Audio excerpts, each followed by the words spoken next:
What's going on, everybody? Been a while since I've been able to do an after show. I'm actually kind of feeling a bit under the weather, but I definitely wanted to do a after show this week. I'm trying to do a couple actually, and hopefully we'll be able to get some fun going on here for a couple hours. Won't be doing a all nighter like I normally do, but hopefully we'll get a couple hours in, have some good time, good conversation. So if you want to join the panel and share your thoughts about tonight's debate, click that link. It is pinned in the side chat. So I'm sure most of you have bounced on over from Standing for Truth's channel, where Matt Powell took on David Emery on the creation versus evolution discussion. I guess they're kind of do more of a theistic evolution versus purely naturalistic evolution discussion there. But yeah, for me, it seems like most of it turned out to be kind of just a debate over the flood, to be honest. Much less about evolution and more was known as flood valid. But it was a good debate overall, so I'm looking forward to hearing people's opinions on that. And let's see, for those of you joining for the first time for an after show, how we do it for the first 45 minutes to an hour is, people hop in the panel, share their thoughts about the debate, take 45 seconds to a minute or so, share your thoughts, best one-liners, best comebacks, best zingers, who won, lost, your just general thoughts about the debate. And then we will go to the next person. And then if no new people have joined, then we'll kind of go into general conversation. As new people come in, we'll just shut up for a second, let that person air their thoughts about the debate, and then we'll go back into general conversation. So without further ado, let's get it going. We got Ogre and Mark Reid have joined the panel. What's up, Ogre? You're here first. How you doing, man? It's been a while since we talked. Caught a fair amount of the debate. Was hanging out in the chat. I don't know the David Emery dude. His methodology, his wasn't exactly the best. But Matt Powell did a lot of things I was not happy with. So I very much look forward to that conversation. I got maybe an hour, so I'm all about that geology right now. Well, you're supposed to be sharing your general thoughts about the debate real quick. Yeah, that's what I'm saying. Matt Powell did a lot of things I disagree with, said a lot of things that I think were very false. His opponent, I don't think is a very good at this format, right? This aggressive YouTube debate scheme. I enjoyed the conversation, and it was nice to hear some of those old chestnuts. So I enjoyed it. Right, I appreciate that. Well, I'm glad to know that the people in side chat are saying that you are already triggered, Ogre. So maybe you will be able to contribute to the dumpster fire. I'm looking forward to see how this goes. And everybody who's thinking about joining, so here's what happens, right? So I always produce a extra overlay so that if we do go into full dumpster fire mode, we can give everybody an alert and they will know what is happening. And maybe we'll calm down, maybe we'll just let it ride. You never know. Sometimes it's fun to just let the dumpster fires rock and roll for a bit. Okay, up next we got Mark Reid. Go ahead and share your thoughts about the debate, and then Jungle, you are up next. I got to agree with Ogre, and I've heard Ogre triggered before. This isn't Ogre triggered. You'll definitely know about it when he's triggered. So I can confirm he's not triggered yet. But what I didn't hear a lot about was anything on the creationist side, and that kind of disappointed me because I have a lot of questions regarding that side, and David didn't seem to investigate a lot into the actual process that was involved in the creationist side, so I did think that was lacking a bit. I agree with Ogre, actually. I think that that David, he did seem a bit uncertain and he did seem a bit not the best. He said he wasn't feeling that great later on in the debate, and he was very tired, so that might have had something to do with it. But I think he covered everything to do with evolution and geology pretty well. But yeah, that's my opinion of it. Right on, appreciate it. What's up, Jungle? Welcome to the after show. What are your thoughts about tonight's debate? Yeah, hello, Ogre and Mark. Hello. Matt Powell, you got to understand that Matt Powell is like a Midwest Bible Baptist, no nonsense conservative. So you gotta respect that, But a lot of people can't do that because they have too much compromise and everything. Too many issues and stuff like that.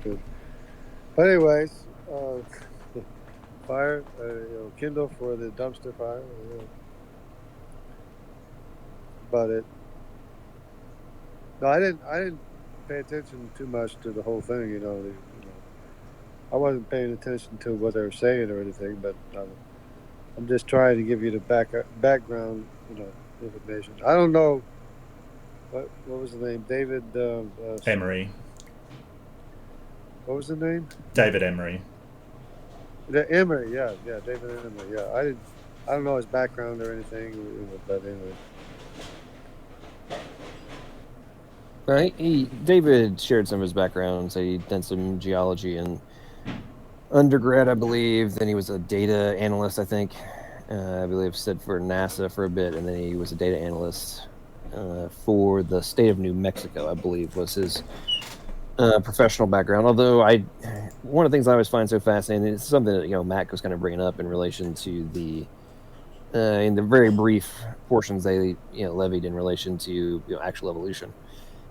Matt was bringing up the genetic problems and the the DNA issues, and I thought it was kind of interesting that somebody whose background is in data analysis was like either unaware of or just completely dismissing those fundamental questions. Which it's not like it's only people who live in creation who have issues and questions with how is it actually plausible for the various genomes to develop and all the different pieces, even with a ridiculous amount of time involved. So that's something that didn't really get addressed, even though it should have been a little bit more detailed. Like I said earlier, they spent a little bit too much time on geology, in my opinion. But before we get back into conversation, I want to give a big shout out to Alec Cox in the house, Doki Doki. He said 3 months as a member. The one always standing for truth is in the house in the side chat. Pigs Can Fly, what's going on? Steve Tibbetts, what's up, what's up? Karen Weiss, Genesis Girls here. Jerome M, what's going on, Jerome? How are you doing? And let's see what folks I saw. Redefined Living's here. Redeemed Sauce is here. What's going on, guys? And ladies, appreciate you all coming and supporting the channel and sharing your thoughts on the different things that are going on around YouTube. Hopefully we'll have some good conversation tonight and get into some entertaining back and forth and good discussion. Okay, so you guys got anything you want to bring up about the debate for us to discuss? Yeah, I want to know what Surfing Monkeys was talking about. I could not figure that out all throughout the debate. I know this. I don't have a clue what Matt was talking about. I did a video on this actually about Matt Powell. There's 4 main methods to which creationists and evolutionists argue animals could travel over water, right? Land bridge is one of them.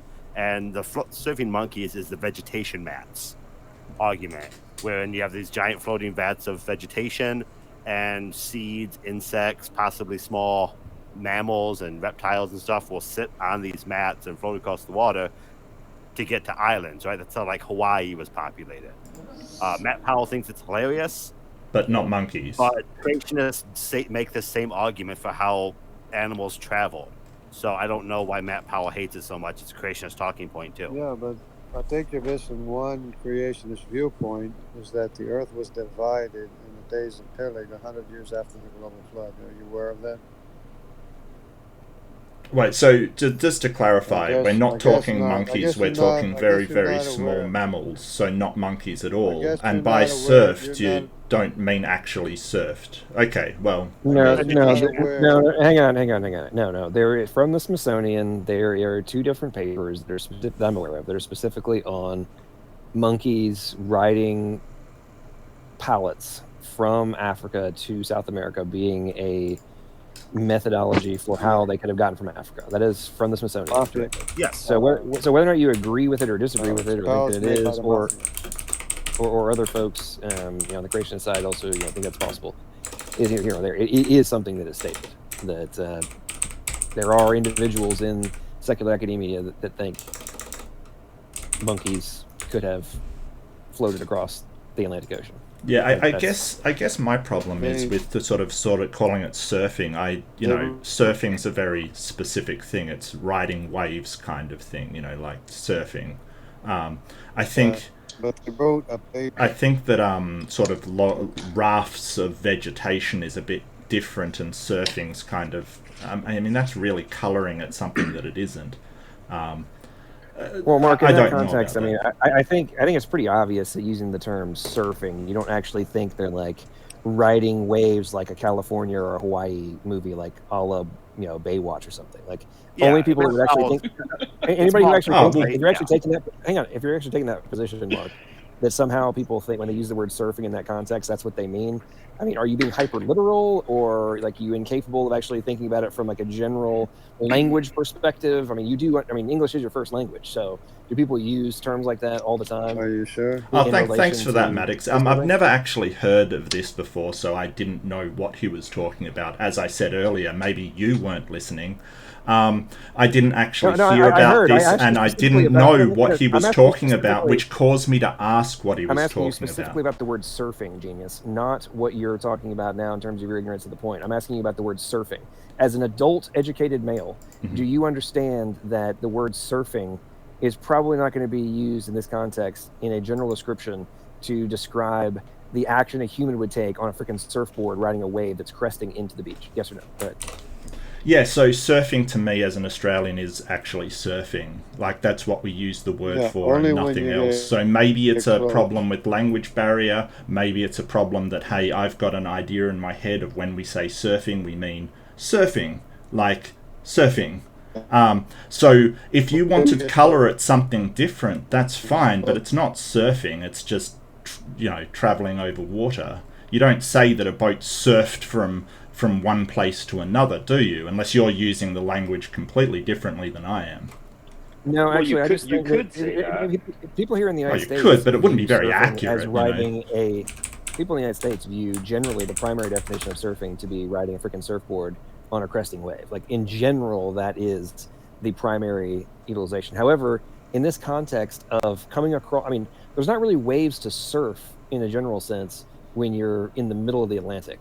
Like there's, I mean, if there's storms and stuff, obviously it would be. But in the general sense, like the fact that we're going down this like hyper literal interpretation. Yeah, so I can concept just Mark. No, yeah, this showcases exactly what I give Evo atheists a hard time about all the time. Is they suffer from hyper literalist disorder. Well, it's pretty obvious. Now that you've explained that it's hyperbolic language, I'm fine with that. The entire point. If it's the entire point that Matt was making, based on a hyper literalist interpretation of a word that the vast majority of adults with an IQ above 75 would be able to interpret. And I don't think you have an IQ below 75, so you're obviously taking a hyper literal interpretation of it and not actually using your brain power. So I don't understand why you like to do that so often. And so many atheists on YouTube, it fascinates me every time. You can't actually be this dumb.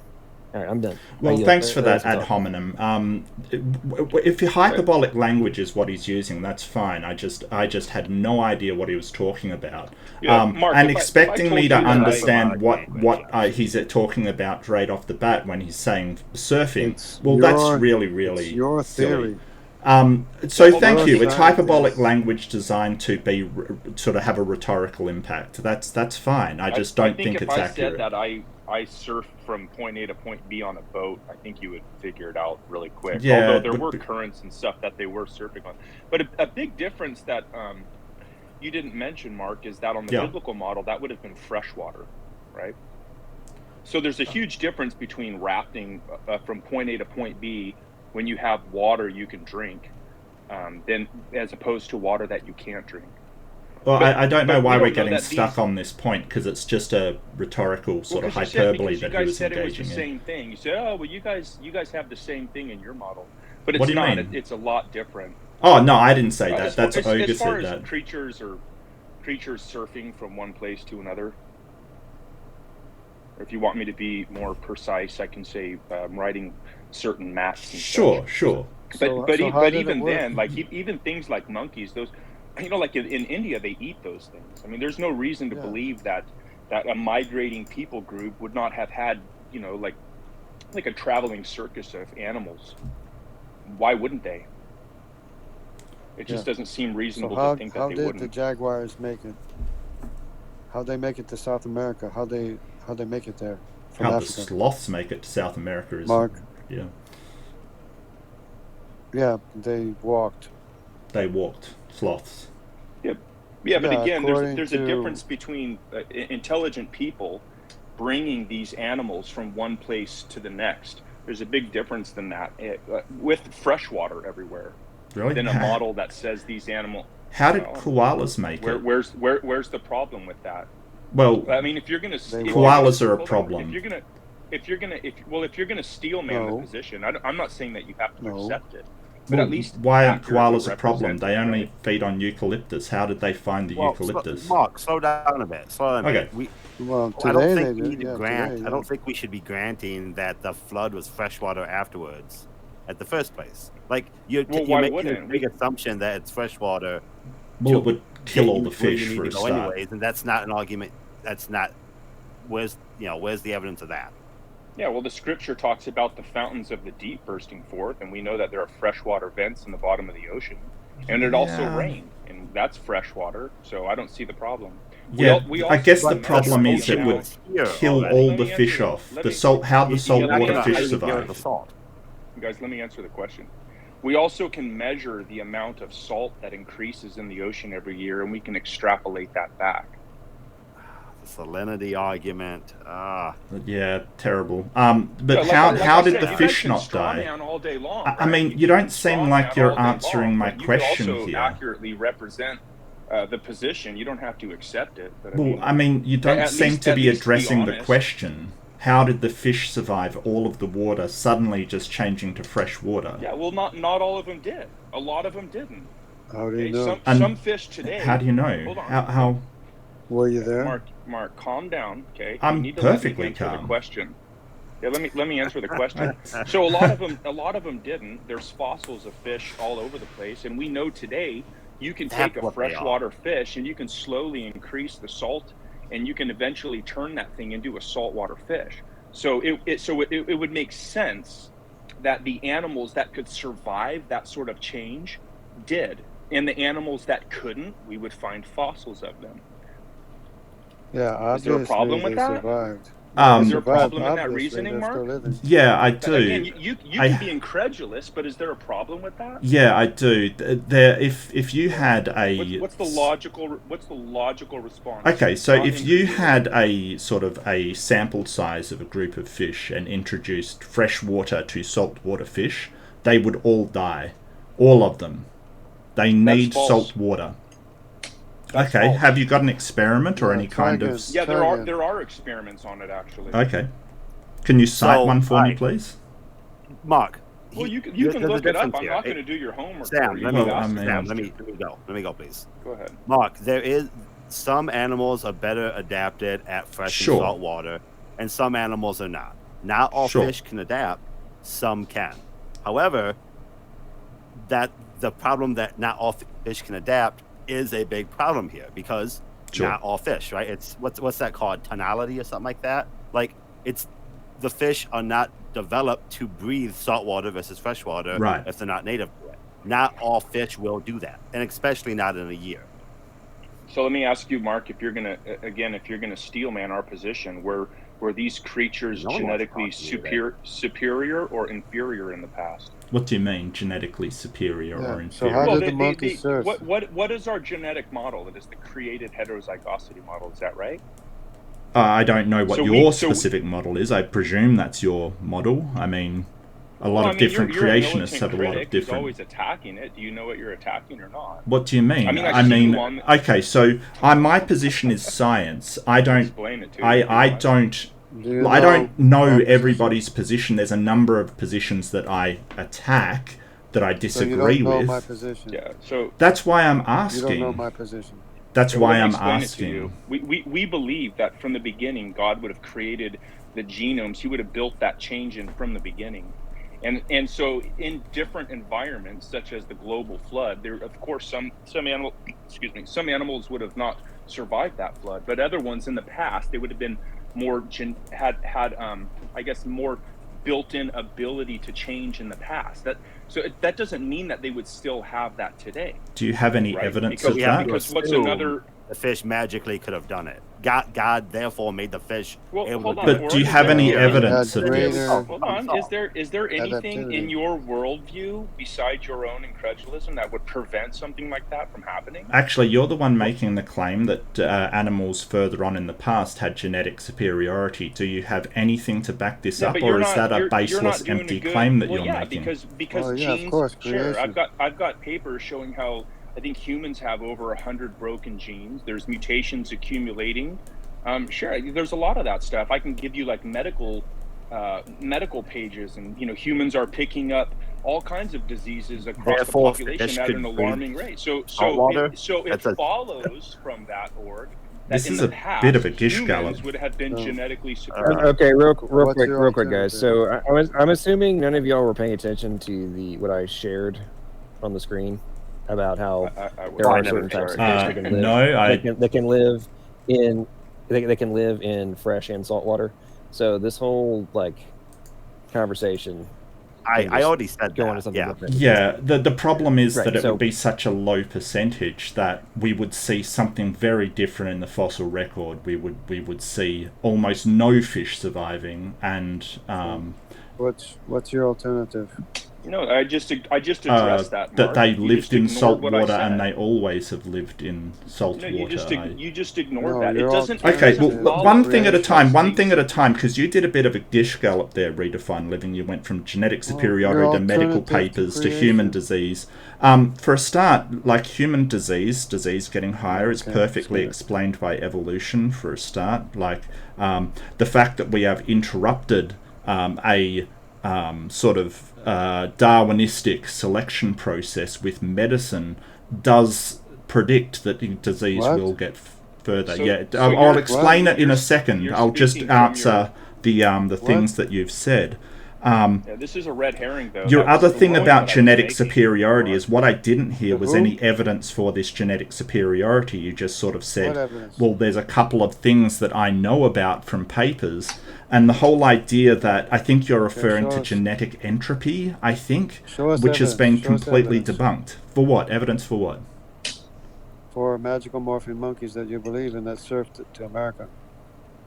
Mark, do you know the I difference think that's a between bit of a, proof and persuasion? Yeah, show us the evidence. Jungle, Show us the keep up with the evidence for your- conversation, dude. Yeah, You're okay. like 5 minutes Evolution. behind us. Yeah, I think that jargon needs to catch up.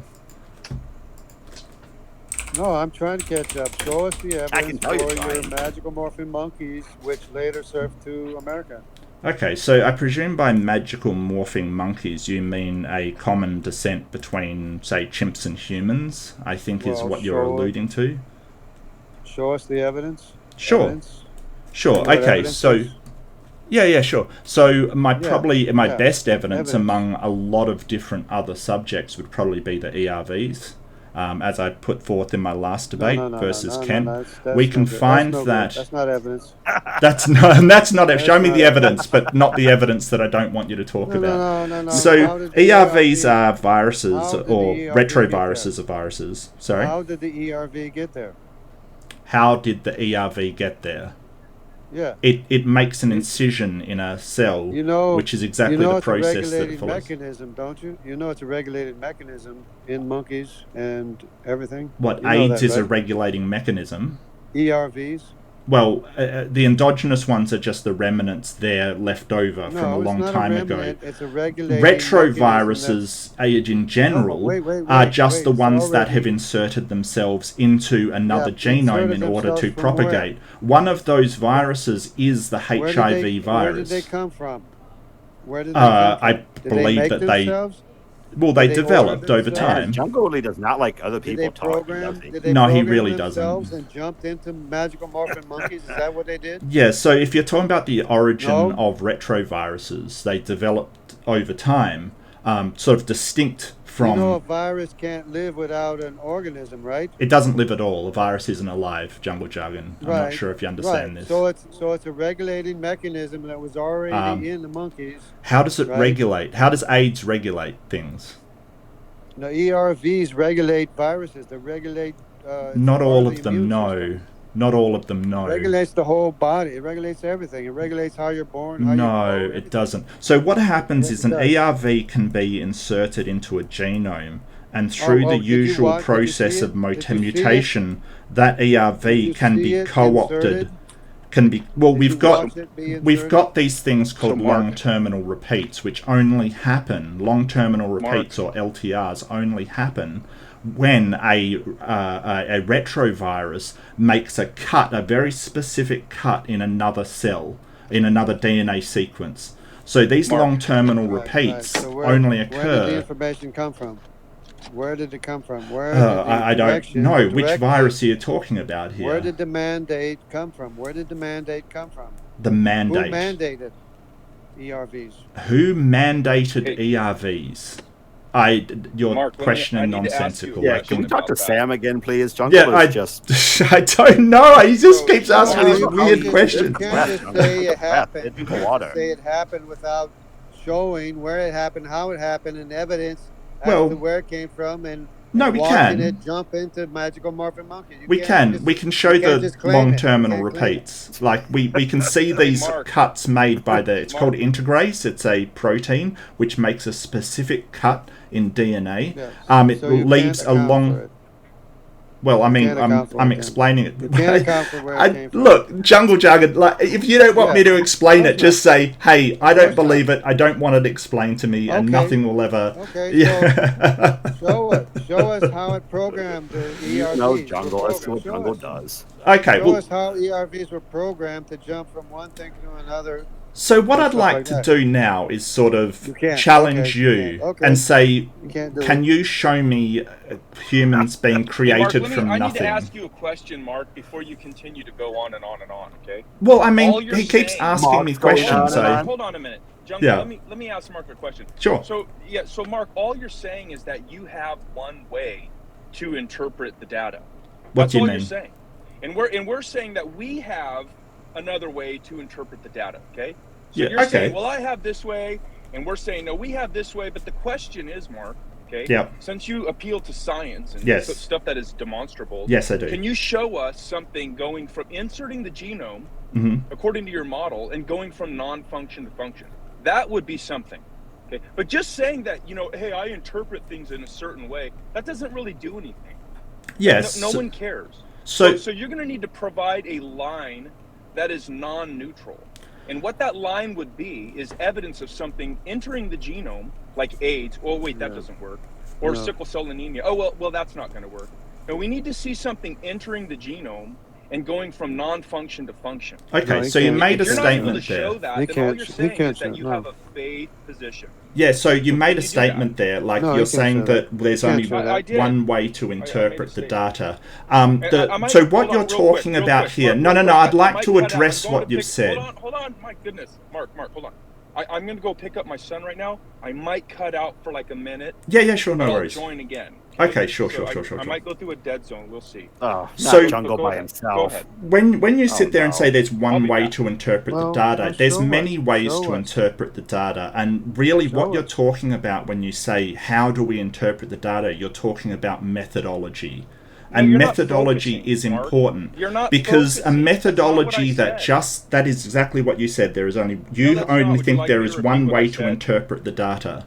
So no, that's exactly what you said. Now let me finish what I'm saying. That is called methodology. Now there are many ways to interpret the data, many ways to implement methodologies. One of those ways is science. It's a process, a methodology in which we take observations, pose hypothesis. It's an observation of what's actually. No, it's not. It's not. It's a process of making observations, posing a hypothesis, searching for testable predictions, seeing if those predictions come true, and then submitting it through peer review in order to make sure that it is robust, rigorous, and other people have the same results when you have a prediction. The best way to interpret things is science. It's not the only way. It's just the best way we seem to have to get constant, reliable results from what we've seen.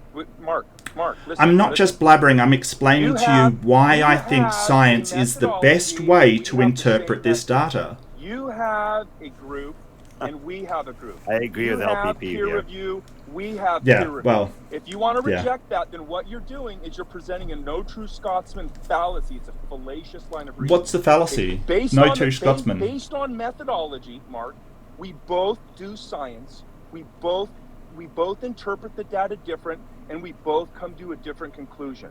That's all you're saying. No, That's all you're saying. So you need to give us a line that is not neutral. And what that line would be, like I already said, is you need to show something going from non-function to function after entering a genome. That would be evidence for you. If not, then all you're doing is saying we interpret the data based on these certain methodologies. Well, we do the same thing. Well, how do you explain that LTRs are Can only... you answer the question? We can, because those LTRs are definite sign and a scar. Look, do you have a paper on it, Mark? What, on LTRs? No, do you? Oh my gosh. Okay, for the fourth time, Mark, can you show something entering the genome, okay, a virus, and going from non-function to function? Can you do that? Yeah, there was the placental. I don't care how you interpret the data. We do the same thing. We come to a different conclusion. That's all you're saying. Yeah, I mean, you can talk to geneticists, and I mean, I can grab a paper I can grab a paper. Mark, is it your position that for the placental ERVs are not functional elements of the genome? Is that your position? That is not my position. I never said that. Okay, what is your position? Okay, so what is your my position is that ERVs can be co-opted to provide a beneficial value for the host because they're just as subject to mutation as any other part of the genome. Okay, sure. I mean, I can go and find one if you want. Okay, so do you think that if they're necessary for like stem cell formation, regulation, embryo development, etc., are you suggesting that without them, there was just some other completely different method in which stem cells did their thing, embryos developed, yes, etc.? Or okay, so what is the evidence for the entirely different method for which things as essential as like embryo development was executed? So would you repeat that? Sorry.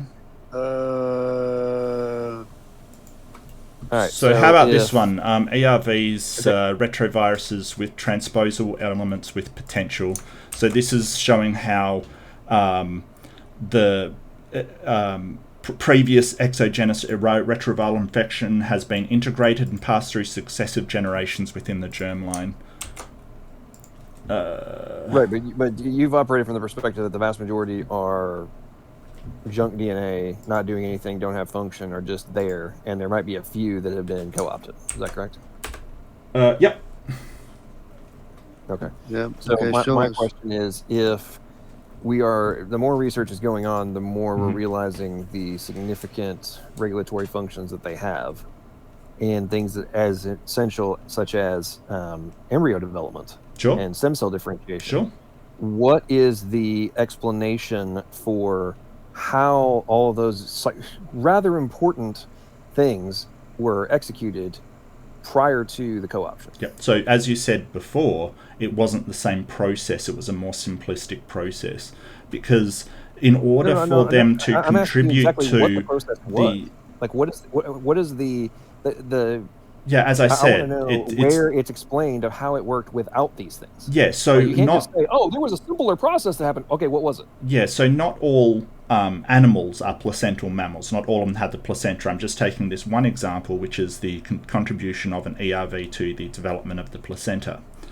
Not all animals are placental mammals. And evolution says, whether you believe it or not, that we evolved from an organism which was not placental. You would agree with that, right? No, you would have to establish that first. Okay, well, whether you agree with it or not, you would agree that evolution says that. You have to prove it first, and then before you can claim it, you have to show it. Yeah, jargon, again, first. You're like 10 miles behind, mate. All I'm saying is that that's what evolution says. I'm catching you in your statement. You claimed that the thing is changing from one thing to another. Yeah. Without any evidence. Basically, what it means is that placental development was basically spurred on by the co-option of an ERV that assisted in placental development. That it was something else before, and then it became more and more sophisticated. And because of mutation to the ERV... Do you not see that this is there was something before, we don't know what it was, it just must have been there, this is what must have happened, we don't know how, and what we're observing is that the direct methodology for this function is what we're observing right now. Well, the argument from the evolution side is that, well, these ERVs couldn't possibly be here unless they are part of the evolution. So what's the alternative? What's the alternative? Versus being a we already versus being a pre-existing regulatory function. We already told you. What's the alternative? It's called creation. Yep. How does that work? Everything is what it is because it was ordered to be. What's the process? What's the process that was put into place to create these ERVs? Without a programmer. And why put an ERV in all of these different organisms with LTRs to make it look like how a retrovirus with integrase makes a cut in DNA to insert itself again. I've told everybody to be quiet multiple times, and you guys just kept rambling. So, if you're wanting to talk potential process while saying, "Oh, well, this is just how it was," but then demanding that on the flip side, need to know your position can't be wrong unless I can show you exactly how the alternative was, is the exact same thing that you're doing in relation to how this happened. Now, I actually had this conversation with multiple PhDs about the whole deal, which is this ongoing talking point from Evil Atheists on YouTube about how unless you have an 100% completed model of your explanation, therefore mine can't be defeated. That's not how it works in real academia. That's not how they actually do it in whether or not they're going to pursue or defeat a position. That's not how that works. It only works that way in Evo Atheist world on YouTube. Now, in the context of a process from a creation perspective, and I know I'm assuming you still live in the world where we're not having to actually account for programming, Mark, based on our previous conversations over the years. But if we are having to deal with programming architecture, then it would make total sense to have all these things in the code and similar regulatory functions in the same spot, which we're now recognizing from a biochemistry perspective. Many of these things seem to be going in rich areas of the genome where, that's exactly where they would go. So why the hell are they in the same place? Oh, wait, from a chemistry perspective, that's where they would be in terms of binding sites and such. This is becoming well established. So the ultimate point is, the ERVs were considered complete junk DNA. Now they're being realized to have function. Then you have people like Dr. Danny Boy saying, oh, well, we haven't discovered what the function of all of them is. Therefore, the idea that we may continue to find more and more functions for them is irrelevant to whether or not this is proof of evolution and defeats any alternative reason for them being there. And I love Andrew is still the freaking idiot who still doesn't understand the basics of what code is, and 2 years later still has not gone and actually looked it up, is rejecting the entire point that's being made. So Andrew, if you ever go and actually research the stuff that we've talked about over the past 2 years, then I'll actually take you seriously. Anyway, I yield. It's this stuff just drives me up the wall in the context of how people don't want to talk about this. Now, Ogre has been being very patient. I know he wants to play with rocks and talk about stones. So what's up? I really just before you go on, that's a massive gish gallop that you didn't even let me respond to. So your usual thing of gish galloping and then handing off is working full in force. Dude, I've literally been letting you ramble for the past 30 minutes. Well, you keep putting things to me and questions and things. I've been gish galloping. I mean, if you don't want me to talk, this whole conversation. stop asking me questions. Gish galloper. Ogre's actually been making comments in the side chat over and over again about how he hasn't been a chance to talk and he has to go to work in the morning. So I'm going to let him talk. And if you can't handle that, well, take the plug out of your ass. I would just like to address your points, that's all. And I'm just saying, hey, you can go. Anyway, I just want to address your points, that's all. Ogre, go ahead, buddy. You don't have any points. Hey, Mark, I feel you, dude. I got to go to bed soon, so you can go all night with this jazz. Yeah. You have fun. The thing that was bugging me that I wanted to bring up, maybe Sam, and I know Jungle's got something, maybe Sam would like to correct me on what I'm wrong here. Okay. Matt Powell was doing a lot to bring it back to the debate, right? Matt Powell was doing a lot of conflating burial with fossilization, especially at the end points there. He was talking about how the clams were closed, therefore they were buried and fossilized quickly. And that really stuck in my craw because burial and fossilization are completely not connected things. You can be buried quickly and fossilized slowly. So that was something. At least that was the talking point. Explain that to him. Explain that, Sam. Explain that to him. Well, yeah. Well, so first of all, I'm kind of disappointed because I was really hoping that me and Mark could have got the dumpster fire overlay, and it didn't happen. But that's all right. He did flash the yellow ball a couple of times. Maybe me and Org can get one. But well, no. I mean, I think as far as we know, the only way that you can get fossilization is to rapidly bury something. We don't see things fossilizing anywhere. Like if you go out to the desert. That's exactly my point. That's exactly my point. You can rapidly bury something, and once it's buried, you can take a while to fossilize. Well, but so you said, wait a minute. Rapidly buried does not mean it's therefore rapidly fossilized. We're talking about clams in the open position, though. How do they get your points correct? Closed position. Why are they in the closed position? Oh wait, no. Because when they die, the point is, Ogre, when they die, they're in the open position when they die. Why are they all in the closed position? Probably because they were living when they're buried, right? That's the point. Are you guys not getting what I'm saying here? Like, they can be buried, closed, sure, and die well buried. A mudslide will do that, underwater mudslide, right? But that doesn't mean that they fossilize quickly as well. Being buried and fossilization are not the same thing. It doesn't happen as soon as you get buried, bam, you're a fossil. And he was conflating those two. So it can happen. It can happen very fast. In fact, there are tests that you can do. From what I understand, way back when, before we could treat wood, there was a process to fossilize the bottom of posts, and ranchers have been doing this for a long time. So you can fossilize fast. But for the point that I think that you're trying to make, and if we're talking about the same thing, I caught it too. How I believe it was David was trying to call out Matt, saying, "Well, you have these things you're saying date like were fossilized at the time of the flood, and then you have these things that were only a few thousand years ago, and that's inconsistent." But the simple logical solution is yes, we observe there are catastrophes that have happened after the flood. So the bulk of these things would have happened during the flood, and then of course there are things that have happened since then. I don't know why that's I don't know why that's hard to grasp.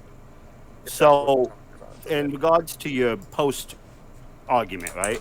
The creationists always seem to have an issue between mineralization and fossilization, being covered and being replaced, right? An imprint fossil, for example, of a fish, Matt Powell talked about those a lot, is a replacement of the skin and all that jazz. You don't actually have the skin there.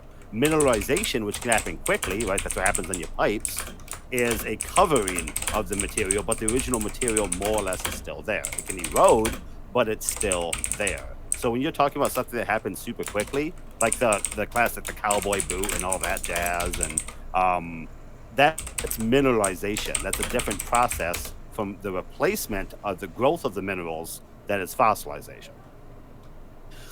Okay, real quick, guys, before you continue on, we got Alec and John Vance have both joined the stream. And John was actually here first. He dropped out for a second. What's up, John? Welcome to the stream. How you doing? What are your thoughts about tonight's debate? Yeah, I have. Can you hear me okay? Yep, coming through just fine. Okay, cool. Yeah, I've seen a little bits and parts of the debate. It talks about, I think the creationist was talking about Genesis and how it solidifies that the Earth is 6,000 years old. I would like to maybe add on to that is that we only have really, give or take, 6,000 years timeline that is measurable. Everything else past 6,000 years is just speculation, and there's no really archaeological evidence of measured time past 6,000 years. It's just right. I agree with that. Yeah. I agree. Yeah. I would probably disagree. I think that I would disagree too, obviously. No. I think that you have to show evidence. Well, yeah. Evidence. So, for instance, in my country of Australia, we sort of know from the evidence of the Aboriginal people or the various sort of nations that they left stuff that was like 40,000 years old. So that's just the Aboriginals are descendants of Nimrod and Tubal, right? Yeah, I Mark, don't know that. You can't actually. Nimrod is You can't actually not to my know knowledge. anything, right? You can't. I know you can't that. actually I know it. definitively know any. You can't make any truth claims when it comes to science. You have conclusions. Sure. But those conclusions can change based off new information. So when you say that you know that there are these things that are 40,000 years old, I'm just going to call you out on that. Okay. You don't. It's possible, Mark, that last night something was discovered that's going to overturn everything you just said. So how do you define knowledge? You can believe it, Mark. How do you define you knowledge? Can believe it, but you can't know it. Well, it depends. Are you? Back by evidence. Hang on, guys. Hang on before we get on that rabbit hole. Hey guys, hang on. We got Alec and Jamie. Yeah, sorry, my bad. That's my bad. Yep. So, Alec, what's up, man? Welcome to the stream. What are your thoughts? Nothing much, man. Glad you're doing the show. Hey, hello, everybody. So the Lord Jesus Christ, I just hope that everybody finds him and he comes into your heart. Prayed for David tonight. I don't know what his impediment is, but it's a thought process that goes to his through his brain that he can't get the words out fast enough. So hope it's not an Alzheimer's type thing or an onset, but prayed for him tonight because I've never had a family member have it, but I've had friends have family members that have Alzheimer's, and it's no joke. It's really hard on the family. So I just prayed for him tonight and hope that he has some sort of recovery, or at least he can get that speech impediment, because you can see him struggling with it himself. It's sad, but I think Powell did a decent job. He's a little bit pretentious at times. I think he's been given the golden scepter over there at DAL, but other than that, there was no argument really on David's side. Just saying, it's saying something's wrong. And Mark, you can back this up. Just saying something wrong is not an answer. It's not a conclusion, and it's not a refute of anything. Just saying something is wrong. Yes. You have to back it up, right? Anyway, with that, I'll let it go. Yeah, I think if you're making a positive claim that something is false, you probably have to back it up. If you're sort of saying, well, we've got no reason to believe that because there is no evidence for it, I think that is fine. The burden of proof is on the person. Something's still in, like the endogenous retroviruses that you guys were talking about. Right. That all comes out of the Berkeley Genome Project that was funded. And they couldn't find out what junk DNA was. And they still don't know what it is. And so the ERV thing is still a theory. It's not real. Just letting you know. You won't find it in your papers. You won't find it in any paper. But I've talked to some friends. It's how they have now moved from the junk DNA to say that so they could get their money, because it was a ton of freaking money. It was like $1 billion. Yeah, they got their money. They got their money. Just saying. Berkeley got their money. Okay. And so they called the junk DNA ERVs. And so that got them out of the loop of not getting their last check. Because I want to say I haven't talked to Alec in a while. I missed this. This is fun. It is fun. I just know a lot of shit. You so do, 100%. Good to see you guys. All right, carry on. Well, I got to agree. I all the best to David. He did seem to be suffering. It's none of my business what his medical information is, but yeah, all the best to him, because he did seem a little shaky. In the StreamYard chat, I posted a link to a quick article about ancient Aboriginal culture and how old it is. So yeah. Research they have the C, paternal Y chromosome. By the way, one last thing. One last thing. One last thing. Have in Italy. Hey, Mark, I lived in Oz for 9 years, so I just want to let that. I can put on the accent just like y'all. There it goes. What do you want? Ozzy, Ozzy, Ozzy. Oi, oi, oi. There it went. There you go. You could be Australian. You fooled me. I thought you were one of us. Well, I still have permanent residency. I can always go back. Oh, that's cool.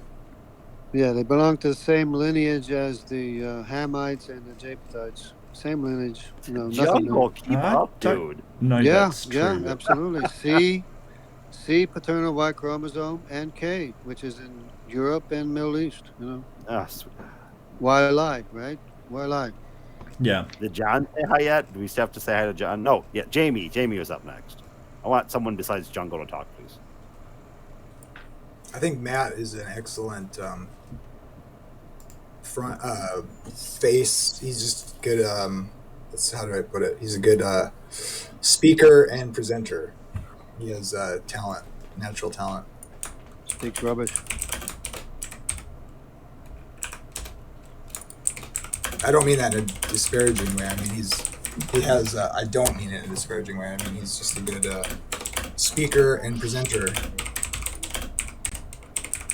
And he speaks rubbish. What? Why? Why do you say that? Well, because not just him. It's not his fault. It's all those professing scientists and biochemists or whatever they want to call themselves, astrophysicists. They speak a lot of rubbish. That's the matter of fact.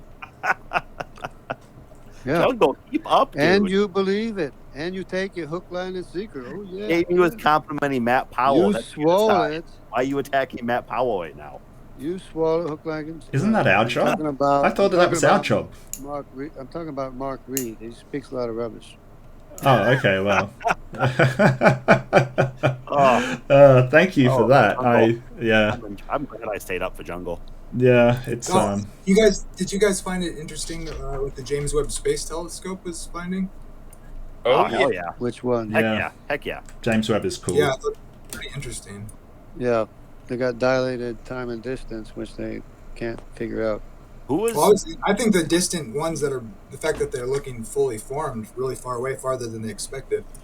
Yeah, I've got a long list galaxies of that from universities, secular astronomers that are admitting that this is not what they predicted at all. Yeah, we predicted it. Yeah, that's the fun of it. Yeah. Well, the thing is, and this is what I want to address, that ERVs, like somebody said that ERVs sort of, they didn't think they had a function, they were junk DNA, and I wanted to sort of say, well, the thing that found out that they were what they were scientists. They weren't, the whole point is our methodology of science gives results, while the methodology of belief in religion, I'm really sorry, it just doesn't give results. Mark, why do you do that, Mark? Why do I do what? That is such a juvenile thing that you continue to utter. It's true. No, it is a juvenile utterance, Mark. It's Look, when you said that, well, we do science and we discover things, what you just discovered was a falsification of your model, genius. No, you understand that? You guys predicted junk, and we find function. Yeah. And those same scientists that you're talking about, your secular peers, they predicted new galaxies in the process of forming, and they found fully formed ones. Whoops. So that's what science does. Hold on, I'll be done in 1 second. Sure. Okay? Mark, every time you do that, you're using what's called a no true Scotsman fallacy. It is an invalid line of reasoning. It's fallacious. And so when I say that it's juvenile, I'm not attacking you, okay? Based on your juvenile, fallacious responses, that is where I'm coming to my conclusion that when you say stuff like that, it's foolish. So you shouldn't do that. Who am I no true Scotsmaning? Who am I like, so you know what the no true Scotsman is, right? Right. Right. When you talk about scientists, Mark, are you also referring to the creation scientists?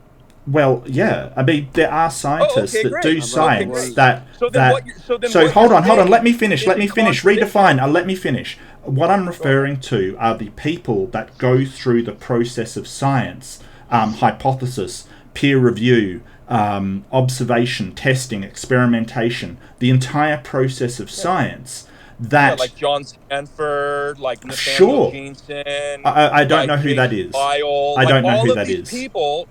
Okay, yeah, these are creation scientists that by those same processes come to a fully different conclusion than you. A different interpretation of this. Yeah, so when we're talking about science, we're talking about the entire process, including peer review, right? So there are scientists that are creationists, but The problem is that young Earth creationists don't want to go through that process. They say it's a conspiracy. They say all kinds of different things. Well, have you produced a paper and gone through peer review? Yeah, I printed it. I published it on YouTube. I said, Well, YouTube. What peer review? Time is expanded. Time is expanded so because of the lack of gravity. Peer review is the publishing That's peer of. Review. Yeah, so peer review is the publishing to a accredited journal. Yeah, okay, so I don't think you understand what science is. Oh, you're going to be picking about the publication? Yeah, because unfortunately Mark, we get a lot of publications. What if nobody has something to say? What if nobody can answer what I'm saying? Yeah, so that's the process of science, right? And okay, real quick, guys, real quick. Hang on, everybody, real quick. So I had to step away for a minute. Has Steven had a chance to talk since I've been gone? No, not yet. Steven, what's up, man? Welcome to the stream. What are your thoughts about tonight's debate and the general discussion going on? Well, I would have liked to have seen Matt Powell use more arguments than what he got from Kent Hovind, but at least he was more adaptable than Kent is. As far as David, he really didn't have much to bring to it other than objections. Can't really say much more than that. Well, I'd say that's fair. That's a fair point. Oh, and we got Sunflower just joined us. What's up, Sunflower? How you doing? Welcome to the stream. What are your thoughts about the discussion tonight and the debate? Oh, thanks for having me. Good discussion, good debate. This is all, I'll try to make it short and sweet. I'll just say, the more I look at this discussion, what I've noticed is that the pure scientific method without any invocation of intuition or sort of the potential for, I guess, supernatural factors to at least be a possibility, it becomes more and more unreasonable and in my opinion, just strange, obsessive even, and rebellious in nature.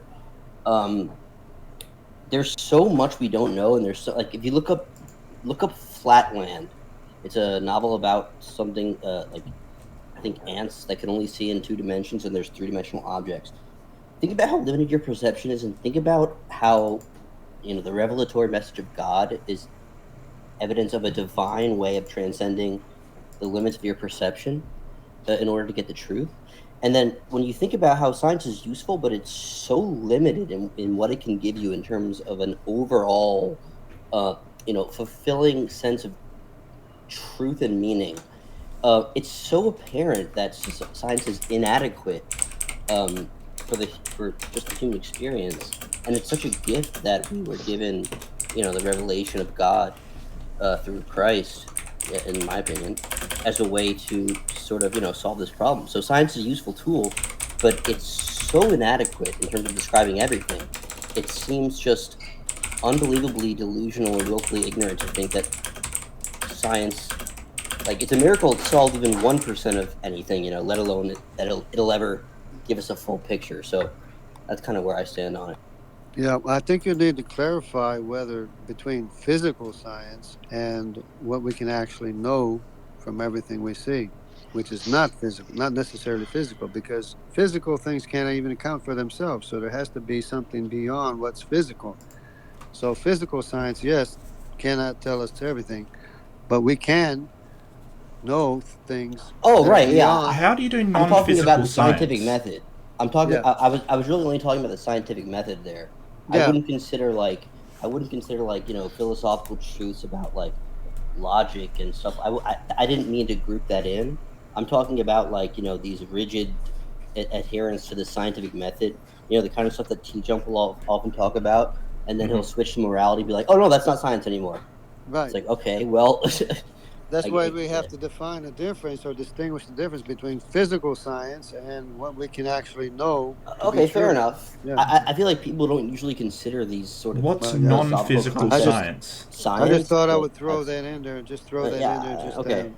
Well, the problem is, Sunflower, that physical science, or what you're calling physical science, or what's been asserted as physical science, seems to produce results, while sort of just looking around and making assumptions seems to produce all kinds of wrong things, like flat Earth, for instance. They say a lot, hey, just look around and you'll see Mark, it. so Mark, I'm taking that logic flow. Are you suggesting that all things philosophy should just be halted? No, not at all. Not at all.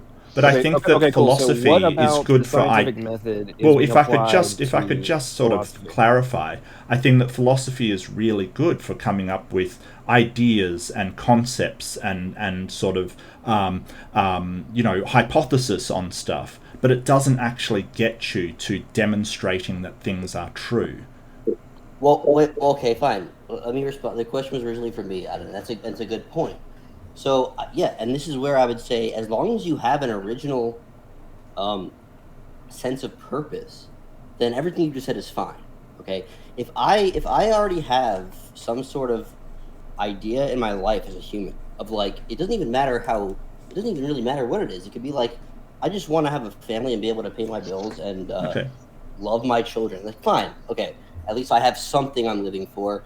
Now, science is now a tool at my disposal. Great. Yeah. However, we're looking at a generation of people that don't have that original sense of purpose. This is what I was like. This is I don't know what Generation Z. I don't know what it is. It's like the people that are currently, I would say, largely mid-20s and under.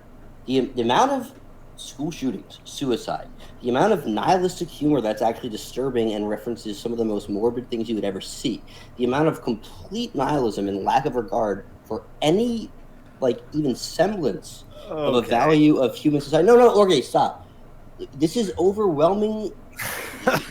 This is overwhelming culture at an alarming rate, and it's becoming the lines between using science as a tool to help you figure out the purpose you already had versus no, science is the purpose. That's it. It's a cold abstract tool and it's going to tell me what I need to do. These are two very different things, and the lines are being blurred, and I see this especially exaggerated in the coming generations.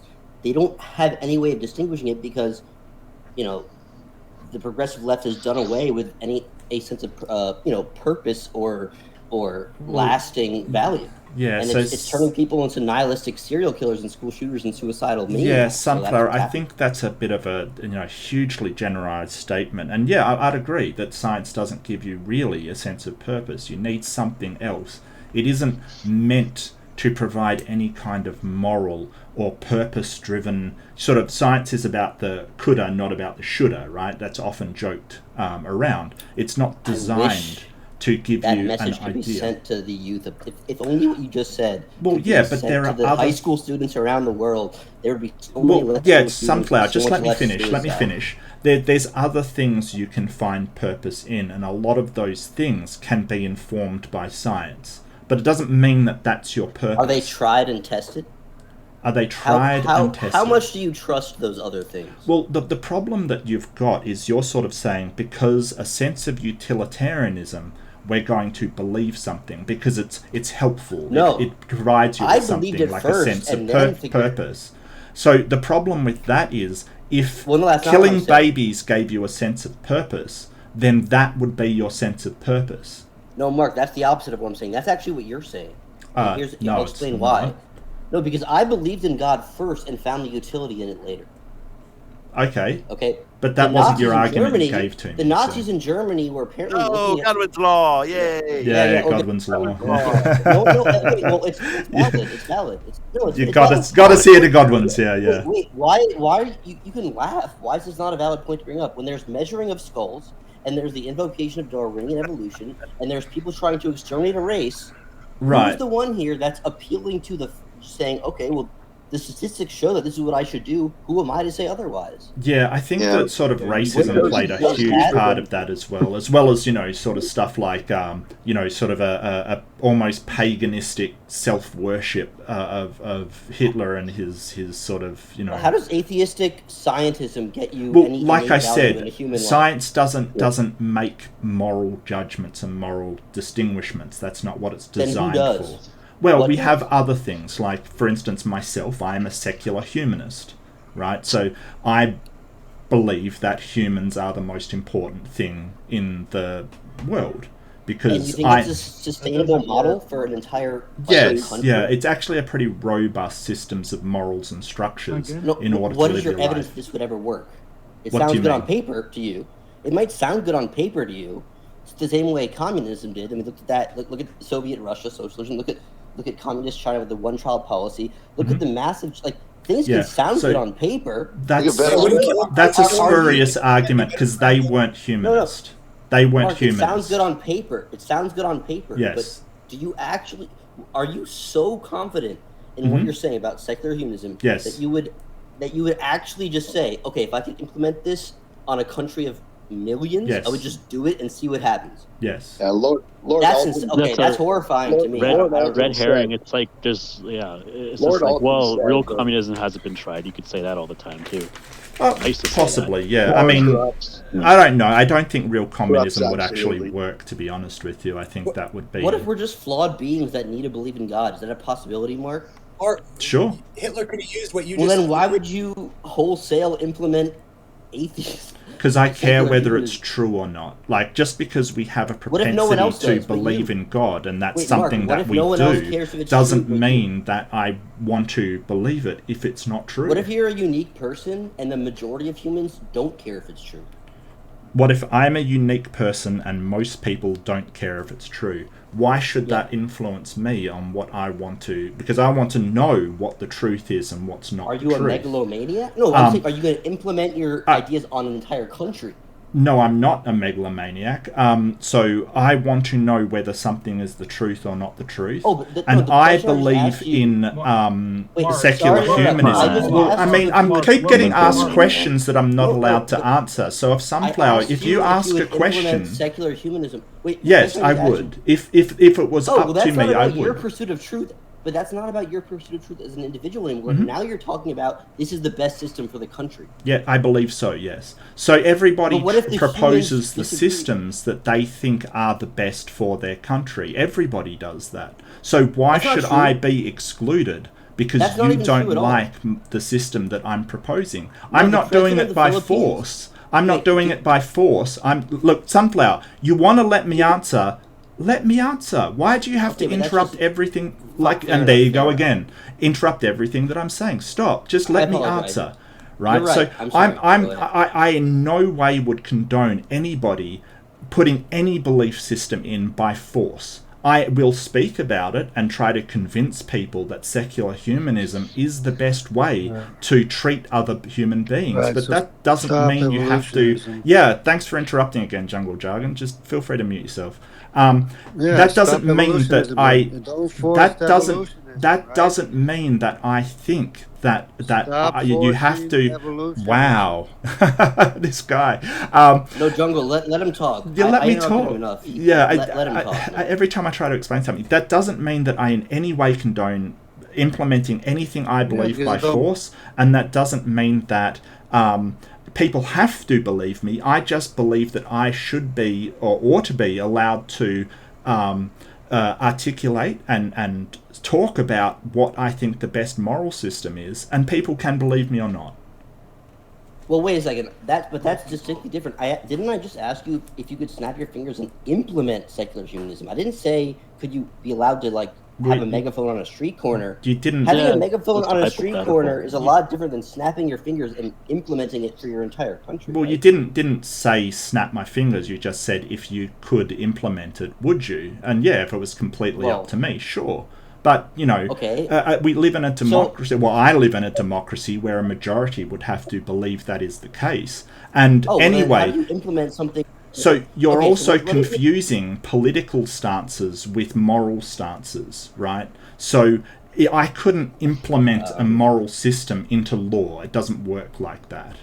But would you want to?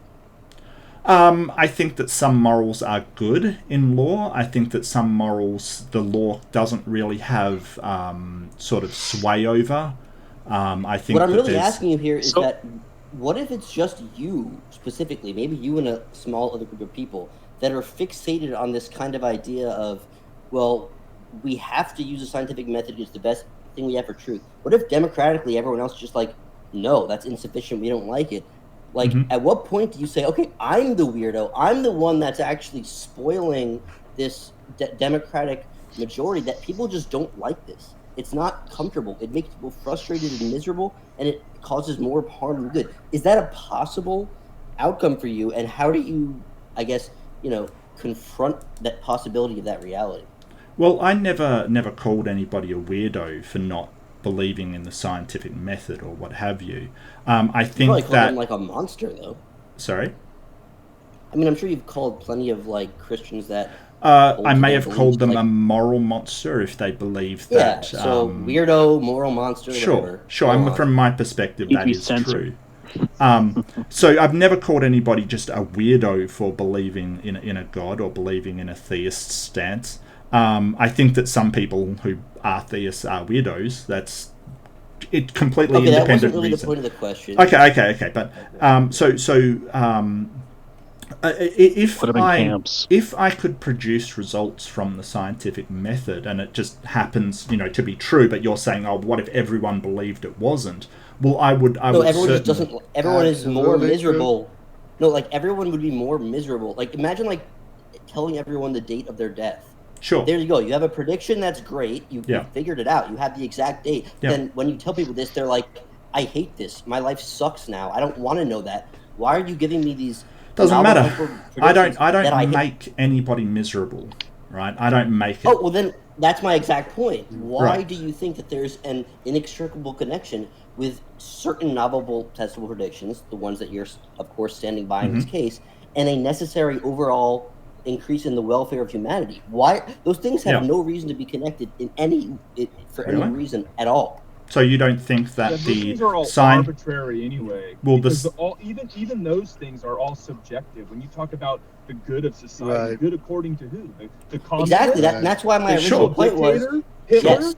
So hold on. Let me exactly. So let me just ask. Let me ask a precise question, Mark. Okay, because the conversation's great, but the question is, Mark, is who determines morality if not God? Who does that? Who imposes their will on everyone, if not God? Who imposes their will on anybody, if not God? Yeah, who determines morality? Okay. So first off, I'll just say... Mark Reid. Mark Reid.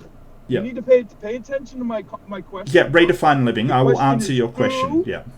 Who determines morality, if not God? Who does that? Okay, so I'll answer your question. I'll just address Sunflower's thing of what use does science do if it doesn't improve things. Medicine is a science. It definitely improves things. I'll just leave it there. Now, for your question, basically the social structure determines morality, as far as I'm aware. So, I have been put to that there is an objective morality, but I've never seen evidence of an objective morality, so I don't subscribe to moral realism. Martin Luther King was wrong for going against the social structure. I don't think so. Right? I don't think so. I didn't ask what you think. I didn't ask what you think. You just asked him what you asked him a question. So you just justified what a question is. You justified every atrocious thing. Hold on. You just justified every atrocious thing. I don't know. Society I find it has fun. Approved of. Yeah, now so you're contradicting yourself. So you're making the assumption that morality is a realistic concept, that it's an objective thing. 1 second. Yeah, you seem to be asking me things and not letting me answer. Final reference point or any moral declaration, then you have no grounds to say, well, I think. Because now you're contradicting yourself. When you make society the final reference point, then you don't have any grounds to object to anything atrocious society does. So again, Mark, who determines morality if not God? Who does that? Right, so morality, I think you're coming from a position of that morality is objective, and I don't hold that position. I think that morality is relativistic, and I do have a few good arguments over why morality is relativistic. There is. You want to push it on us, even though it's not even. I keep getting over talked. Even though it's not. The problem with that answer, Mark. Mark, you got like 2 seconds, so. I know. Okay, I know. Wait, let me continue. Okay. I know. Mark, are you familiar with antinatalism? Yes. How do you feel about it? I would probably take a weak antinatalist position. which means that I don't think that I don't think it's a moral necessity. I think that it may have merits. So really in morality we have things that are morally necessary and things that are just, like for instance, if you don't donate to charity, it might not be a moral necessity that you give away all your money. But if you do, you may be morally superior to somebody else. Okay. Okay, so you does think that that explain? A person that doesn't have children might be morally superior to someone that does, but you're not obligated to not have children. Yes. So. Okay, Mark. My stance is a meta-ethical. Sorry, go ahead. Meta-ethical relativist. So if we can agree on things under a moral structure, we can then create objective moral statements under that structure. Okay. Do you think that convincing people, especially women, wait, convincing people, especially women, of the thing that they are most biologically, innately driven to do, is also potentially immoral, could cause a catastrophe in which people short circuit? Like, imagine telling people that it turns out that eating food, being happy, and having sex are all immoral. Can you see how this might pose a harm to society and civilization at large? Okay, so see why this is... there's your problem. So you haven't. Let me just sum it up. If you've read Brave New World, that's basically antinatalism. So the bottom line is you create those that are workers and those that are not, because you always need the workers, because the next generation, and that was a problem actually with the Exodus when the Pharaoh said kill all. I hear what you're saying, but I just want to hear what Mark has to say about it. I understand, but I was prefacing it because no worry, Alex. I have read Brave New World. It was ages ago though, like ages ago. But I'm helping you. Okay, cool. So really my stance is that I take the Sam Harris approach that in meta-ethics my ethical structure has to include the well-being of every human, because that's what humanism is about. So the well-being of humans and the well-being of human society in general. And I do admit there is well-being. That doesn't work. Why do you need the secular part? Define well-being of humanism without the secular part. That's a black hole right there, Mark. Well, how could you have a structure if it's subjective? Why are you a secular humanist? So I can define well-being as the psychological and physical healthiness of a individual human, which can be measured through various, sort of medicine. Every woman on earth is happy by having children. Truth. Like, women are more biologically driven. I'm sorry, I can't hear any of you. You're all talking at once. I know, but like, you can't tell women. If you tell women that it's immoral for them to have children, that's the downfall of civilization. So they are more biologically driven to have children than anything else they're wired to do. Correct. The idea that you can convince them through logic, I can abstractly prove meta-ethical you shouldn't have children. This is insane. This is completely counter to the fact that we evolved as animals with instinctual needs. It's all subjective anyway. Jorge, stop. Why are we fixated on this stupid point? Jorge, shut up. It's not a stupid point. Only you think it's stupid. So it may be.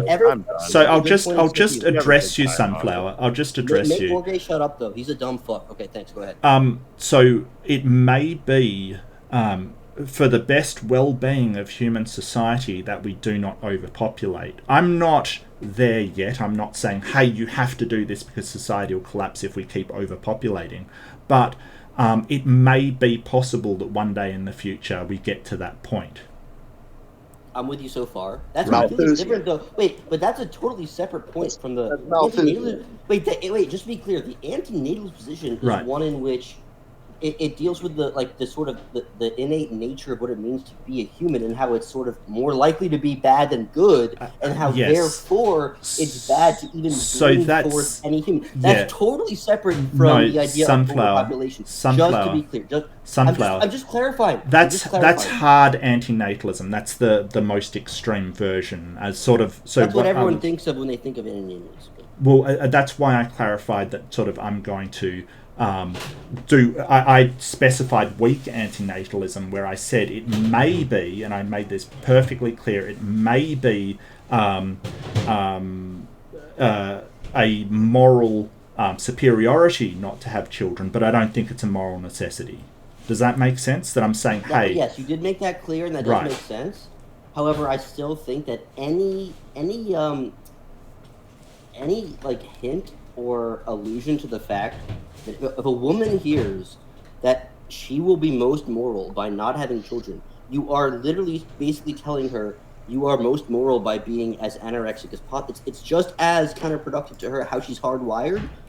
It's literally, you are telling a woman to short circuit and invoke apoptosis in her entire body.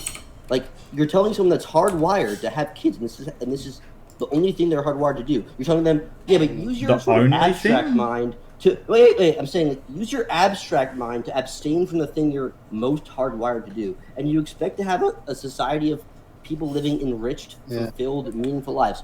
I'm sorry, that is delusional beyond belief. Well, I don't think that's the only thing they're hardwired to do. Well, if you're even spreading it, they're gonna hear about it, and you're gonna short circuit a few brains in your soft push for antinatalism. I can only take the positions that I believe. It's so abstract. It's just I don't expect you to agree with it, but that is my position. We have, China definitely had an overpopulation problem, and I don't agree with what they did to solve it. The one-child policy was terrible, but they did have overpopulation, and it is feasible that the world could be overpopulated at some point in the future. Why do you care about the world being, as long as we're all living, like, we can all hold hands in a circle and just, why can't we just be... I live in the world. Turn a blind eye. And I think that it is moral for the well-being of human society to leave the world. Wait, they're just going to evolve, Mark. They're just going to evolve, right? Sure. It's like, you want us all to be miserable so the next generation can be a little bit less miserable? No. Well, I never said that, and I don't think that... That's basically what you're saying. I don't think I'm miserable at all. No, you're implying that. Like, if the next generation, which is going to... They're increasingly suicidal already. And well, I think there's certain things we can do to one last thing. Reasonable things. This will wrap up my point in a bow, and I'll stop talking. The one-child policy was horrible. The on paper that was the on paper harm. The damage that can't be repaired is the fact that now in all of China, they view daughters as a disappointment, as shit. We had a daughter, damn it, bad. You know what? Leave it in a dumpster. No, it doesn't even, the policy has been done away with, but they're still leaving their infant daughters in dumpsters because the damage is done. They already view infant baby daughters as a misfortunate bad thing. They want sons. Yes. The damage is done. That's what I'm asking you. So whether or not your abstract meta-ethical anti-natalist soft claim is, well, it's technically the best I can do, this could cause unbelievable implications in the subconscious mind of society. Who knows what it'll do? And there's no basis for what you're doing. Like, there's no reason to take this weird, abstract, meta-ethical, moral, subjective. Just stop. Just take a step back and say, this is my own personal battle that I'm projecting onto a world I'm unhappy with. And maybe it's best to just sort of let the theists, thrive and not superimpose your own frustration onto them. Have you ever thought about that? Okay, I'll stop talking. Yeah, so that's a loaded question. Have you ever thought about not doing the thing I'm accusing you of doing?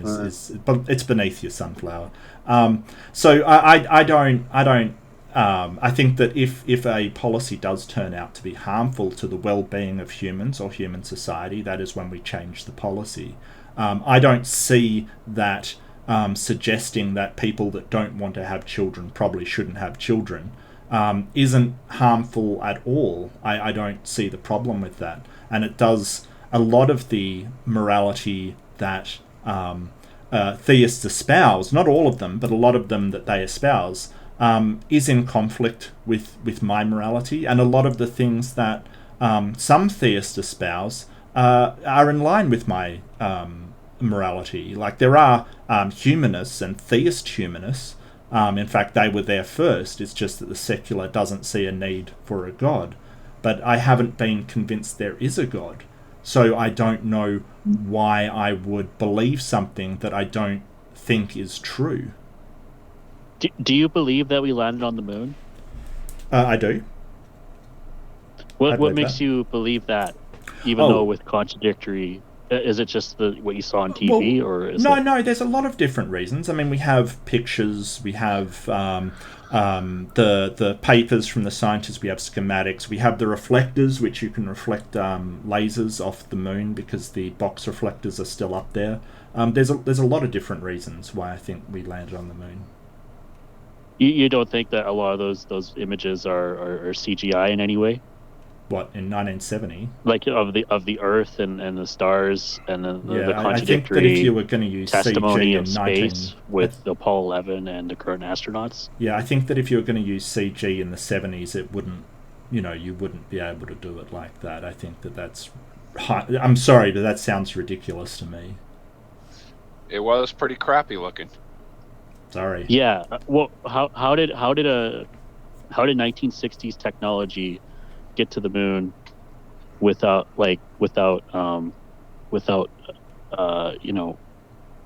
dying or without succumbing to the pressure of the pressure? I believe like it's called the pressure? Allen belt, the Ryan belt. Yeah. How did they Van get Allen. through that? Van Allen. Van Halen belt, yes. Van Allen, there you go. Yeah, so the band of radiation, it turns out that you don't need a lot of sort of reflective material to reflect that radiation away. As long as you don't spend a long amount of time in it, which they weren't, it is perfectly fine to travel through. And that's what I've heard. I could be wrong, but that's what I have heard. Okay, well, at least yeah. I'm just skeptical that we've landed on the moon because really? there's contradictory testimonies between Apollo 11 and current astronauts of what is space. Apollo 11 says that they saw there was just a black sky, there was no stars, and the current astronauts say, "Oh yeah, there's just stars everywhere. There's it's very bright." And so there's a kind of a contradictory two data points there that makes me skeptical that we landed on the moon. I don't also, think there's the a lot Apollo. Of CGI. Well, I just want to address that quickly. I just want to address that quickly. I just want to address that quickly. So the old astronauts didn't say there was no stars. What they said is there's no stars in the pictures because the reflection off the moon's surface created so much light that you couldn't see the stars. That was my understanding of what they said. Because people said, the pictures are fake because there's no stars in it. And the astronauts said, well, you can't see the stars because of the reflected light. And that's what they said. What makes you think that you won't be able to see stars? If you're not in an atmosphere like Earth, whatever that is, how would you not see stars? Why don't you see stars during the daytime? Pardon? Why don't you see stars during the daytime? The amount of light. Right, well, the amount of light. It's a blue sky. There's an atmosphere. We live in a dome. Yep, there's a blue sky, there's atmosphere, but you don't see the stars. And the exposure on the film won't capture them because there's too much light coming through. Yeah. So, and I'll just say to Hurricane Havoc, Hurricane Havoc, I'm not putting you in any camp at all. Light pollution. You can't see stars at night. That's true. You can't see stars at night when there's too much light pollution. There you go, Jungle Jargon. It's something we agree on. It's the same thing. What's that doesn't make any sense. Yeah, so at night, if you want to see stars better, you go out to the countryside where there's no about the moon light landing pollution. and everything. Yeah. So if you go to NASA's website, they admit that they've enhanced the pictures because they're in black and white and not in color. However, there was a gentleman that worked for NASA. They've tried to silence him for years now, but he used to actually do the paintings of the planets.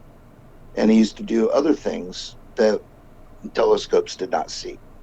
And he has videos. I can't remember the guy's name. I'll look it up for you. But it's quite intriguing because he was a young kid.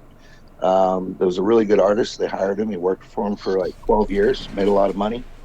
And a lot of those imageries that you see were actually painted. And I also want to know when when Apollo landed on the moon, how did they get the film? Did the film crew show up first, or what? Them blasting off the moon and them landing on the moon, because it's kind of interesting. You can see them land on the moon. So how did they get that photography done? There's also photography of like they use northern Canada like as Mars, as supposed Mars pictures in Devon Island. You can look it up.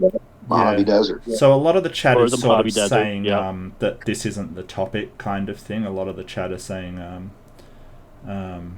this isn't we can go the back topic of way the off debate. topic. Yeah. But anyway, I just thought I didn't put that whole NASA thing to put it to bed. Okay, all right. Well, I mean, I believe even if. I just sorry, Alex. Go ahead. God. Yeah, well, I mean, I believe the pictures, the data sets, the things that I know about. If that can be proved false, then yeah, I guess that I'm wrong. I claim to know that we landed on the moon because of its and to be honest, knowledge is justified true belief is my definition. So if I have justification and I claim to know something, then I'm claiming it's true. And I think I have justification. Then God is true, right? Then God's true, right? Because I have a justified true belief. And so God is true by your own criteria. Do you accept that? Well, I don't think it's true, and I don't think you know that. But it's okay if you don't think I know things. I didn't ask what you think. Well, I accept that you claim knowledge. Do you accept your own hold on. Do you accept your own standard as a justification for God, or do you have a double standard? No, I think that you're claiming knowledge, but I don't see a justification for it's a justified true belief. That's all. Yeah, so you're claiming knowledge. Based on information, based on, this and that. Yeah, so you're claiming knowledge, and that's fine. You can claim knowledge. I don't believe you because I don't see the justification. I didn't ask if you believe me. You established a criteria. Yes. And I used your criteria to justify God. So do you accept that God exists? But what you missed is that justified true belief. What you missed is I said I claim knowledge, and if I'm wrong, I had no knowledge of it. Did you miss that part when I said you never know if it's you wrong? Actually have a justified true belief or not? Mark, how do you know if you have a justified true belief?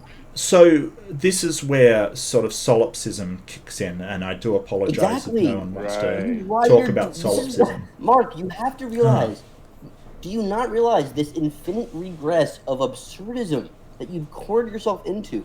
The fact that you can even say, I have a justified true belief, but when you ask me how I really know I have a justified true belief, this is where solipsism is. Mark, this is not going to help a lot of people live meaningful and happy lives. Do you think I don't have a meaningful and happy life? Is that what you're claiming? What if you're the outlier? Do you not realize that? You're talking to billions of people potentially. But the thing is that you're saying that if you know this stuff, you cannot have... there's tons of atheists and people that do subscribe to solipsism, that do have happy and meaningful lives. So I don't think I'm an outlier. That's not relevant. Well, yeah, I agree it's not relevant, but Sunshine brought it up, so I don't know what to do with that.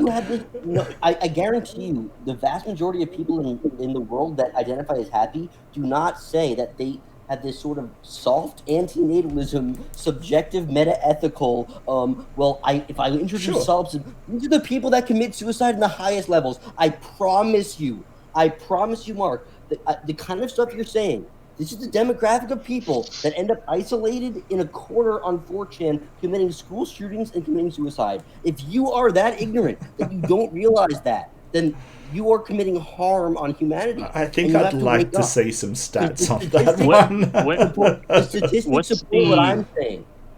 What's the stance of atheists on somebody who's suicidal? So somebody has suicidal thoughts and they say, I just want to end my life. I think I'd feel better if I did. They say, I don't want to move on. They say since there's no afterlife, what would be like the justification for that person to keep living? So it depends on the atheist.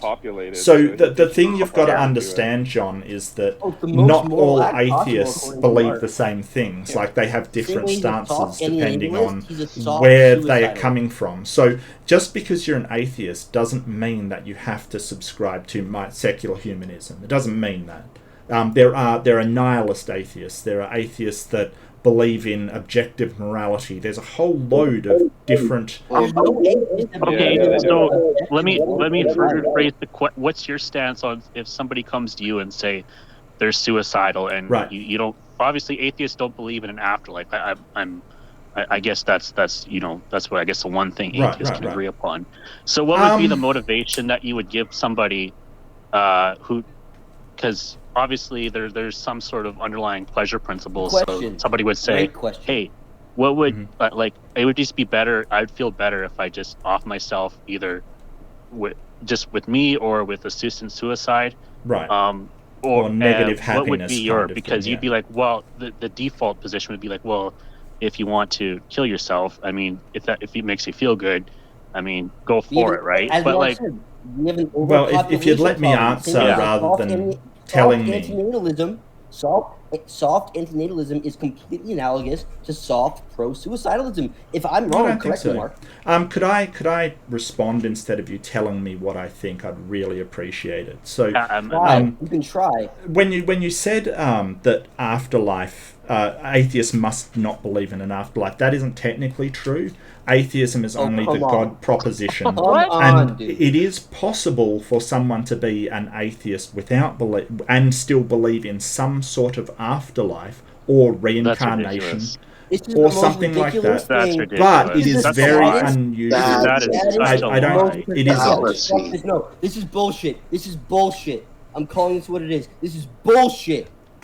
Okay. Are you saying it's unreasonable for me to say that atheists don't believe in an afterlife? Are you kidding me right now? Yeah. So the number one thing from an atheist is they turn the world dust. For instance, somebody may be an atheist, not believe in any gods, and believe unwarrantedly, I think, that you can naturalistically reincarnate into something else. They could believe that. You've never heard of that doesn't exist. Name one person that believes that, Mark. I don't know. It is possible, though. I admit that it is incredibly unlikely. That sounds like a faith-based argument, sir. Well, I don't agree with that argument. But sort of, we're talking about atheists in general. I'm just saying that atheists are different. A lot of people believe in different things as long as they do not. Well, what's an atheist in your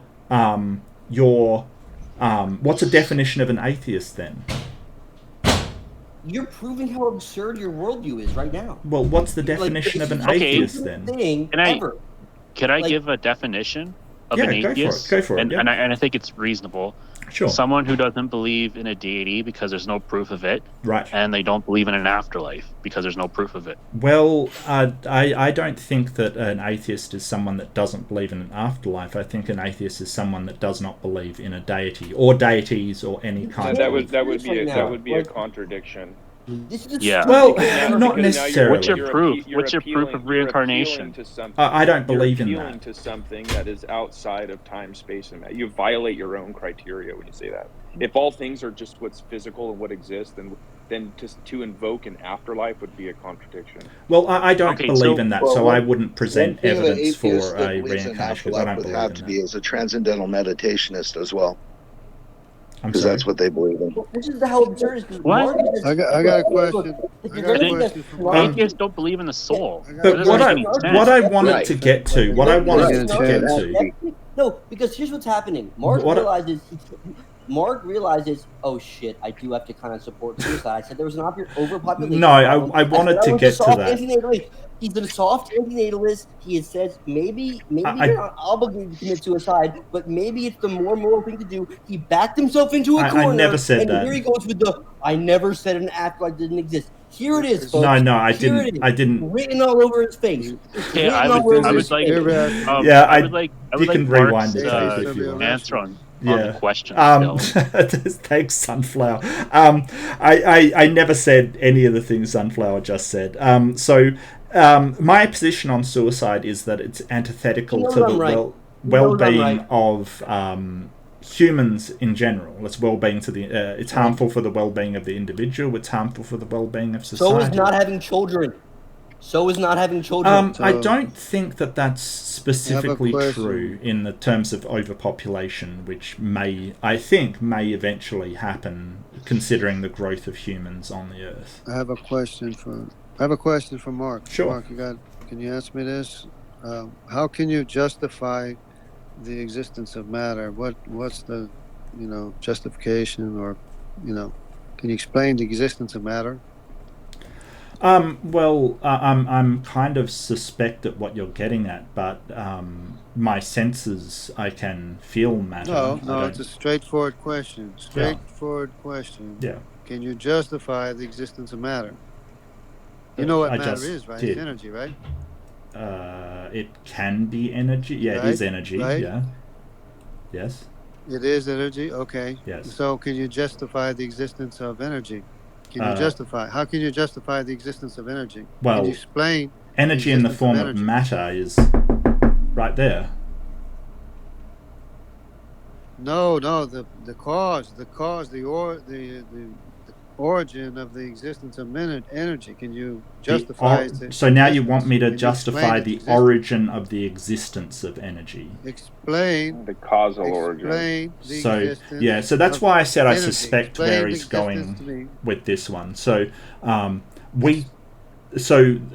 you're getting back to the origin of energy in the universe. Is that what you're getting at, sort of in a roundabout way? Well, I'm not talking about the multiverse. I'm talking about explain the existence of energy that you and I see the result of. Right. So energy was at one point a sort of in a hot, sort of very, very small singularity that expanded. Before Planck time. That doesn't explain the existence. That doesn't explain. Well, I mean, doesn't explain it. Doesn't account for it. But my 45 expends more energy than my 22. How's that work? Your 44 expends more kinetic energy, is 45. What you're talking about? Yeah. I mean, it uses more energy. Yeah, so your the way that it works is that you have a certain mass in the bullet of your 45 that's expelled by the force of a, explosive, gunpowder presumably, pushing on that, because it takes more potential energy to get that mass moving, the 44. Fun, aren't you? I'm sorry? Well, yeah, hold on, John, hold on. That was in the hold on 1 second. Stop. John, bubblegum. I have one question. John. One question. Mark. I'm just telling John that bubblegum's backstage. One question, Mark, very clear. In the same way that you specifically define why you're a soft enemy-list, in that you believe that while it might be more moral not to have children, we are not obligated to do so, and you specifically cited the potential overpopulation. Yes. Can you please explain again why this would not also perfectly apply to suicide, and the fact that one would not be obligated to commit suicide, but why it might be moral to do so given the impending overpopulation of the planet? That's my specific question. Please address it. I think that it would be hard pressed to imagine a situation where it may be moral to do so. It would be very hard pressed, because why? He just gave you one. Well, because undermine the well-being of individuals and the society is the most important thing. So when you're that's for society. Society's overpopulated. Right. So it's hard pressed to imagine, and I think that in order to protect the well-being of individuals, you need to have certain rights that protect that individual. So that's what I believe is the best way. That doesn't sound like, it's their choice. Wait, Mark. They have the right not to. Sure. It's their choice. Oh, if it's their choice, then it may be moral to commit suicide. Maybe, but the circumstances of that would have to be the lottery incredibly extreme. Like, for instance, if you're Mark, locked in a situation where the entire lot of you will die unless one person commits suicide and feeds the others, for instance, like you're all that trapped was the short in a story of the lottery. No, you're not what I said, all Mark. trapped in. No, I'm giving you an analogy I said in an extreme situation, like where given the impending you're overpopulation looking of the Earth, right. So if you're all trapped in a freezer, if you're all trapped in a freezer where you will all die without food, right? You're trapped for an extended period of time, and one person says, "I am going to sacrifice myself so all of these other people can live."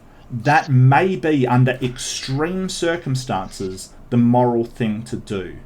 However, though Mark, I would only say under the scenario extreme we're dealing circumstances. With the vast expanse of overpopulation, it does not rely on any one person's shoulder. So the exact same way you elucidated it with antinatalism, you did not say one person must not have children, because the concept you described was that for any given person, given the impending overpopulation, for any given person, given the impending overpopulation of our planet, while they are not obligated to not have children, it might be more moral to do so. This is completely analogous to, for any given person, given the impending overpopulation of our planet, they are not obligated to commit suicide. However, it may be more moral to do so. I hold you to that, sir. Please go ahead. Okay, so let's change it then. If you don't want it lying on the shoulders of one person, let's change it to 1,000 people and 5 people have to choose to commit suicide. Or let's change it to 1,000,000 people and 1,000 people choose to commit suicide. Where are you going to stop this analogy where under certain circumstances, and I want to make perfectly clear that these people are choosing to do so, that they can save others by making a sacrifice? Where does that become immoral? Where does one person laying down over the barbed wire... You have to rephrase your question, because your original stance of soft antinatalism, there was no numbers in that. Well, no. You presented it. Yes. You presented soft antinatalism, and it was for any given person. There was not a sort of numbers game. It was not a sort of... You didn't present soft antinatalism with a ratio, as in, soft antinatalism as if a few select people somehow have a disproportionate amount of, like, their children would take up more resources. No. You made it very clear that given the... I'm going to restate my question, Mark, because I really do think you did not answer it. Given the impending overpopulation of our planet, you supported a soft antinatalist stance, which, as you explained, would mean no one is obligated not to have children. However, it may be more moral not to have children. Yes. I'm going to say this again. This is not a one for the many. There was never a trolley. This is not a trolley problem. This is simply any given person that is aware of the impending overpopulation of the planet. Yeah. It may be more moral for them to kill themselves. No. Because... you did say that. Well, position that you described. When was there a ratio involved? So there never was. The reason why I'm not giving a ratio or anything hard is because it all depends. So the criteria is always going to be the well-being of individuals and human society. So humans and human society. If we discover a technology that we don't have to do that, then it is no longer moral to do so, for instance. And that's why I sort of say, hey, it all depends on this idea of what's in the best interest. You're begging the question, Mark. Hold on. Mark, I'm just explaining why I'm not giving it. What utopia are we talking about here? Superimposed. Mark, you're presupposing the thing that you're supposed to be establishing. You keep talking about morality, and when you answer these questions, you keep talking about like people have rights. You keep saying where does this ubiquitous rights come from if not from God? I don't know what you're talking about. I understand that you've sort of assumed that things are objective and comes from a God, but I don't assume that. I think that there is no objective morality, and I've never been presented. You keep appealing to yourself, Mark. What you're saying is that the individual determines morality. Basically, you're using the analogy as you have to crack an egg to make an almond. I think that guys, societal Mark, structure creates the morality. I think that's what happens.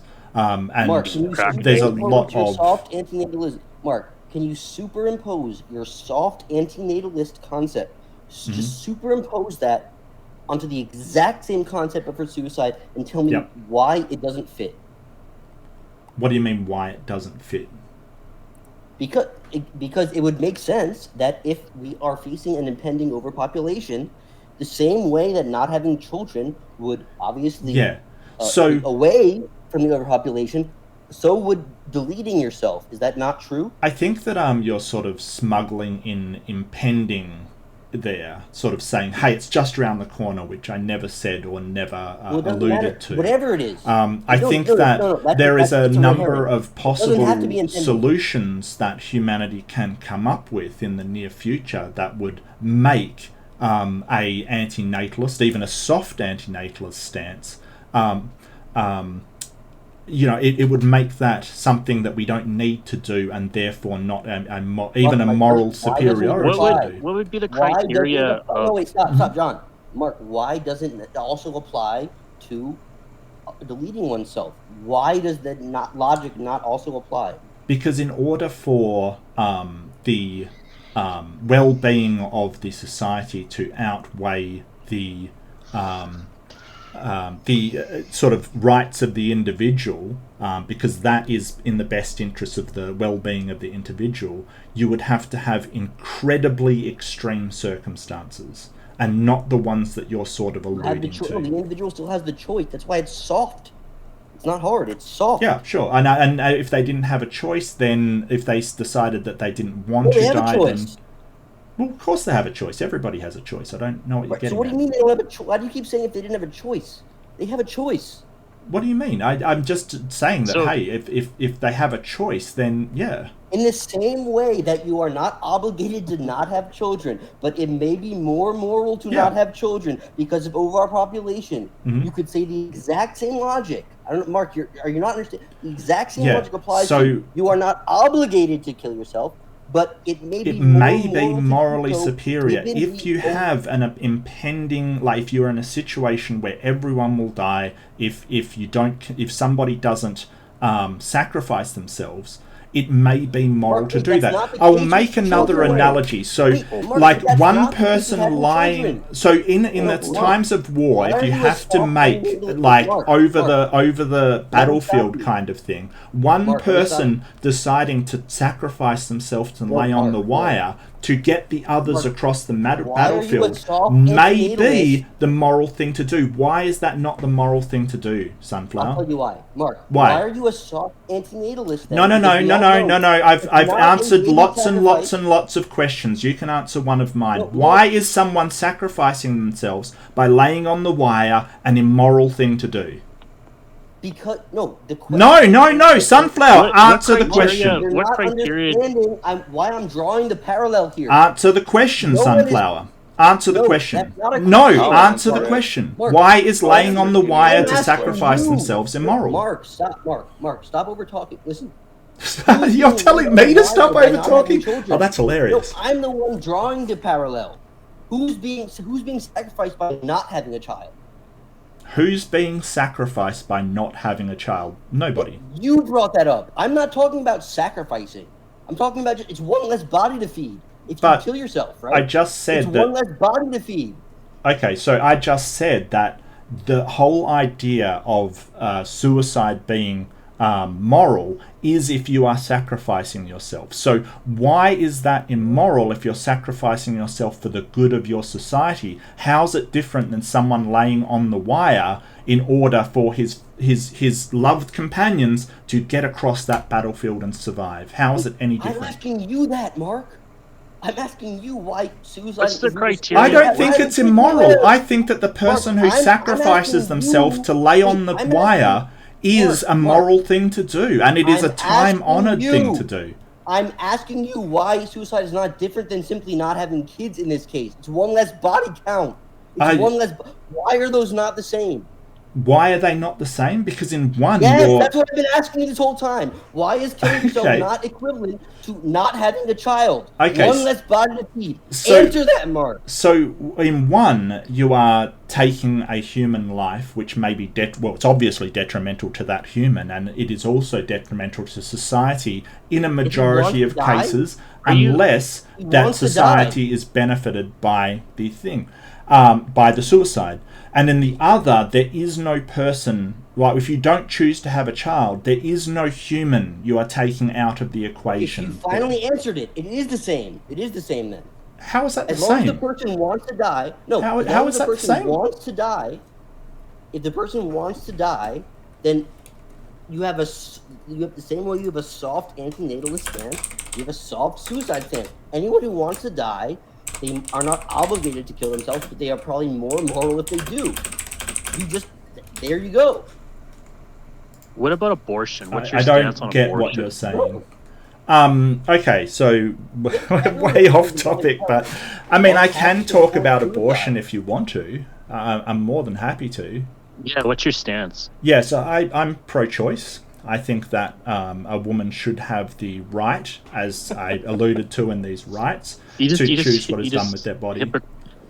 Does the baby have a say on what if they want to be sacrificed or not? Well, I mean, it's not... Yeah, I mean, I guess you're using baby. Sure.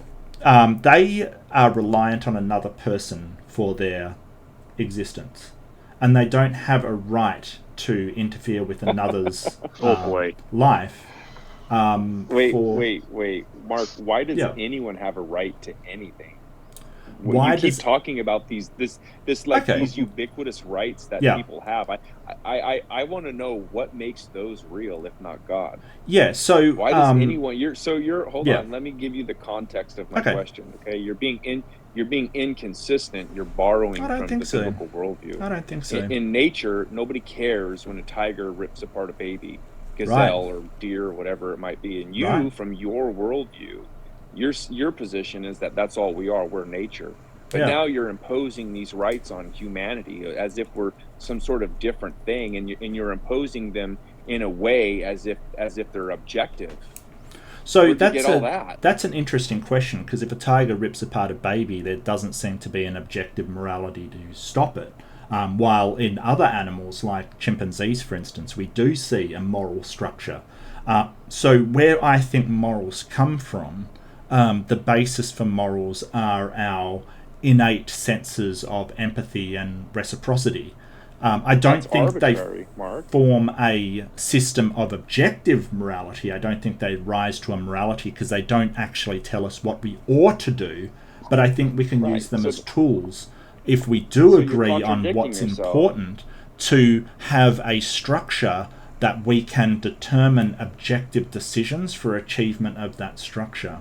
And you don't have to care about human well-being. I understand you're contradicting yourself. How? You're contradicting yourself. How? Because when I ask you who determines morality, what's the final reference point? The first thing you said was society. Yep. Okay. Then when I explained to you that societies have justified many atrocious things, you immediately pivoted, which is a contradiction, and you appealed to the individual. Now, Sunflower went on, and I mean, that was fine, I'd like to address that. The wrong question. The problem is now is if you're pivoting to the individual. Well, individuals have justified many atrocious things also. So the specific question is, what's the final reference point? And each time you invoke that final reference point, you contradict yourself when you appeal to something else. Yes, so that's the question. Yep, so society is made up of individuals who each have these senses of empathy and reciprocity. We all have them, except for maybe you could point out that sort of sociopaths or psychopaths, for instance, are born without a sense of empathy. That's a bit of an outlier and is unusual. Morality is usually applied to functioning humans or functioning, beings rather than anything else. So it is the general sense of empathy that and reciprocity that allows us to form a moral structure in society. So you didn't answer you didn't answer. Hold Yeah, on for a second. Sure. Just give me a few minutes. So Mark, you didn't answer my question. I'm looking for the final reference point. I just gave it to you. If you're looking for the answer God, I'm not going to give it to you because I don't think morals come from a God. Well, that you don't have to, but that's my position. But see, I understand here's the thing. On the biblical worldview, okay, God imposes these morals onto humanity. He establishes them in an objective way, and all the humans on earth can disagree. It doesn't matter. Sure. All the humans, all the creatures cannot change what the Creator has imposed. Okay, so let's talk about that for a while. Right? So let's talk about that for a while. I'll let you push back on me all you want. I will. Yeah, I've got to. I'm sorry. I'm sorry. I've got to. But that's well, you can write it down. That's my worldview, and but right now we're challenging your worldview and the absurdity of it. So what you just justified when the Americans pulled out of the Middle East recently, the people that we called terrorists, they rebranded themselves as freedom fighters, and they demanded that any of the young virgins be turned over to the freedom fighters so they could repopulate their army. And if anyone objected, they got shot, the parents.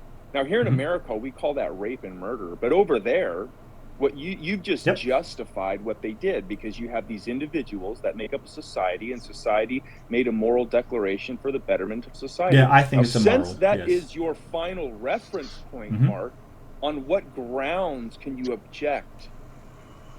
Yeah, so it depends on whether you agree with me that the well-being of humans is important.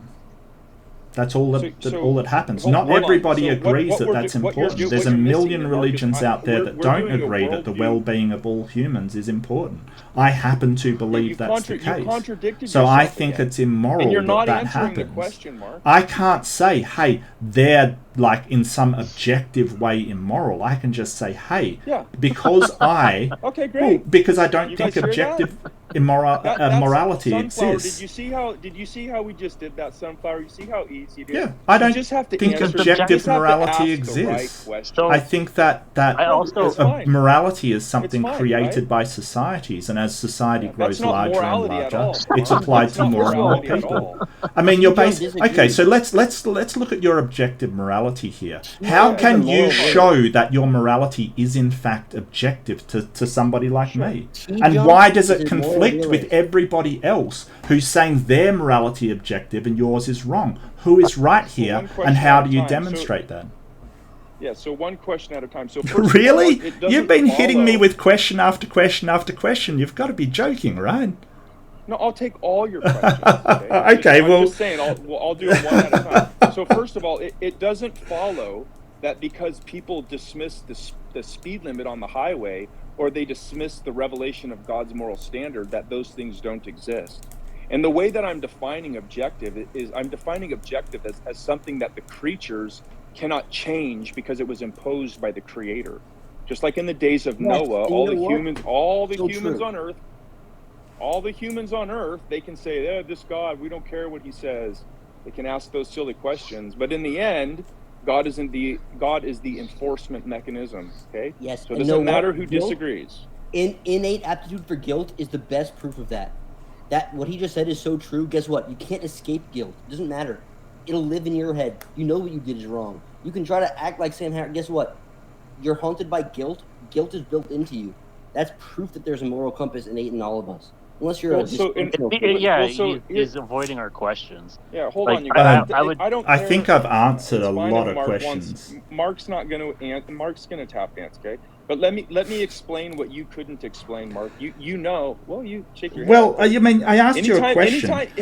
For a speed limit, you have a sign that says this is the speed limit. My question was, how do you know what you're saying is the speed limit? So you say 70. Another person, like instead of I'm sorry, I don't know what religion you are, but just say an Islamic person says that the speed limit's actually 50. How do you tell empirically, like objectively, who is right and who is wrong? We all know because God established these in the Ten Commandments. Okay? But they say yours is different. What you were failing to account for You don't have to accept my worldview, but we're doing a worldview comparison. Mm-hmm. On your worldview, you can't even say that murder and rape is wrong if it's happening on the other side of the world. I can. Yeah, I can say those things are objectively wrong at all places and all times. And it doesn't follow Really? because people don't, because people reject that, just like they do the speed limit, that those things were not revealed. Killing someone is always wrong. Is killing someone always wrong? Because the Bible says, hold on, I'll be done in 1 second. Because the Bible says that God, because the I'll Bible just says respond that God first, has John. placed his moral law on our hearts. And that's why you know, Mark, that those things are wrong. But if you try to say they're wrong, you're not going to be able to defend that with me because you have no final reference point. Is killing always wrong? Of God and God's objective. Is killing always wrong? Go ahead. Is killing always wrong? Go ahead. Is killing always wrong? No, murder is always wrong, Mark. What defines murder? Killing innocent people. What defines murder? I know where you're going. I'll take that question. So it's just the law that defines murder. That's all that it is. Is it okay to murder your 1-year-old child because the mother doesn't want to raise it anymore? Yeah, and that's it's still completely dependent wrong. upon the mother. Yes, that's wrong. Why is that wrong? What You standard? said, but the child is dependent up. Like the child's not going to survive on its own at 1 year or 6 months No, it can old. be given to somebody else. That happens on a regular basis. No, you said that because pro-choice. I said is murdering the justified. child is wrong. Yes, I said the murdering the child Pro-choice is wrong is- when it can be pro-choice is easily given justified to because- somebody else. Well, don't misrepresent my position. I didn't remit. You said pro-choice is justified because Mhm. the baby is dependent upon the mother to survive. Correct. Well, isn't the Yeah, baby it's dependent upon infringing the on mother her to right survive, to bodily like, autonomy. years after birth. Yep. So it is a right to bodily autonomy. Breastfeeding is bodily autonomy. Why can't a mother? Wait, hold on, you guys. Look, this is all. They you can have to refuse to look, breastfeed their child. We can give it this is solution all and you other have. ways of Wait, feeding Mark, the can she- child. can Doesn't she mean you then should kill starve? it. No. What if the only option for the baby to be fed is the woman's breast milk? That's bodily autonomy. When They is just the say, hey, only option for a baby to be fed Yeah, one it's a woman's hypothetical. breast milk? This is how It's thought experiments it's a work, Mark. hypothetical that never happens.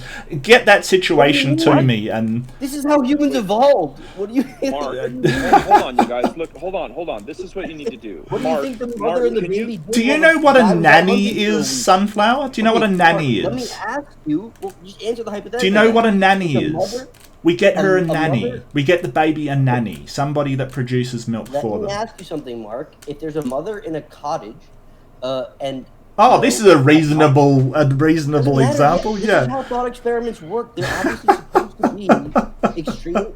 Don't laugh. Just answer the question.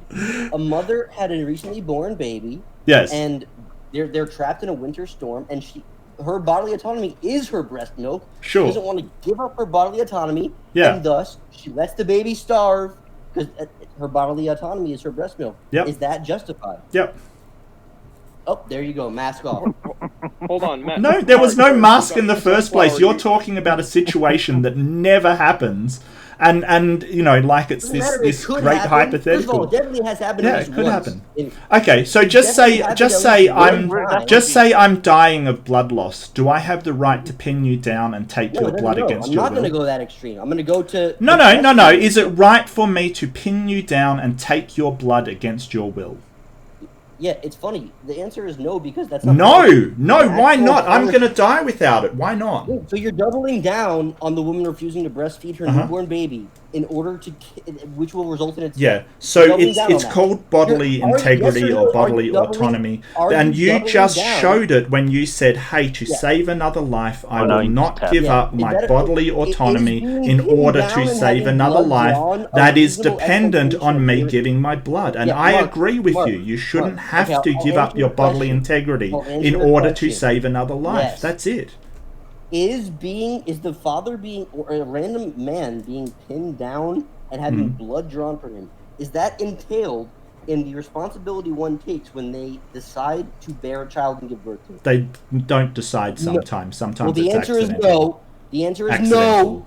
Okay. However, a Accidental. mother Well, why ask me breastfeeding if her you're going to give me child- the answer? I Yeah, mean, Mark, I don't know if this is news to you, Mark.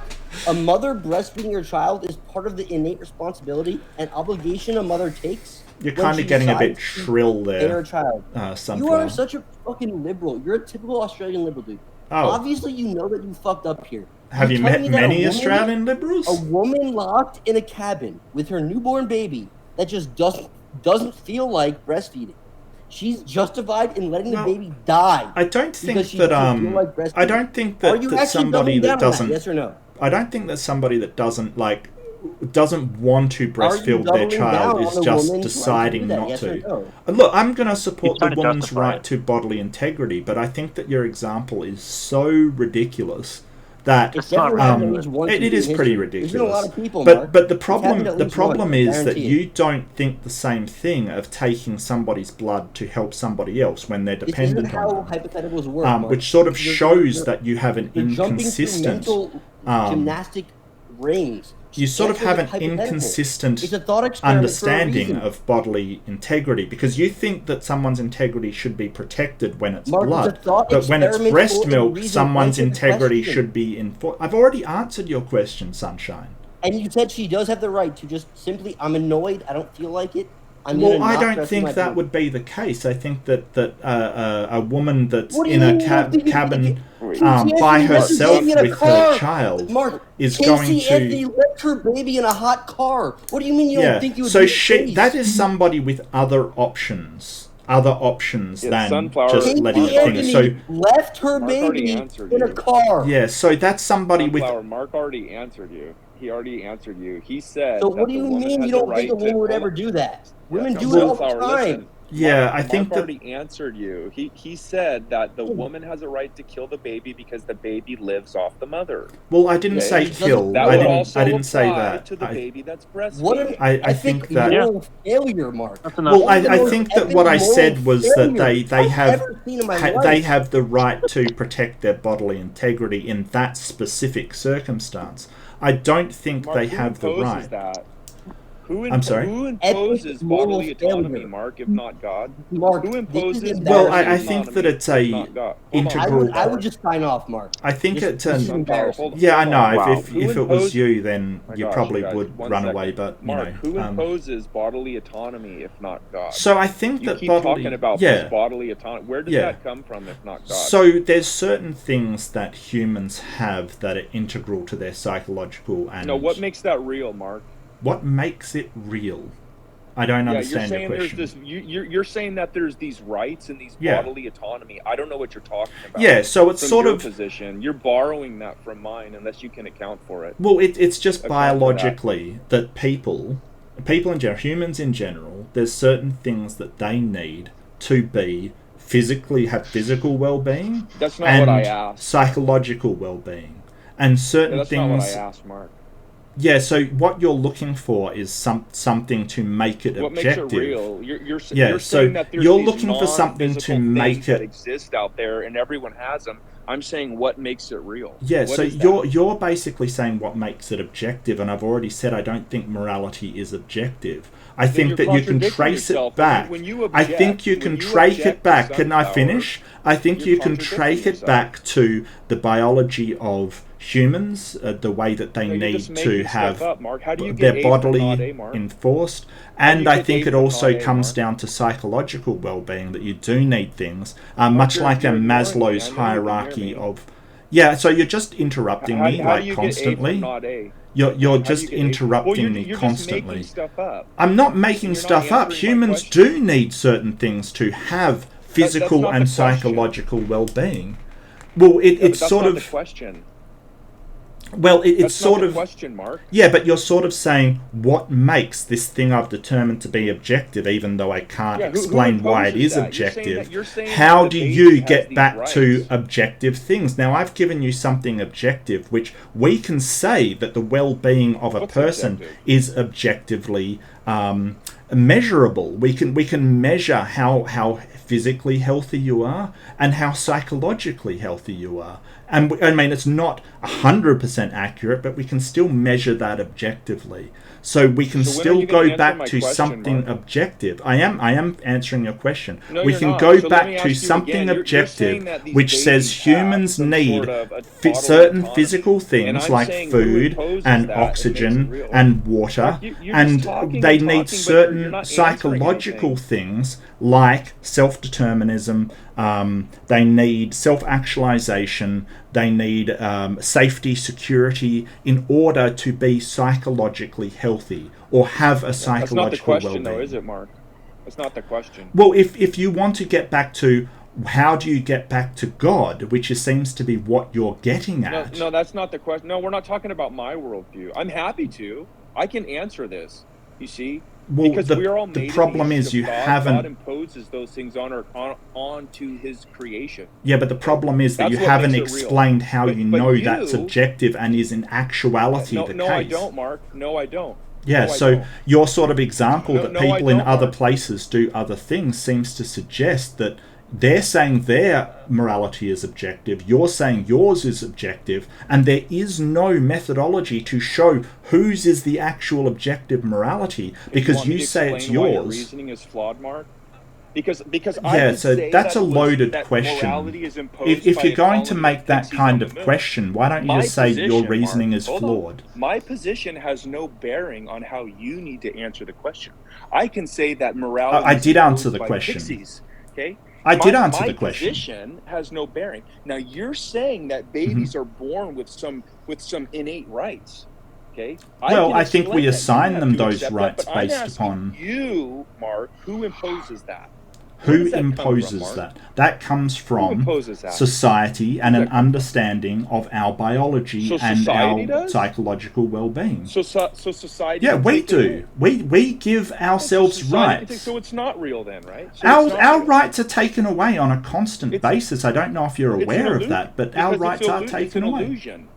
Well, it's not an illusion. It's not an illusion. There are certain things that humans need that are objective. Our psychology and our physiology are based upon objective things that we need to be well-being.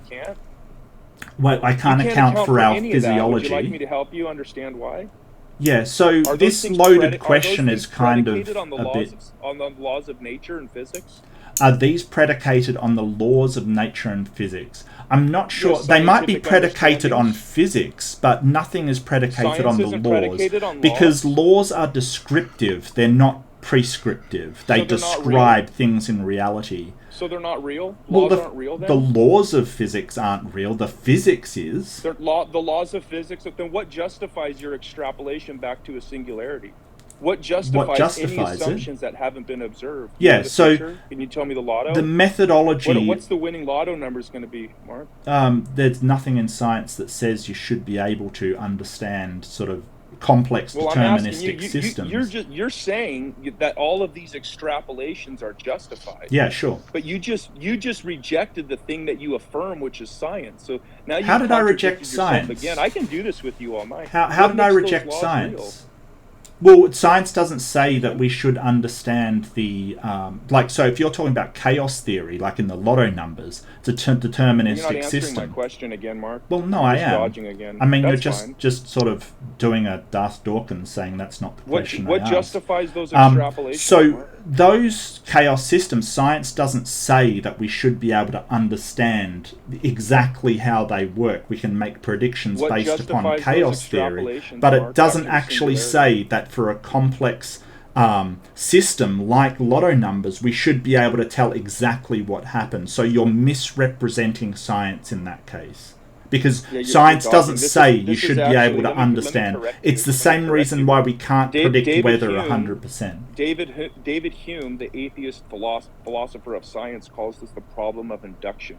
Right, Hume, I'm very familiar with. That you are making inferences unjustifiably to these things that you cannot account for from your worldview because you reject the God that makes them real. Guess what? You've got the same problem. You've got exactly the same problem with induction. You have the same problem with induction. How do you solve it? Because God created nature, so it. How do you know that? How do you know that? How do you know that? How do you know that? He revealed it. He revealed it. So you experienced something that you then took a conclusion for. That's induction, Sonny Jim. Congratulations, you got to induction, which you say doesn't work.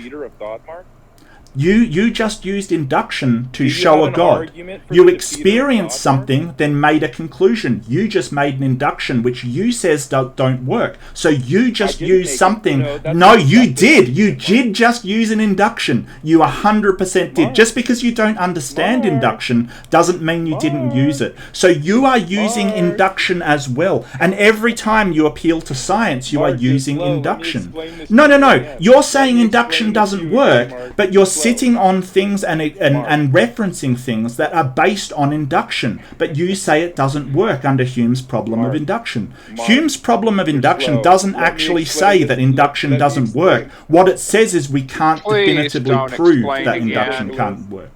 Mark, let me explain something to you. Sure. When I ask you what makes these things real, you denied what you affirmed. Okay. When you ask me What did I makes deny? them real, I'm going to tell you that's God. What did I So deny? Now they're rationally justified. What did I deny? Unless you have a defeater, What did I deny?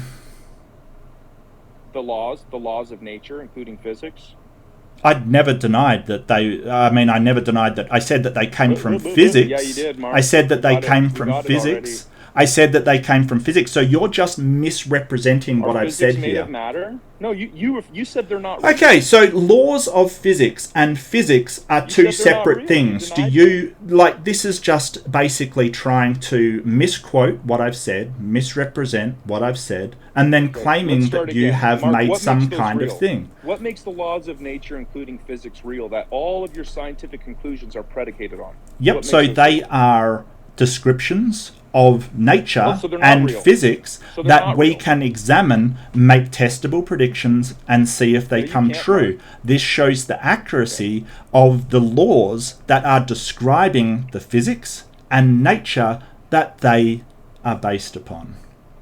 Okay, so Mark, it does not follow that because you observe consistencies, that therefore you have laws.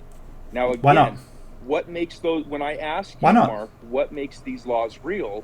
You just said that they are Why not? descriptions, and therefore they are not real. So are they real or not? You're contradicting yourself again. Yeah, so they're Go ahead. descriptions of the things that they describe. So it's like mathematics, for instance. Like mathematics is a concept. It's a abstract. It doesn't actually describe math anything. isn't real. It's a concept. Is logic a concept? Yeah, maths is an abstract. You are aware of that, aren't you? So if I tell you that, Oh that my God! 4 You plus don't 4 is even 10, know. You don't even know if that I math tell is you- an abstract. hold on. Oh If my I tell you God! that 4 plus 4 is 10, and you disagree, and you tell me no, it's actually 8. I could say, well, I'm just using a different. Show me a 4. Show me a 4. Not a 4 of something, so hold just on. a 4. Hold Show on, me a Mark. concrete Are you- 4. No. I'm asking something. Show me a You're saying math concrete is an 4. abstract. We're not getting that physics are also an abstract. They come from a mind. Well, the laws of Mark, physics you are. telling Physics me- are actually Mark, the are you thing itself. telling me that there are non-physical things that have power over the physical world? No. What are you talking about? Really? So the world doesn't act according to these laws that you can't account for? The laws of physics. Whoops. What? Sorry, I missed that. What is that? What is that, Mark? Laws of Are physics? You telling me, The laws of physics telling me that describe are what they- happens are in they- the real hold on. world. I don't know Are how you else I telling can me, say Mark? this. If you Are know, you you guys telling me, are Mark, slow that and there can't are understand it, there's not a lot I non-physical can do. things? Are you telling me that there are non-physical things that have power over the physical world, Mark? I don't know what you mean by have power over, because when we have Laws of physics, physics. Does the the laws of physical physics, world that act doesn't have. in No, I'd like accordance to. to I'd like to like sort of be allowed to talk rather than you guys just interrupting me left, right, and center, because I can't seem to That's say fair. anything without you guys just jumping in and talking over the top of me. So the laws of physics don't have power over what happens in the real world. It's not like we can write a law of physics and that will change how physics works. They simply describe what happens in reality, right? So when you say have power over them, I don't know what you mean. So the physical world does not act in accordance to these laws that we have discovered? Yes, they do. The accurate ones that okay. we have discovered. So Can you violate these laws, Mark? Well, no, but if in some way you can figure out a way to Like, we have an old law of... we had medicine, right? And it used to be the four humors kind of thing. And it described what we saw. It wasn't right, so that sort of theory of medicine was wrong. It's the same with physics. If something is wrong, it's just wrong. It still may be useful, but it is wrong. Yeah. Yeah, so I think you're conflating... I'm not hearing an answer from you. Well, I think you're conflating the laws of physics with the actual sort of physics that is going on in the background. Yeah, it doesn't follow that because you observe consistencies. Again, you observe these consistencies. Sure it does. It doesn't follow from that. Like if you were to walk into a house and observe a leaky faucet, it doesn't follow from that you have a law of the leaky faucet and this faucet has been leaking for millions of years in the past. Now, if there was a plumber there and the plumber says, you know, this faucet's been leaking for X amount of time and I'm going to fix it, or it has been leaking, or I'm not going to fix it. Well, no, but we can... Then you would have a rational justification for your belief in this leaky faucet. Oh, well, but you can look at other things like the amount of rust build-up, the amount of sort of lime build-up. There's a lot of things you can look at, a lot of different things that you can use induction to say, hey, this faucet has been leaking for an incredible amount of time. I don't think you need to, sort of see the faucet leaking in order to know that it has been leaking. Your answer is circular, Mark.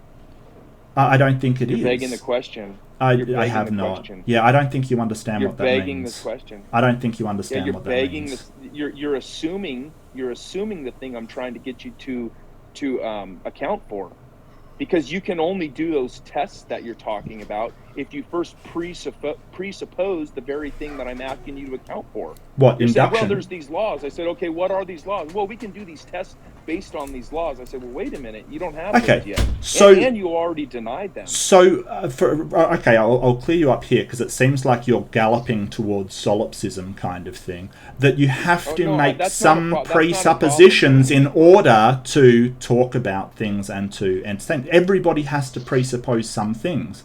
I, personally, presuppose that empirical data, my senses, are accurate for a given value of accuracy, and that the logical absolutes. And from there we can get to rationality. If you want to argue against... Well, the whole idea of a presupposition is you don't have to account for them. That's the whole point.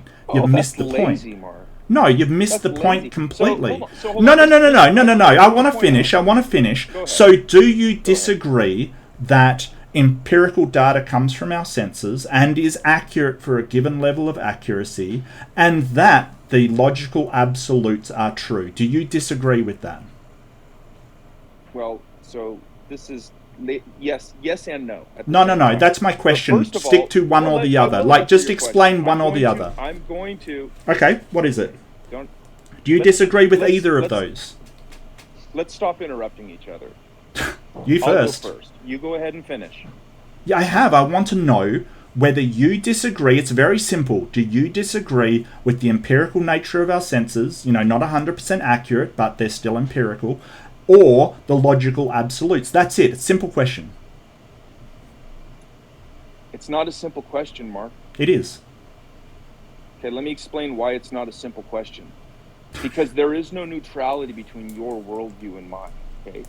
On my worldview, God made my mind in a way that it can be rational. Now you're just avoiding the question. Nature in a way. You're avoiding the question. Are we going to keep interrupting each other? Well, you're avoiding the question. Answering your question. No, you're not. You're going on to God. It's got nothing. I didn't ask where they come from. I didn't ask how they exist. I didn't ask anything about them. I asked a simple, do you think that empirical senses are real and logical absolutes are real? That's it. That's all.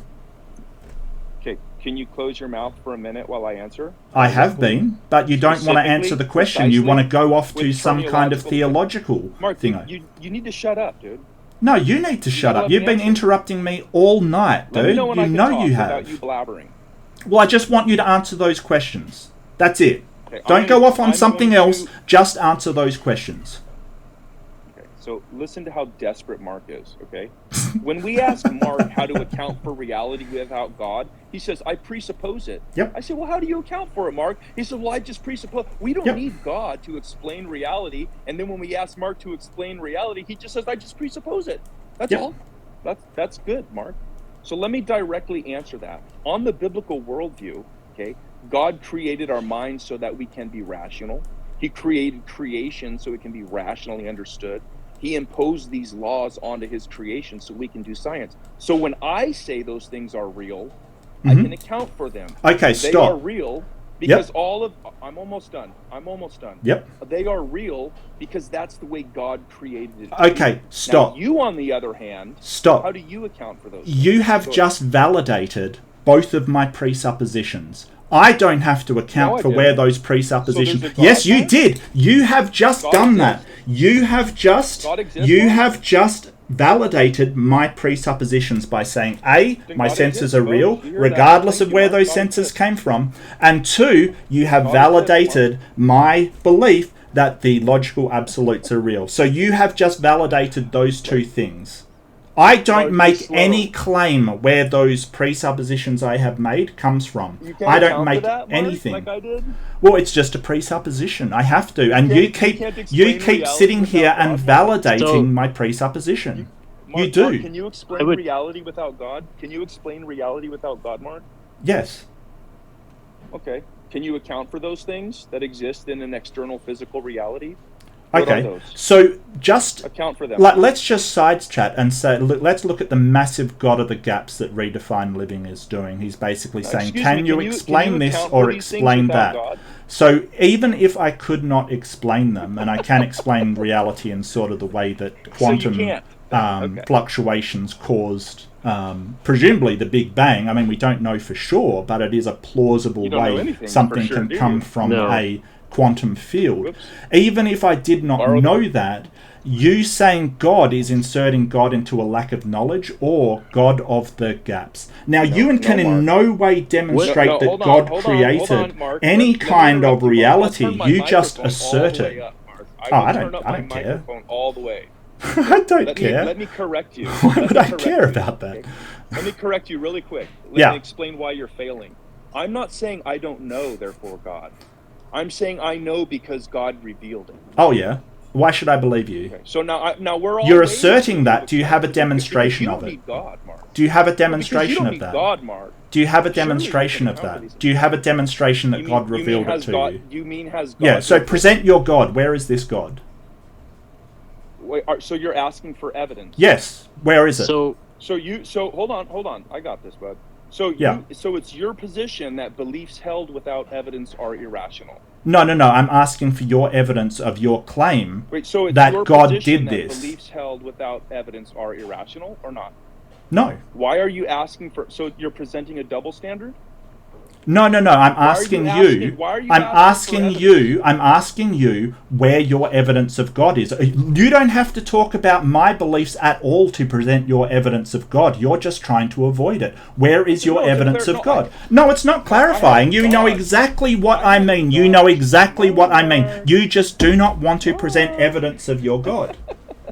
Like, you can run away if you want. That's fine. Run. Go. Down, Mark. Run. So bad here. It's embarrassing. But listen, look, I'm embarrassed for you. That's the only embarrassment going on here. Fine. I'm going to go on record here. All right. And you can rip this to your channel. Yeah. Okay, I'll rip this to my channel. Thank you. I will not dodge a single question. Well, I will answer stop dodging every then. Single one of your questions. Okay, so evidence for a God. Evidence for a God. No, let's keep to the question. Evidence for a God. Go. What's your best evidence that you have? I don't know why you're playing silly little games. You seem there's no game. I just asked you for evidence for your God, and you can't seem to produce it. You're just talking and talking because you're not answering it. Everything is evidence of God. Everything. Everything. Yeah, everything. Do you have an did you just unironically look at the trees? Did you unironically say, look at the trees? Mark, Oh dear. Oh my. Is that an expression of your mental state of incredulity? I'm wondering if you have any more than that. Everything is evidence of God. Yeah, no, everything. Yeah, everything. Yeah. What's your criteria for causation? What's my criteria for causation? What do you mean by that? What is necessary? Respond to that, Mark? Yeah, I think that's just another assertion without any demonstration beside it. So when you sort of say everything is evidence of God, all you've done is kick the can down one step and said that I'm going to assert something else. It's not a demonstration, it's just another claim. Okay. And so is the negation, isn't it? Now, what evidence no. What evidence do if it was negation, no. Let's address that. A negation is saying, yeah, I don't think that's the case. I think you're shifting the burden of proof. To rise to your own standard, which is evidence, and provide what evidence you have for the not God world.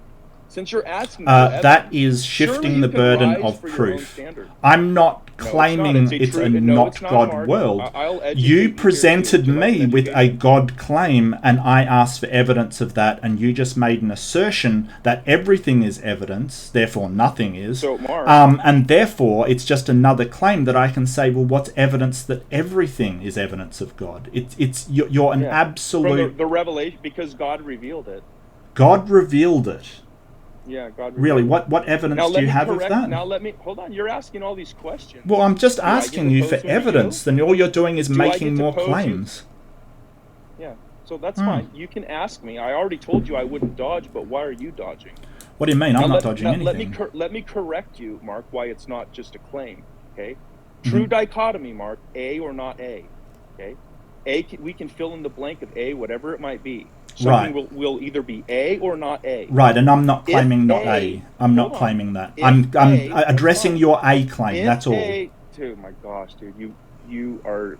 Yeah, I'm just trying to help because I'm not claiming not A. Slow down with the coffee. Okay, have some warm milk instead. Oh, you know what? I think I'll have a bit more actually. A and not A are both universal declarations. If A is a universal declaration, then so is the negation. This isn't controversial. Okay. I agree. If we fill in the value for A as God, and that's a universal declaration, then so is the claim of not A. That's your position. Yes. Okay. Now, when you say that I am making an assertion, you have a presupposition that there's some neutral ground and I'm adding God. Do you have an argument for that?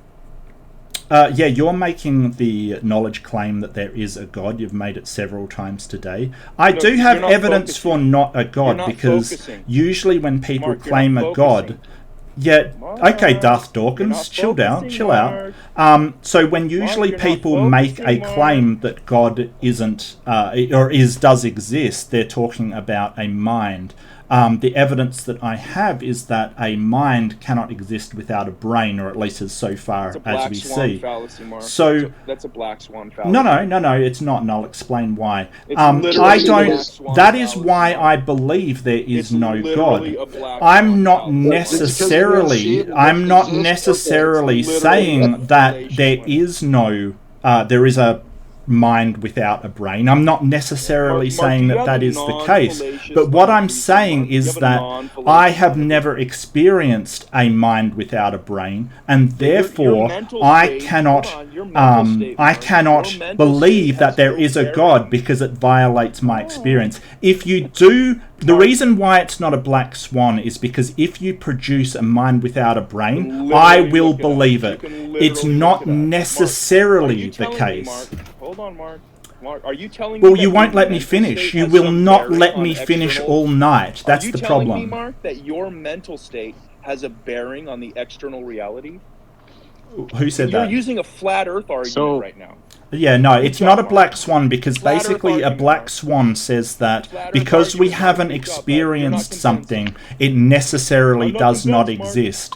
The reason why it's not a black swan is because my position is that it doesn't necessarily exist. My position is that the idea that a mind exists without a brain is the reason why I believe that a God cannot exist. If a mind without a brain is presented to me, then you are on much stronger ground for a God existing. So if you can present that, go for it. No, I explained why it wasn't. Now, Mark, I asked you. Hold on. I specifically asked you for an argument, Mark.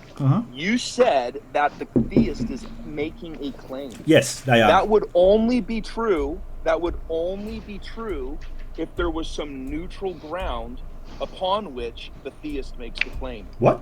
Do you have an argument for that? A neutral ground is not required for you to make a claim. That's ridiculous. Then you are also... No, Mark, a true dichotomy, A or not A, those are both claims. You don't get to cower behind neutrality, Mark. So the problem is you're confusing ontology with epistemology here. So ontologically, no. Let me finish.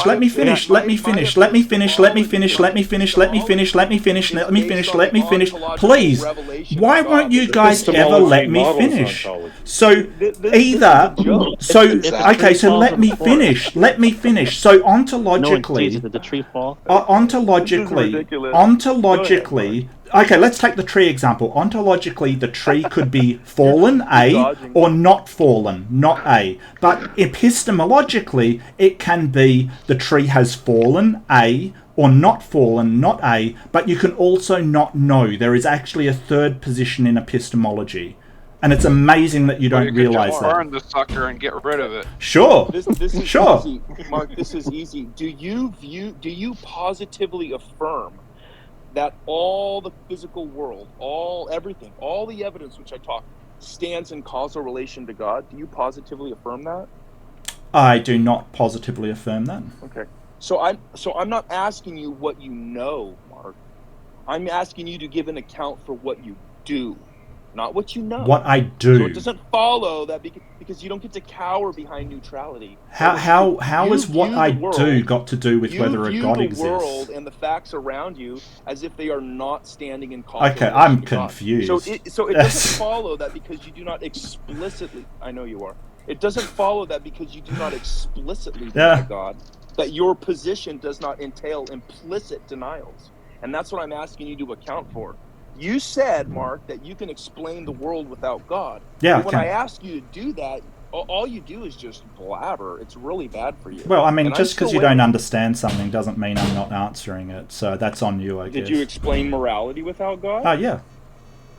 Yeah, rape is fine as long as it's not happening. Actually, I said it derives from empathy and reciprocity, I believe, were my actual words. But nice that you misquote me. Well, you obviously don't have a foundation of truth because you keep misquoting me and misrepresenting my position. And, I mean, you've got to somehow, in your belief, say I did not bear false witness, but you keep telling me what I never said. So, does that scare you? Because you said earlier that it's not immoral for a woman to leave a baby if the baby needs to be breastfed. Yeah, because of body autonomy. So right. So I think what's your morality? Extreme circumstances. You explicitly said that. You can go rewind it back. You can say that. You can. And you did justify, a baby abandonment or the betterment of the individual or society, whatever that means. So you still haven't really defined what morality is. Well, and then another thing you'll say, well, morality is subjective. Well, then why even make moral claims to begin with? Well, because they're essential for the functioning of societal mammals. Yeah, but and not just our societal mammals. They're also imperative for chimpanzees, bonobos. There's morality among dogs and other social creatures, but juxtapose that with cats and individual hunters, they don't have that sense of empathy, not to the same degree. There might be some there, but not to the same degree. You're not answering the question. So you're not answering the question. I think that under extreme circumstances, extreme actions may become moral, but you're trying to sort of show it as in any case this is moral or immoral, and I don't believe that. I'm a moral relativist, so I think that under certain circumstances. Yeah, you're a moral relativist. So why would you make what would be the point of making when you're making a moral judgment on somebody? You're commanding somebody not to do something. Right. If you're saying morality is subjective, well then what is the point even listening to you? Well, this guy believes morality is subjective. Yeah. Why do I even care? He's telling me I'm doing a wrong thing, whatever that may be, stealing or whatever. Right. But he believes morality is subjective, so his claim doesn't really bear fruit. Yeah, and I think it's incidental that most humans care about well-being of other humans and themselves. I think that comes from the empathy and reciprocity. Well, doesn't that entail morality though? What does what entail morality? The well-being and empathy of other human beings. Sure, but usually what humans generally tend to do is care about it within their own social group and not outside of their own social group. So, for instance, Christians may say killing, like murdering people is wrong, but they'll still go to Iraq to fight in a war because that is outside of their social group. My morality suggests that all humans are part of the same social group, and so all humans should be, treated equally. If you don't believe that, then that's fine. If you want to go to Iraq and kill people because, although your Bible says do not murder, you're happy to do so in certain contexts. What do you mean? What do you mean human beings should be treated equally? Sorry? What do you mean? Well, you think a baby should be treated equally as a man? Well, I think that it's kind of a broad claim. Well, I think there's certain inalienable and you still haven't really rights suggested the morality. That there are rights that we should have. He said you can kill babies. Remember? Yeah, he said kill babies. It's justified to kill babies. It's justified to suicide, like suicide yourself. I'll just repeat that. I'll just repeat under extreme circumstances. Is probably the worst thing anything could be done. Well, under extreme circumstances. Starving a baby to death. This is sort of mischaracterizing what I've said. You've sort of taken one thing that I've said and extrapolated. You said it's justified. And now you're extrapolating it to just, hey, it's fine to kill babies, and I never said that. Sorry, I never said that. Did you account for those rights that they have, Mark? So as I've gone through before, humans need certain things for their well-being. And if you don't care about well-being, that's fine. If you don't care, but that's not the question. You're projecting, man. You're projecting. No, I'm not. I'm just saying. You don't care about well-being.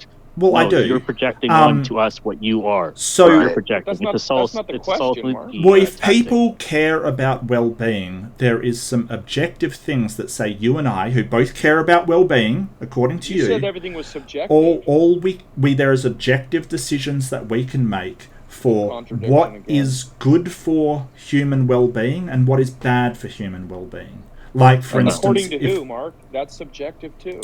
The meta-ethical structure of well-being and caring about people's well-being is subjective. Yeah, I agree with you. So all you're saying is you have an opinion. Yeah. And when I ask what makes these rights real, you don't answer the question. You say, well, there's these things that people need. But nobody cares. That's not the question. I didn't ask you, hey, Mark, are there these things that people need? Yeah, and you don't have to care about the well-being of people. You don't have to care about that. Look, those things, I get that. Those things are not mutually exclusive, are they, Mark? What things? People can need certain things to survive, but that doesn't mean that therefore there are these rights. So people need things to survive. So what? Yeah, so what? The question, Mark. So what? You're doing the whirling dervish. I'm trying to address it, but you seem to want... He's a snake in the grass. I really am not. You want to... you really want an objective answer to something that I think is subjective. You're not going to get it. Nobody's convinced me of objective morality, and sort of your pathetic kind of, it's objective because it's objective isn't an actual answer. You can't demonstrate an objective morality at all. You can't. You can't. You can't explain what makes morality objective. What makes your morality objective, and how do you know it's objective? I explained this to you already, Mark, didn't I? Nope. Want me to do it again? Sure. Go for it. It doesn't fall. Yeah, because God reveals it. Well, as far as I knew, someone just sidestepped to solipsism without actually, and induction is bad without actually addressing how you know for sure. I don't know why that you say that. It's objective. To solipsism. Well, sorry, that's what you did. I'm sorry if that the truth hurts. Mark. I'm sorry the truth hurts, dude. I mean, what can I say? We're explain to me. But let's not sidestep and get to how you know 100% that your claim that your morality is objective is in fact objective and not just your claim. It was revealed through Paul, Jesus, Moses. Paul, so a book. Abraham. Okay, so I have a different book that says that my morality is objective. Just say I'm from Islam, and I say, hey, my book says this as well. How do you tell the difference? Yeah, we would look for... That wasn't the claim you were making, no. Hold on. No, so first of all... Well, it's just another claim. You're just proving a claim with another claim. There's nothing objective about that. When Mark has to appeal to another worldview, what follows from that is the falsity of his own. But just like we've done with your worldview, Mark, we look for contradictions. And we found quite a few with yours. Oh, there's tons in the Bible. Yeah. You can't account for any of these things. Even the laws of nature and physics, you affirm these things, but there's a ton of contradictions in the Bible. I mean, I could point to the slavery in the Bible. I could point to the Amalekites being just killed. They were commanded by God to kill all of these people and then take their young girls as hostage, kind of thing. There's a ton of contradictions in the Bible. We can do that, Mark. I have no problem doing that. Sure. I'm gonna need Mark. Slaves obey your masters. I don't see that as a especially the bad ones. I don't see that as a very moral thing to say. We're talking to somebody who justified somebody leaving their baby to starve to death. So under extreme circumstances. So that's like saying, "Oh, you believe in self-defense. You believe in just killing anybody," kind of thing. You're misrepresenting what I said, and you know you're doing it because you don't have a real argument. So you just misrepresent what I say. Morality isn't subjective. Says who? You? I've not been shown any objective morality. All I've been shown is, hey, we have a book. Yeah, you've got a book. They've got a book. The third person's got a book. There's tons of people with books. All you've done to prove your claim is point to another claim. That's all. You know what happens when somebody lies? They can't keep up with all their lies. I think that you misrepresenting what I've said is kind of... That's you right now. You've lied so many times. And what have I lied about? You look like a fool. Yeah, what have I lied about? A lot of things. You contradict like what, John? Like what? What? That morality is subjective, and then you make. That's what I said. I've never. Look, I've said that the meta-ethical structure is subjective to determine whether well-being is a good thing to do, and then you can make objective decisions within that structure. I kept to the same thing again and again. So you are the liar, John. You are the liar. You're lying about me. You said if it was for the well-being of the mother can leave the baby in an extreme circumstance. No, what I said was, yes, you did. Let me finish. Word for word. What I said, that if a mother was in a remote cabin all alone with no one to help her and nobody there and no way of getting any assistance whatsoever, this was Sunflower's criteria, his example, that if she wanted to preserve her bodily autonomy by not breastfeeding, then she should be able to do that. Wow. An extreme circumstance.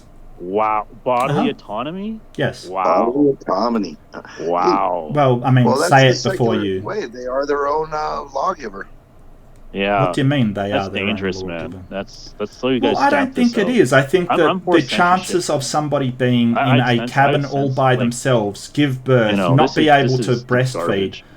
Well, I mean, you're talking about a circumstance where somebody is starving a baby to death. Yeah, so if that mother has to preserve her bodily autonomy, then yeah. Hey guys, I have But the problem is your inconsistency is that you You cannot. I have an example in the Bible for this. You cannot justify holding down somebody to take their blood in order to save another person. You would let them die. Okay, no, we're not even saying that. Now you're just sidestepping. Why not? Now. No, that's an inconsistency. No, that's an inconsistency. No, that's an inconsistency, because if your position is that you should be able to take somebody's bodily autonomy away in order to let them survive, then you should have no problem with holding someone down, taking their blood, and using that blood to save somebody else. Why is that consistent? That's not even what we were talking about. That's inconsistency. That's 100% inconsistency, and you know it. Aren't you guys for situational? Those are two different situations. You know that's inconsistent. Yeah, I agree. One's an extreme situation that would never happen, and the other is people require blood all the time. Shut up. That's not an argument. Telling someone to shut up is not an argument, dude. You are just out of arguments because you realize that your position is insanely inconsistent. Because if you were consistent, then next time someone needs blood, you would be fine with you being held down and taking the blood.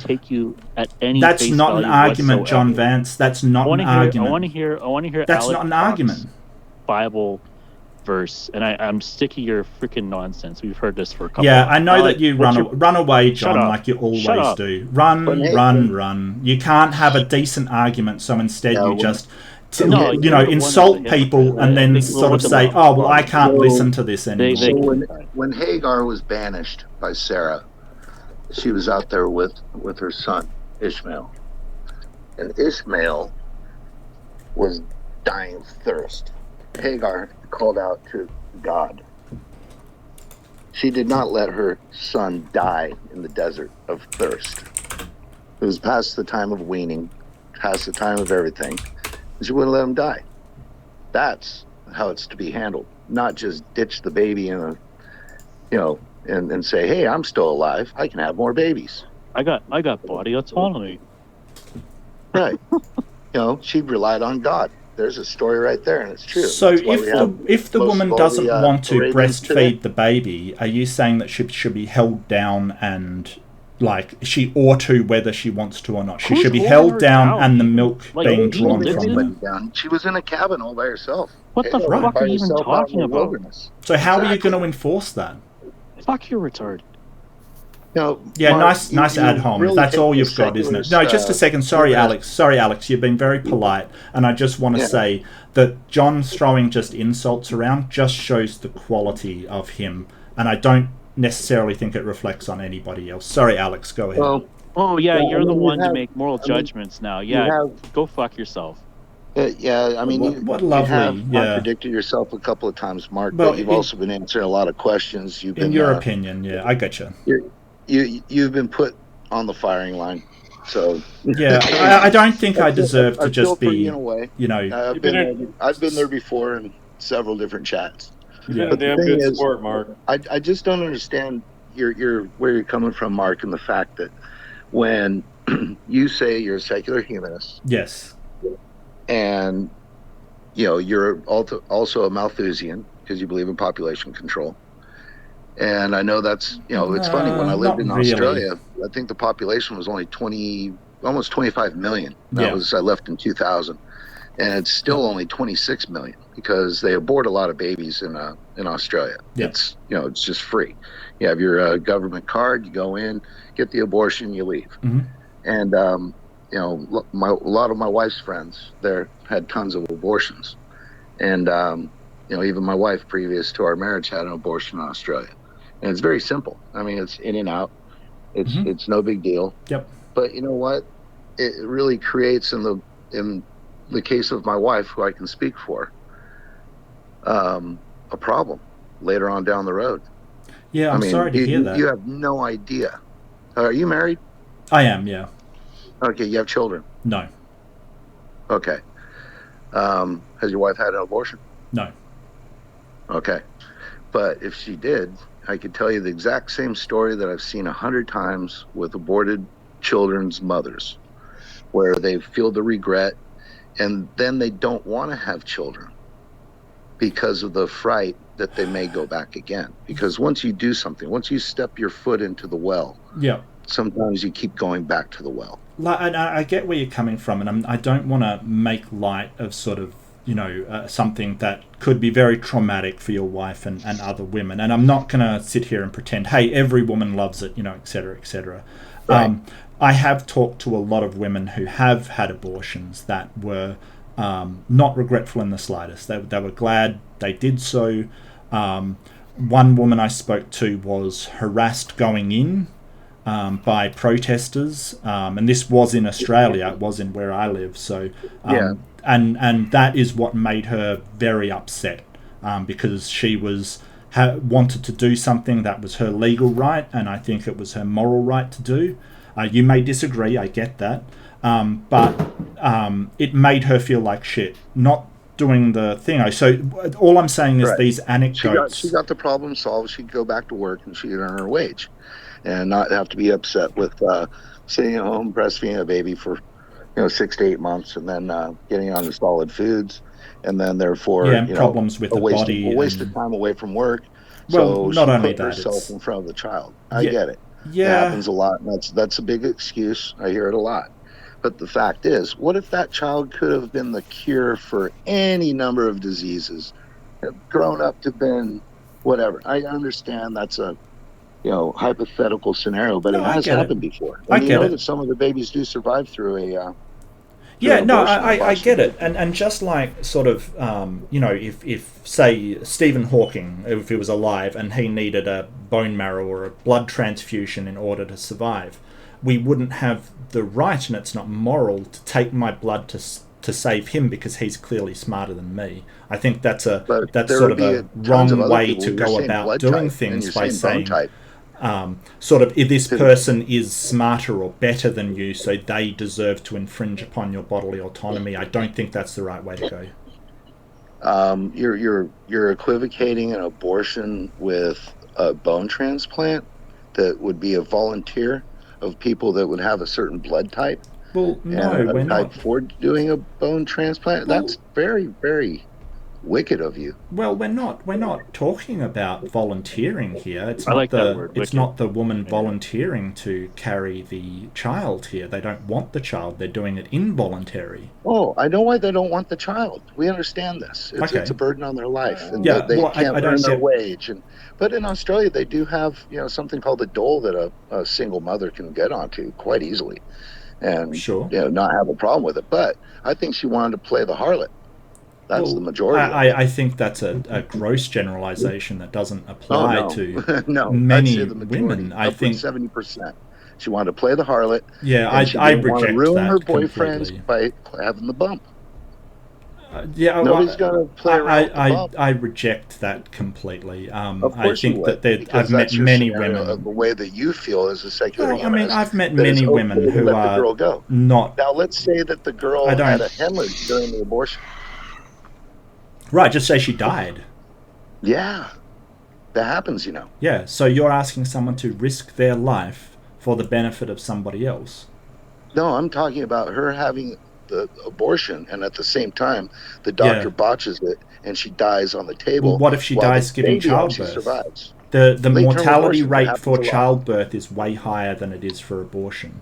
So why do you feel that she should take the risk in childbirth? If it's not you doing it, why do you feel that you can impose that risk? I'm sorry to tell you, but it's 0.0000 less than 2% of women who die during childbirth. It's that low. Give me a sec. Are you talking about Australia or America, or where are you talking about here? All the world. All 7 billion, let's go half, just say 3.5 billion women. You know, in abortions, it's about 98% fatal for the baby? Yeah. Yep. Much higher than childbirth. So global maternal mortality is 152 deaths per 100,000 live births. In where? That's global. 152 per 100,000? Uh-huh. Do the math on that.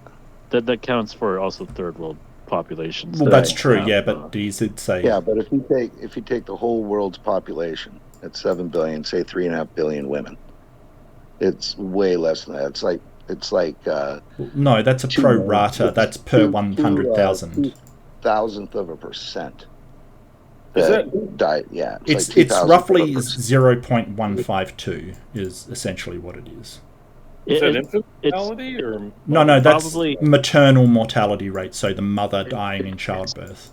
It's gone up since, I don't know if they measured it yet, but I've seen some sources where they said that. And is that child mortality has gone up since the jab.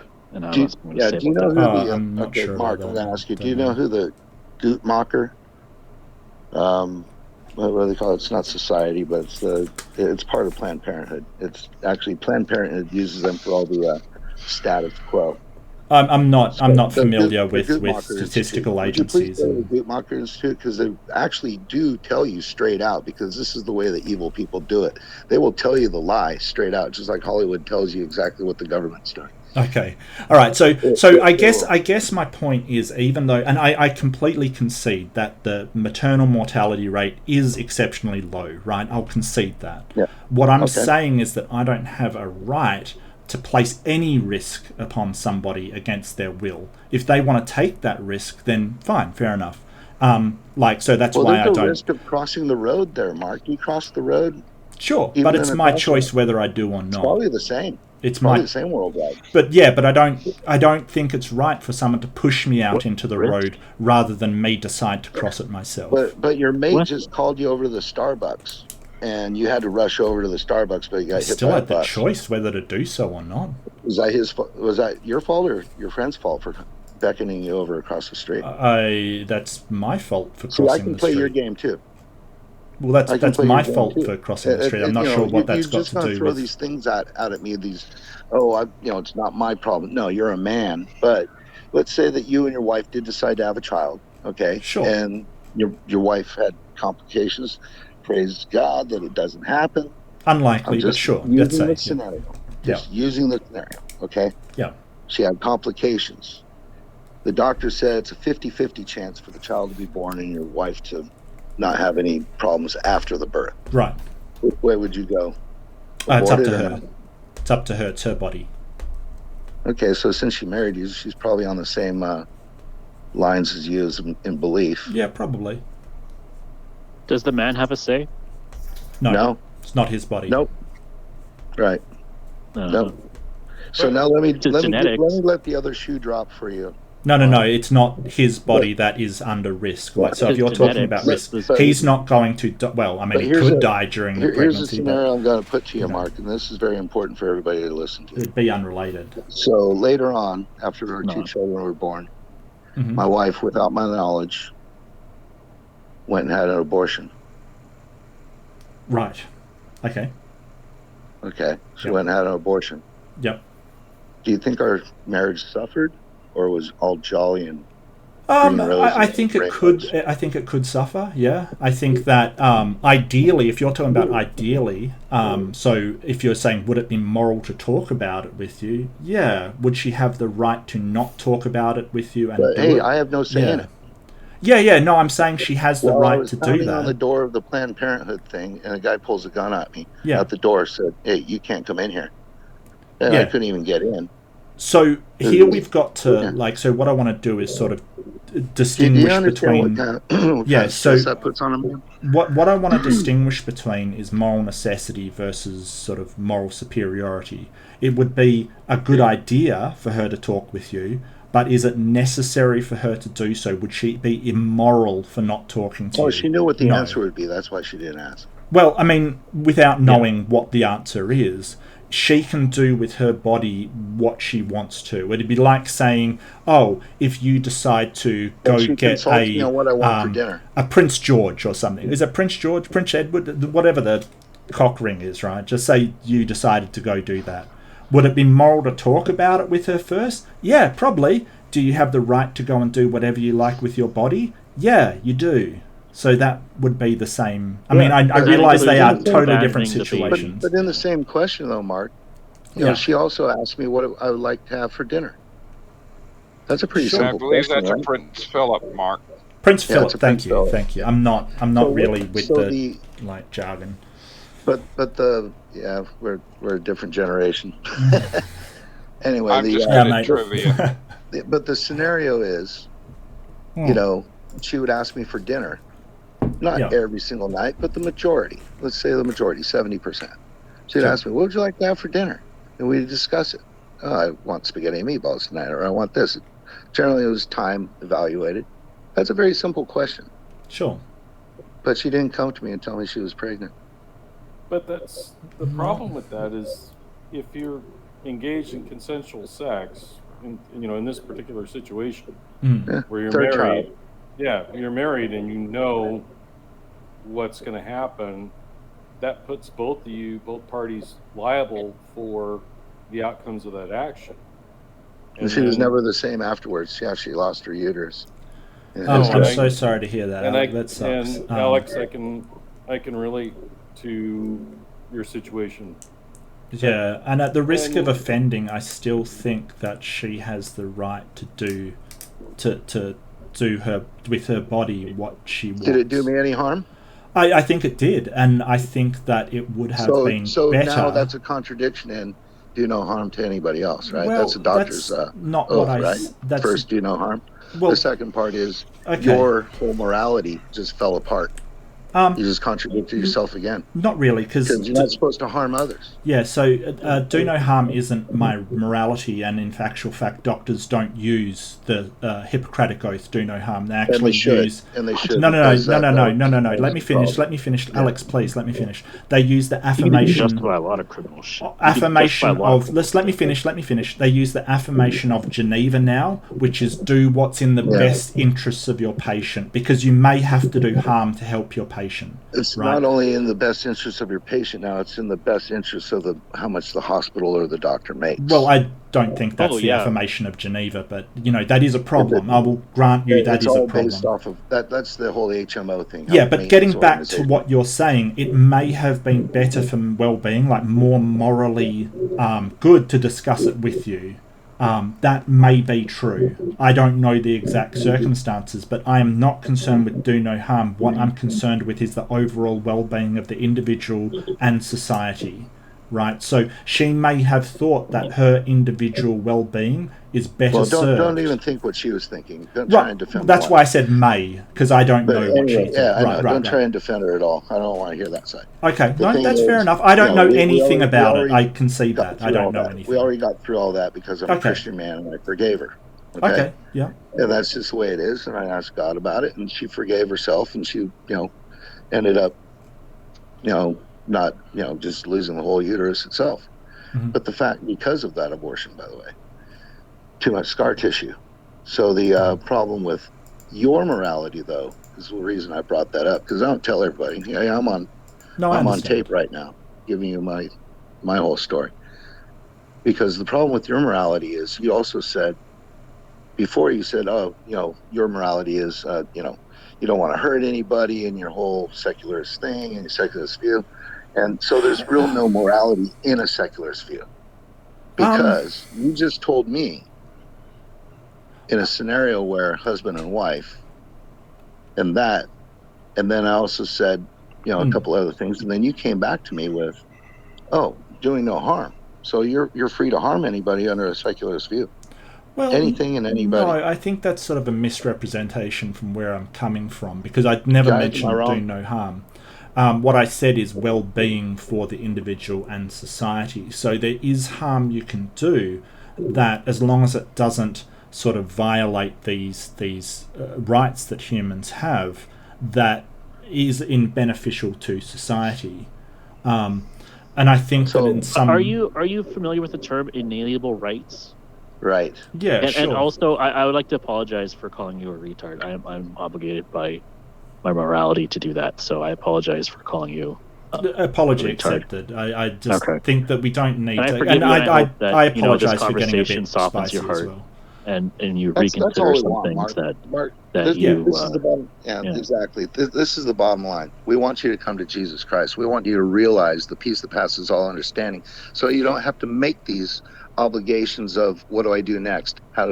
Which way does the wind blow? Which way am I going to have to handle this? Which way you have one source that you can go to very easily. Yeah. And it's not a magic book. I get that. It's a bibliography of books, which is basically a library of books written over 1,400 plus years by 44 different authors. Yeah, no, I get that, but I guess my problem is that the morality that you get out of there is different than the morality that other people get out of there. No, we understand about about Joshua and things like that, where they had to go into lands and they had to disrupt them, but they were diseased. That was the whole point, because their bestiality and it just things seems like that. Morality. So based obligation upon... that was their land in the beginning. So let me finish. That was their land in the beginning. That was promised to Abraham, which was the father of the 12 tribes of Israel. And God said, go in and take these lands. And some of them just passed on by and said, hey, you guys, we heard about, you guys crossing the Red Sea, boom, this and that, because everything travels fast. And that some of them didn't want to give up the land, and they were totally taking care of it. So the morality was basically, if somebody, you and your wife go off to work, and then somebody, squats in your house, says it's their house, what obligation do you have to take them out of your house? Right? That type of a thing. Would you have to come down to killing them, or would you have to come down to calling the police or the authorities? Or that would probably be the first go, be calling the authorities. But the second thing would be, if the authorities say, no, they have the right to sit there, then what? Then you just walk away from the house? Okay, so I'll just address the first thing first. So because God commanded, you mentioned that they take back the land. I want to ask, is it moral because God commanded it, or was it for some other reason it was moral? Well, they were told to leave before they were attacked. They knew. A lot of them did leave. If you read the Bible straight through and Judges and that, a lot of the people did assimilate with the Israelites, or just left on their own and just gave them the land. Right, but when God said, like that. But they're go in there and kill them, was that moral because God commanded Jericho was one of them, or for some other reason? And that's another one where even Rahab was allowed to lie to save the two spies. And so that's under the guise of the Anne Frank story. Okay, would you lie to save Anne Frank's life? Yes, I would. Well, they kind of killed all of the even baby if it meant humans for me to die, to lie for her, took the girls. I would. Well, they kind of killed all of the young and child boys and kept the girls. Because you know what? Was that moral pedophilia because is, right? God commanded them to do that, or was it some other reason it was moral? I don't want to get very graphic in this, but you know that there's a society in even in Australia where they take infants and molest infants. It's a society. What society is here this in the United States? Yeah. What you ever hear of society? NAMBLA? Well, I mean that's more a Bohemian Grove. Yeah, all that. I'm not sure about that. I'm just saying in Australia. Like basically, when you like abort a fetus, you're sacrificing a child to Moloch. You're either sacrificing it to God or you're sacrificing it to some other idol. You sacrifice and usually that babies idol to in the God. Bible is Moloch. Well, I just want to know whether killing all of the tribe and taking their young girls for yourself, was that moral because God commanded it, or was it because of some other reason? Well, I would like to comment on that if I could. Go right ahead. The land of Canaan were the descendants of Canaan, who was Ham's son. And for some odd reason, Ham did something wrong or not good. I don't know exactly how to define it. But his son was cursed. And then all of his descendants were cursed too, I guess, because when God told them to take lands, he told them to take specific ones in particular. Well, as it turns out, when you read the book of Joshua, you find out that most, if not all, of the lands that he took is where the what we call the bad seed, the giants from pre-flood. And pre-flood days, this is sort of a wild story to most people that haven't heard it before, but there were giants in those days, and until Augustine came along around 400 or 500 AD, almost everyone believed that those giants were the descendants of a union between angels, heavenly angels, who came down, and earthly women. Well, and it said those giants would be both before and after, which a lot of people, and I do, interpret to mean before and after the flood. Well, how'd they get there?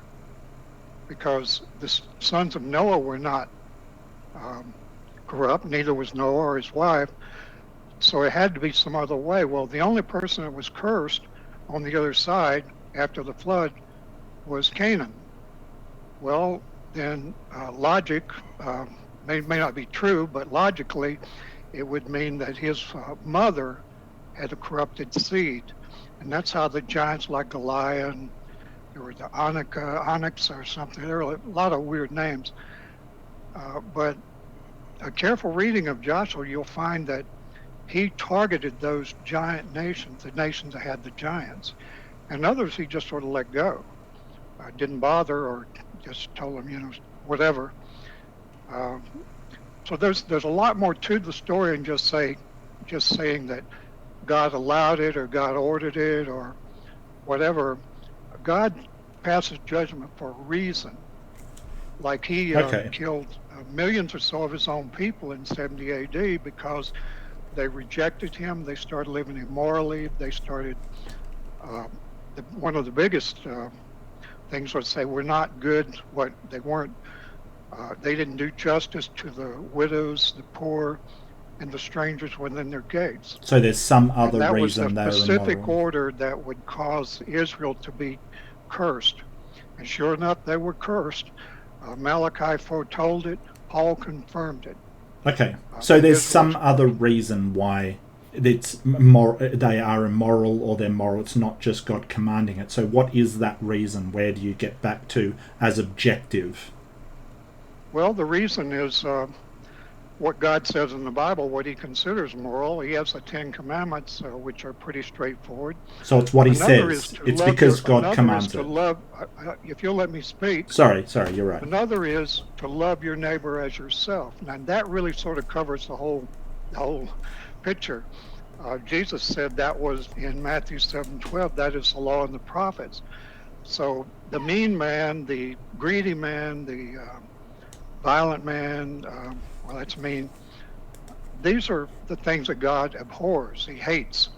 He also despises pride, people who exalt themselves above other people. They think they're superior, or maybe they don't think they're superior, but that's just a front to hide their insecurities, for whatever way.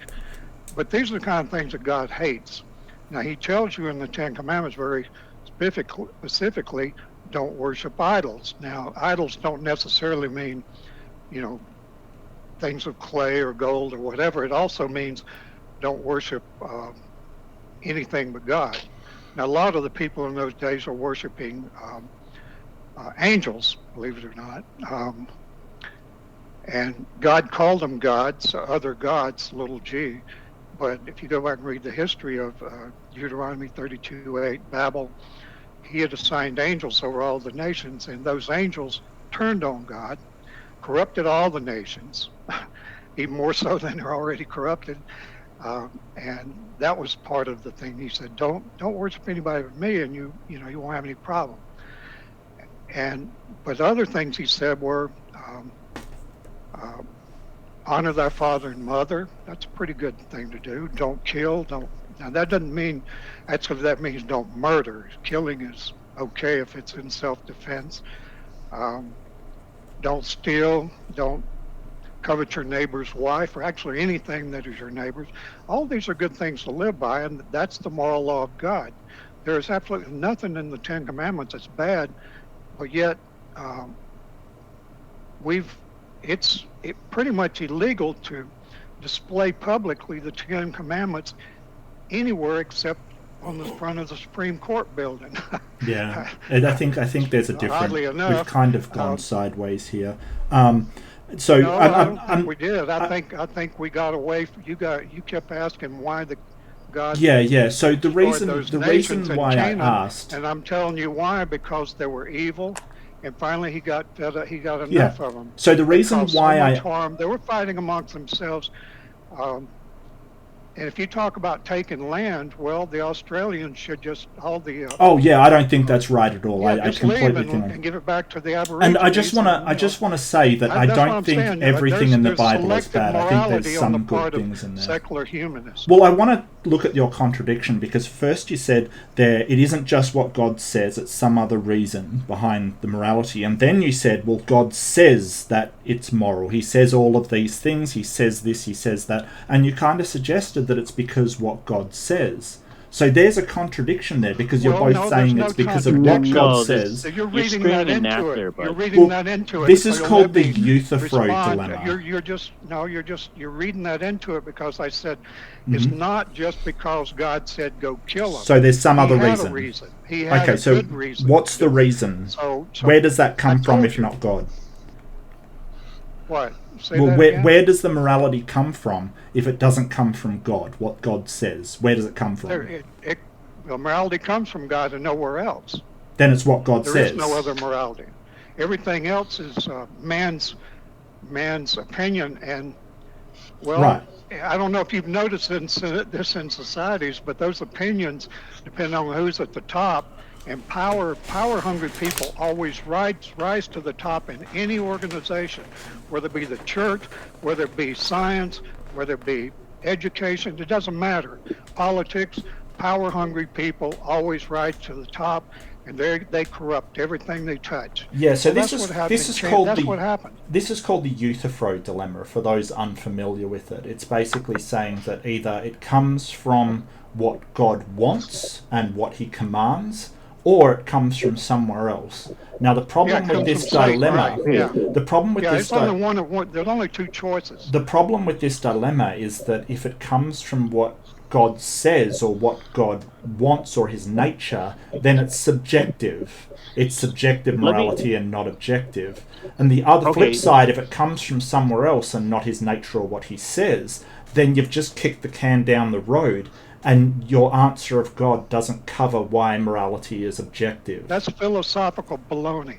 No, what God is the creator. He can do as He pleases, but He gave us a set of rules to live by.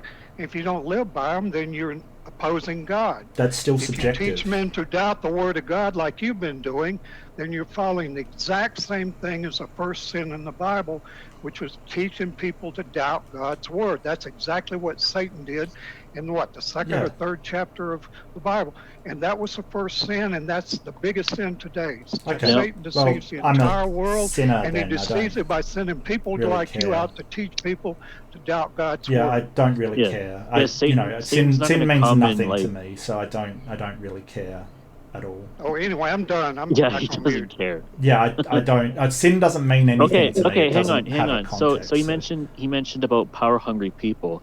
Yeah. So say, well, what would, in your system, what would prevent me from stopping to lying to you, backstabbing you, so I can get a higher position, say in a company? What would your morality stop me from doing that? If I can get away with it, if I can pay people off, and I can get away with it, and I could gain infinitely more. Well, you would go less. What would stop me? What in your morality would stop me from doing such a thing? Yeah, so you're kind of going into sort of a legal sphere now. Sort of what would stop me? How would I be punished? Kind of thing. What would morally stop me from lying to you? Stabbing me in the back isn't really good for my well-being, and it isn't really good for your well-being either. Well, I don't care. I don't love you as myself. Okay. I only love myself. Okay. So I'm gonna climb the hierarchy just like Lucifer did. So I can get to the top and I can make more money. Yeah. And I can get away with it and I can sleep good at night. Well, I don't know about sleeping. So what in your morality stopped me from doing that? Well, it's the fact that you will have a sense of empathy unless you're a sociopath or a psychopath or something. and that if you're following my I just think morality, you're lesser than me. It's not that I don't have empathy. I just think you're lesser. I don't love you as myself. So I think of you as a lesser. Here's the problem. And so I do have empathy for you, but it's in a different capacity. Yeah, so here's the problem. A Bible or sort of objective religions don't solve that. I can still interpret the Bible as... Do you think that power-hungry people are all atheists? Is that what you think? I'm not saying that they're... No, they're definitely Freemasons. There's a lot of Freemasons. But okay, so some are atheists, sure. Some bad people are atheists. Are they all atheists? Are all bad people atheists? I'm not saying, but I'm just saying what in your morality would stop me, or especially atheists. Like atheists, they wouldn't feel what guilty. In any morality stops you from doing that? Maybe a Christian would be like, oh shit, I did that stuff like 10 years ago. They still do it, though. Repent for that. They still do it. They still do it.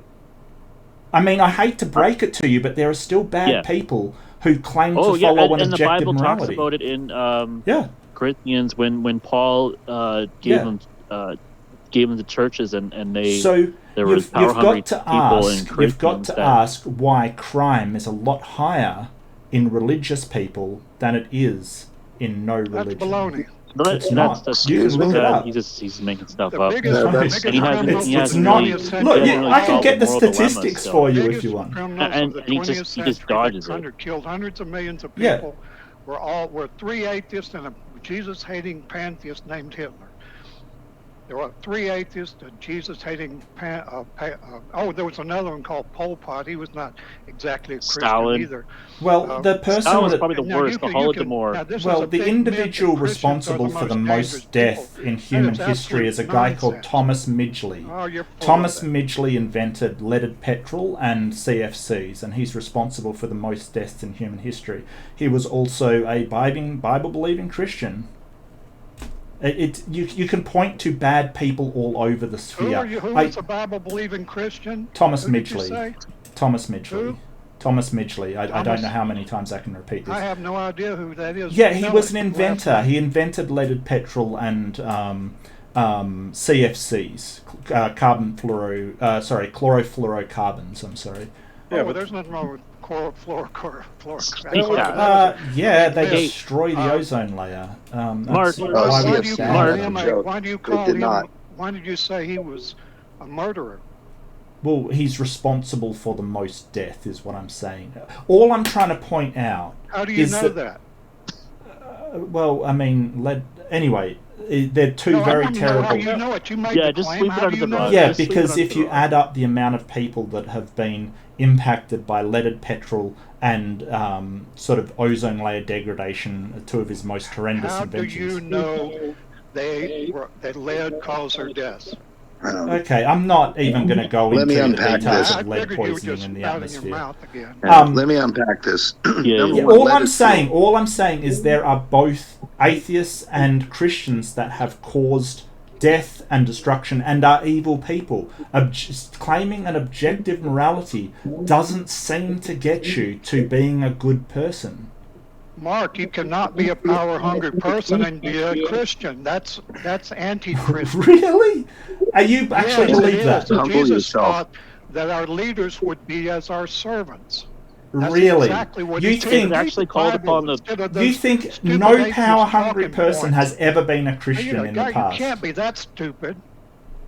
Wow. He hasn't read the Bible. That's the thing with these people is they pick verses out of context and all that stuff. That's just nonsense. That's atheist talking. Yeah. Read the Bible. It's only 31,000 verses. It shouldn't take you more than a year or two. You guys actually believe that? See what you think about it. Can I come in at this point? So say Biden, who's a Christian, he's not power hungry. Biden's not a Christian. No Christian. Oh, so he's not. So he believes in Christ and believes. So now we bring up the true Scotsman fallacy. Catholics aren't Christians. No, there's a lot of good Catholics. So there's a lot of good Catholics. No true he's not a Christian. No true Scotsman. A lot of bad ones too, but a lot of bad. Yeah, so this is a logical fallacy that is actually happening, which is called the no true Scotsman fallacy, where you're saying, hey, if they, they're a Christian to everybody, including themselves, but if they do something bad, we're not going to consider them a Christian.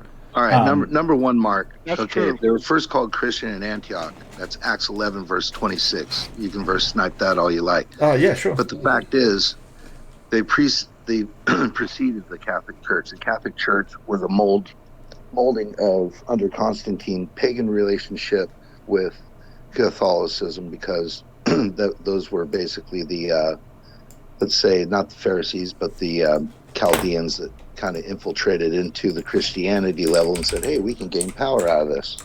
So when they decided to make Christianity the okay thing to do, they didn't want to persecute all the people, but the Catholic Church did. That's why we have the Jesuits. That's why we have all that, because Ignatius Loyola was commissioned to kill all the reformers during the time of the Reformation period after Martin Luther. And to squash that, now we have the Black Pope, we have the White Pope, and we have the Gray Pope. Which one is the Pope? Well, apparently the White Pope, who sits over there in the Vatican, is only the guy that has that little area down there. But you have the, so Catholicism is a conundrum inside a conundrum, which is an ancient Babylonian rites religion that has Mary worship. And nowhere in the Bible does it say to worship Mary. They think that she's the intercession between God and man, not Jesus Christ, but Mary is, and that's totally Babylonian. That's Semiramis worship.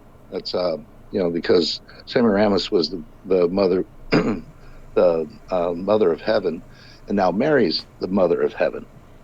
Now, so me, what they did is they just translated all that stuff. So the Catholic Church has some problems itself. Now, are there some saved people in the Catholic Church? Yes, I believe that there are, but the higher ups, no.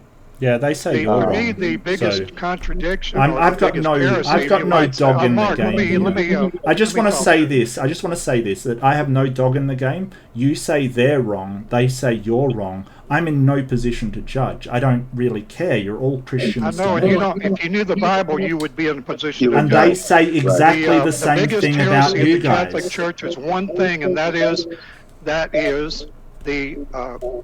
They've added an extra mediator between God and man. Yeah, so I don't like you are saying they're wrong between them and God. Yeah, they're saying you're wrong. To be Jesus Christ is a mediator, not a pope, not and a man. You guys don't have anything extra, either of you. I don't think they're right. I don't think you're right. You're saying they're wrong. They're saying you're wrong, and you don't seem to have any kind of evidence to demonstrate you are right beyond your assertion that they are wrong. But in the case of Biden, he simply isn't following what the baseline doctrine of the Roman Catholic Church teaches. Look, I'll leave it up to you. I don't have a dog in the race here. I don't care who's right and who's wrong because I don't believe either of you. It's just you guys say they're wrong, they say Mark, you're wrong. I know this may come as a shock to you, but nobody on this board believes you. Well, that's fine. But anyway, yeah, no one believes you're actually a moral subjectivist. Anyway, I believe you, Mark. Thanks, pseudonym. I am a moral subject. Well, to be clear, I'm a meta-ethical... On your own standards, though, Mark. I'm a meta-ethical relativist. Okay, so it's a fairly important distinguish that it's not completely subjective. Once you have your subjective framework, you can then make objective. That's what a meta-ethical relativist is. Yeah, what? I mean, it sounds like a big mass of confusion, philosophical mumbo jumbo to me. Well, no, if you understand it, it makes sense. I mean, well, maybe I'm not smart enough to understand anything that confusing. I'm more of a science guy. I can't. Really? Just like under evolution, that's absolute nonsense.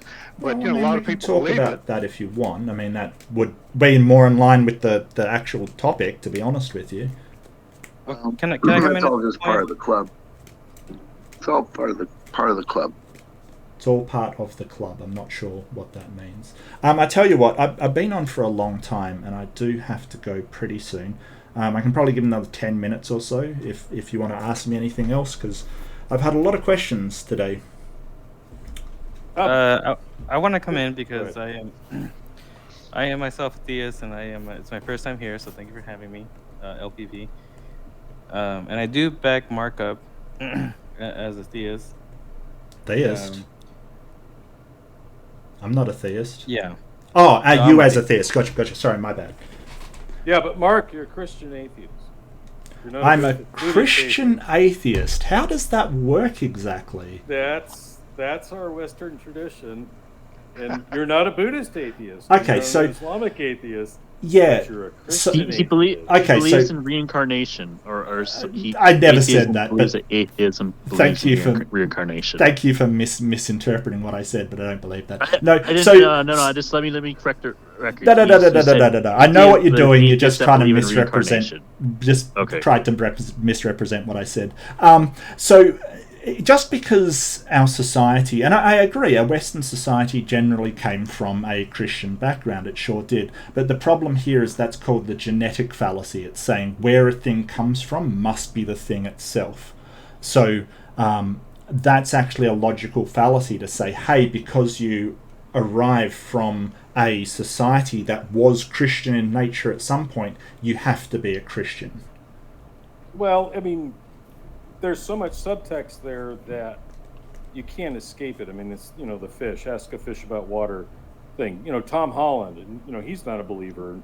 Wrote a great book called Dominion, and he catalogs all the succession of the rights we just assume and the progress we just assume and all that. And, yeah, but there's a fallacy there. It's sort of saying, because my name is Mark, it's got to be a Christian name. And then I could say, well, Mark is actually short for Marcus, which means sort of beloved of Mars, the Roman god Mars. So therefore, I have to believe in the Roman pantheon. There's a problem there, and that's why the genetic fallacy exists. It's because you're taking the origin as the current thing, and that's not right. But it's something we can't escape in the West. I mean, if we lived in India or we lived in China or the Samoan Islands or whatever, it would be a completely different set of morals. Look, I can see plausibility structures, the whole bit. Yeah, I concede that the West does have a lot of influence from Christian principles, but it also has influence of things like the Enlightenment, which basically was the introduction of science, which was deists, not necessarily Christians, and atheist philosophies. So there was also a lot of different stuff coming from a lot of different areas. Yes and no. The science kind of got kicked off in the 11th century after the papal revolutions, where and it started in the legal sciences, where they kind of abandoned the Greek pure deduction. And there's a great book by Harold Berman that covers that. So there's just a ton of subtext and backstory that you can't escape. And yeah, but I mean, you could point back to the Aristotle as being sort of origin of science as well.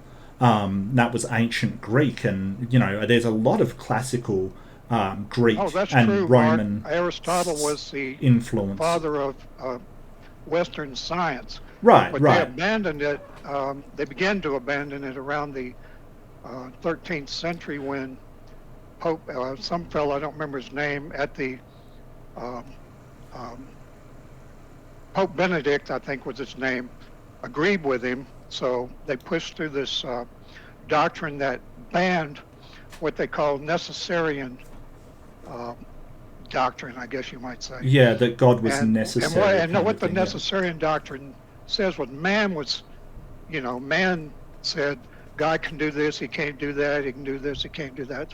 So man was deciding what God could and could not do. Well, around the 1240, it was banned. You could no longer say that in the Catholic Church. Well, I guess my point is there's been a lot of different influences. Well, anyway, after that, that really was one of the founding, besides what Aloysia, did I say that right? Alyosha. But anyway, that was part of that was the thing that led, by doing that, that took away Aristotle's reasoning. Reason. So reason's not science, that's just man's opinion. But that led to the empirical science, you might say, which of the scientific revolution, which, you know, Galileo was sort of like the first of that. Are you talking about the Enlightenment? Rules or techniques so that other people could test his theories. Because I was talking about the Enlightenment outside of his lab. But then the scientific revolution was based on the Judeo-Christian ethic that God created an orderly universe. I know exactly. that wasn't the Enlightenment's yes, no, point. No, definitely wasn't the Enlightenment was went back the to reason, back to Aristotle's nonsense. The Enlightenment was the idea that God couldn't be used as a have any explanatory power for what we see in the world, and that formed the basis of the scientific method. The modern scientific method comes directly from that idea that we must have empirical methodologies in which to make any kind of evaluation of reality. Well, then why did science abandon it with Darwinism? Because Darwin had absolutely no evidence for his theory. Sure he did. It was strictly his reason. No, none. Well, he was made strictly his testable reason. predictions. Read his book. He had no evidence. It was strictly his idea. Well, it keeps his coming imagination. True. And since then, there's still been no evidence found. Oh, there's a ton of evidence. Justifies his theory, but people. But so really what it was it's just like the Enlightenment. It wasn't about science. It was about God. Well, I mean, I think he's had a ton of evidence, like testable predictions, like Archaeopteryx and things like that. Evolution has made testable predictions such as tectonic. That's a distinct species. No, it has no evolutionary history. Well, everything's a distinct species. Far behind. Well, I mean, they predicted that they would find at a certain place. Well, they predicted birds a lot of teeth. things they didn't find too. That's like Jeannie Dixon. She predicts like 1,000 things, and maybe if a couple come through, that's the one she emphasizes. The problem is so that the creationist predictions have all sort of been bad. Like, they predicted they wouldn't find all of these fossils that they went ahead and find. Like, their whole thing of there's no sort of transitional fossils was kind of a bit ludicrous before we found, Australopithecus afarensis, and then we found Australopithecus. But that's been debunked. That's just a handful of bones. You take all of the bones. You take I'm really sorry it hasn't. The fragments. It's all fragmented. There's no. Well, zero. paleontologists all kind of disagree with you. Vivid imagination, which obviously you do. Yeah, that's not an argument. The paleontologists completely disagree with you. You can look up their findings. Some do. Some. I think. Absolutely, most do. There are others who have looked at it and they say there are no transitional forms. Yeah. The Australopithecus or whatever you call that. Well, there's Australopithecus afarensis. Bonobo or whatever it really was. There is no transition. Okay, and then we sort of found Java Man, Cro-Magnon Man. We found Homo habilis, Homo erectus. We found a ton of but the whole point is that before we found these, the creationists were sort of like, you will not find these things. With Homo erectus, that was another deception, just like junk DNA. They make this stuff up, and then they force it down, ram it down our children's throats. Yeah, and pretty soon, people like you and me, I believed evolution for 65 years almost. Well, yeah, I accept it. I was an evolutionist, and I was a Christian for the last 40 of that. So you can't say, it's your Christian beliefs that did that. No, one day I went out and took a look at the geologic column myself at the instigation a friend asked me to do it. I didn't know why he asked me, but I did it anyway. And I really examined that thing. I looked at, all kind of local stuff. I looked at pictures everywhere, every picture I saw. And all I saw were flood deposits. That's all I saw. Now, I'm an engineer by schooling. And so what qualifications do you have in I geology? could not see a single gradual deposit anywhere, because gradual deposits are not laminated. They are if you do them like really slow in the lake. But these had to be quick. because they created these thick, huge Yeah, layers of homogeneous stuff. You got 500 feet of sand topped with 500 feet of shale and 500 feet of limestone, and then they repeat. Yeah, so it's just always looking the same. It's gravel, sand, things. Shale, limestone, repeat. Someone Rinse just and repeat. looking at Gravel, things and isn't it goes really all the way a to the top good of the column in argument. that same So you sequence. can look at them. You can see it if you're looking for it. Yeah, so you just look at them. You've been talking for ages. You've been talking What's for the matter ages. with you? Are you that insecure? You keep going. You're gish galloping. You're going from topic to topic to for topic. an hour and a half, and all you did was ramble and interrupt people. Yeah, and you got mad when they interrupted you. Yeah, I did get interrupted. To get a word in, you got to interrupt you.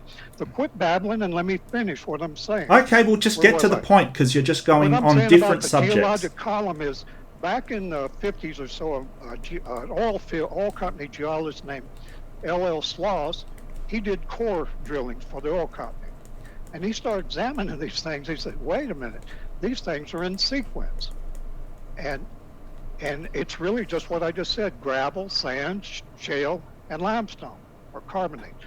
That is the sequence. Then there's a erosion layer on top of the carbonate, and then it starts again. Gravel, sand. Now there are layers missing just by the nature of the terrain at that time, but it's always in that same sequence. Always. Well, in one of my college textbooks, it's that I purchased out a long time after I went to college, is by Stephen. S.S. Stephen, I can't remember his name now, but anyway, in his book he talks about these sequences.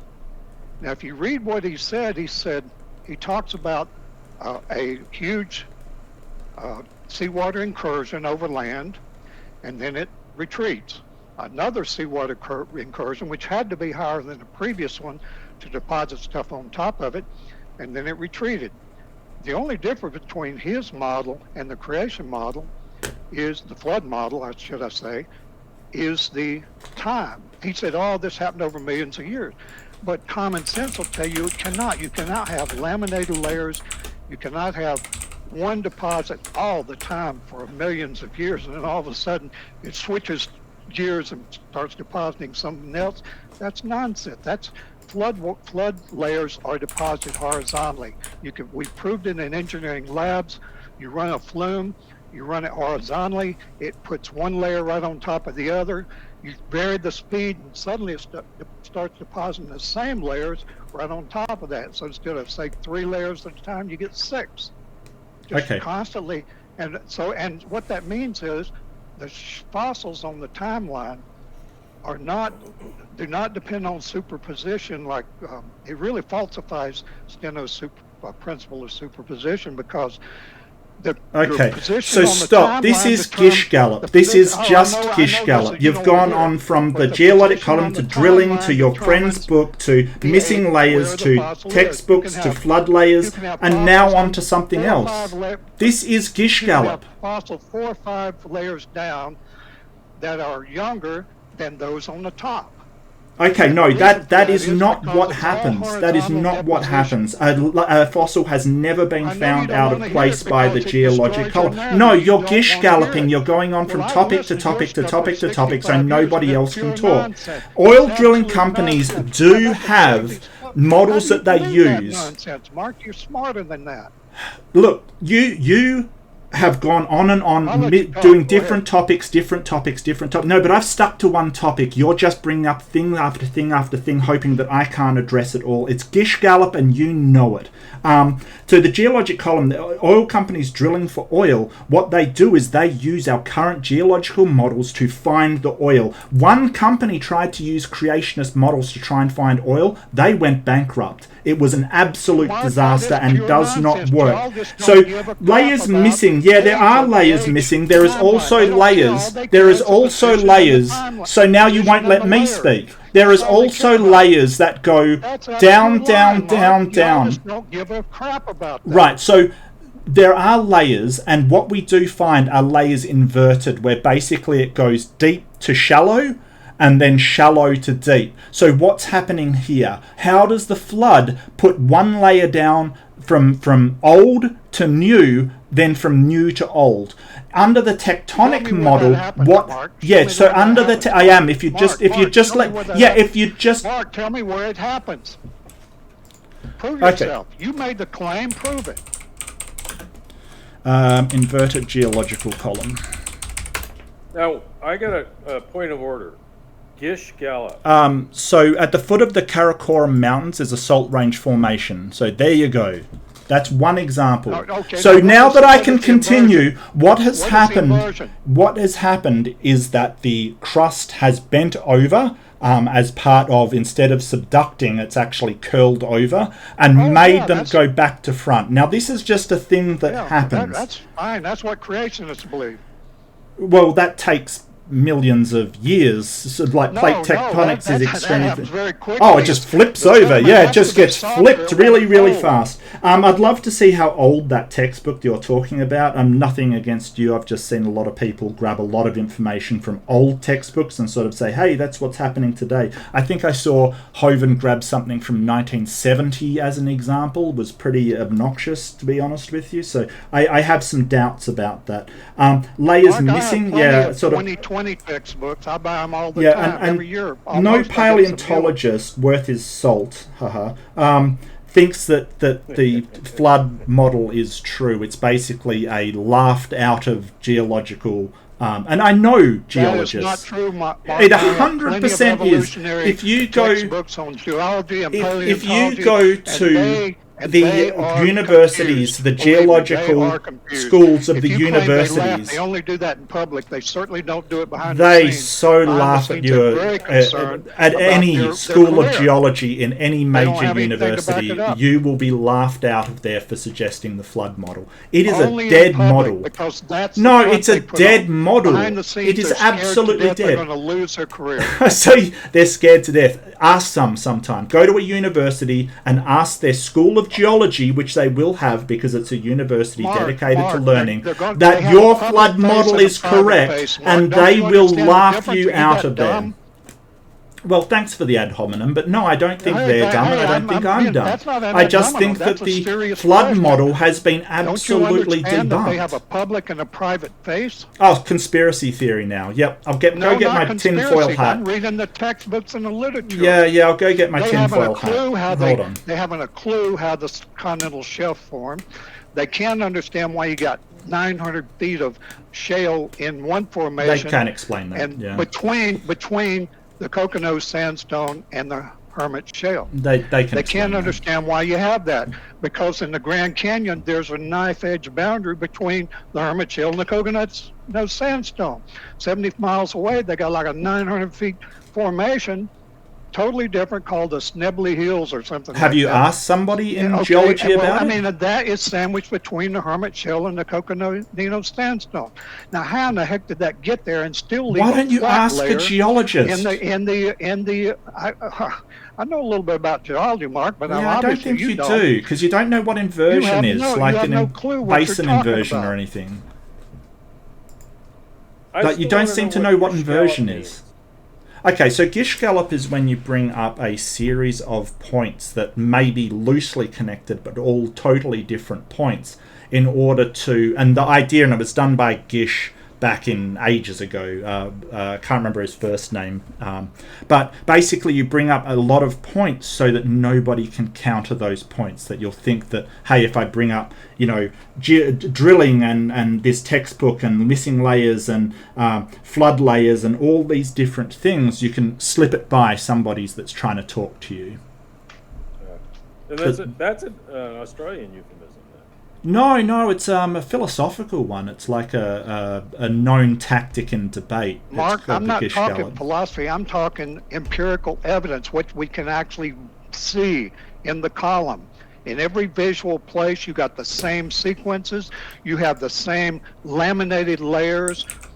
Later, I didn't even know anything about the fossil record when I first examined the column, but I abandoned evolution immediately after I examined it. After all my life, I was 65 years old. I never doubted evolution because that's all I'd ever been taught. I had no reason to doubt my professors in college. I had zero reason to doubt it. But then all of a sudden I looked at the geologic column. It didn't take any time at all for me to realize that's flood sediment. Okay, That so is, I mean, that's what any honest flood hydrologist, what do you call them? It'd be, I guess, hydrologist, but a geologist with hydrology background will tell you that's the way they form in the laboratories. Those are verifiable in laboratories, that they produce one type of sand if you mix a bunch of things together, sand, gravel, limestone, whatever, and you run them through a flume, they're going to sort according to their density or their size, depending. And they form solid layers, and they're all laminated. In other words, you go to the Hermit Shell and look at it real carefully, it's laminated. In other words, there are no borers. I mean, there's a few, but they immediately get arrested because soon, right on top of them, is another big, thick column of sediment, so it destroys them. So you can find the fossils of some borers, but worldwide, marine boring, or bioturbation they call it, is almost non-existent. Now, how could that happen? You go down here and anywhere you want to look in seawater, and you're going to find the mixing like crazy. All you have to do to prove evolution wrong is find one fossil out of place in that geological column, and nobody has ever managed to do it. Actually, why is that? There are all kinds of fossils out of No, it's never happened. Yes, they are, there's been frauds, there's been hoaxes, there's been people creating stuff. There's plenty of them. There's been people who have made up stuff. And guess what? Now, I want to address this whole thing of flumes. Yeah, see, you went through flood layers, then the order of flood geology, then flumes, then 95%. The order of creation for yeah, plants, there's no sea to land terrestriality, which is what a flood would do, is 95%. You look at the order of fossils, you have marine life. Yep. First, so can you point me to a peer-reviewed paper that says that fossils are out of place? Can you point me to a peer-reviewed paper that says that fossils are out of place and evolution is wrong? Please do that right now. Citation needed, please. I can't look it up right now. I don't have access. You can't show it, but you claim it. So why would I listen to you? And I'll post it on this website, and we've discussed things before. Your website. Yes, the scientific, literacy of some guy's website on the internet. Yeah, it sounds. No. I got you. You can't prove anything. You just want to assert it as fact. No, I get it. You just want to assert it. I get it. You just want to assert it. Mark. Yeah. He said he would post it here in the comments. Go for it. We'll post it. I will wait upon it that saying that evolution is wrong because we have. Wait till I post it? Okay, let me just find it. Well, I mean, you're saying that you can present a peer-reviewed paper that says that evolution is wrong because we have found fossils out of place in the geologic column. Go for it. I won't hold my breath. It won't say evolution's wrong, but it will say they found them out of order. Okay. They won't admit evolution's wrong. They'll call them anomalies.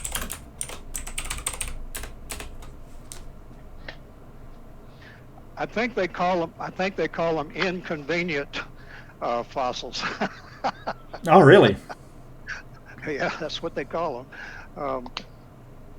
Yeah, that's okay. We'll wait for the link. You've made a claim that they find stuff out of order. I've got thousands of papers in my library, and I don't. Okay, well, we're waiting. We're good. I'll find it. We're good. We'll wait. I'll find them. There's probably more than one. Sure. I'm pretty sure there's more than one. Back to the clearing of the land, Canaanites, etc. And what made that a moral command? Yeah, sure. I think the dirty little secret there is that, word of God, he outlawed their societies or whatever, and the people went into and cleared them out. And I don't think there's much way around that. And I'm sure there were probably good reasons for that. Mm. But, obviously the only moral way to destroy a city is to use napalm or nuclear weapons. But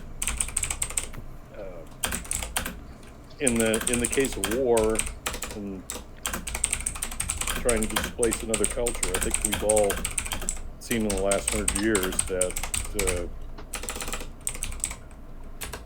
certain methods get used that were much more brutal than what were used on the Canaanites.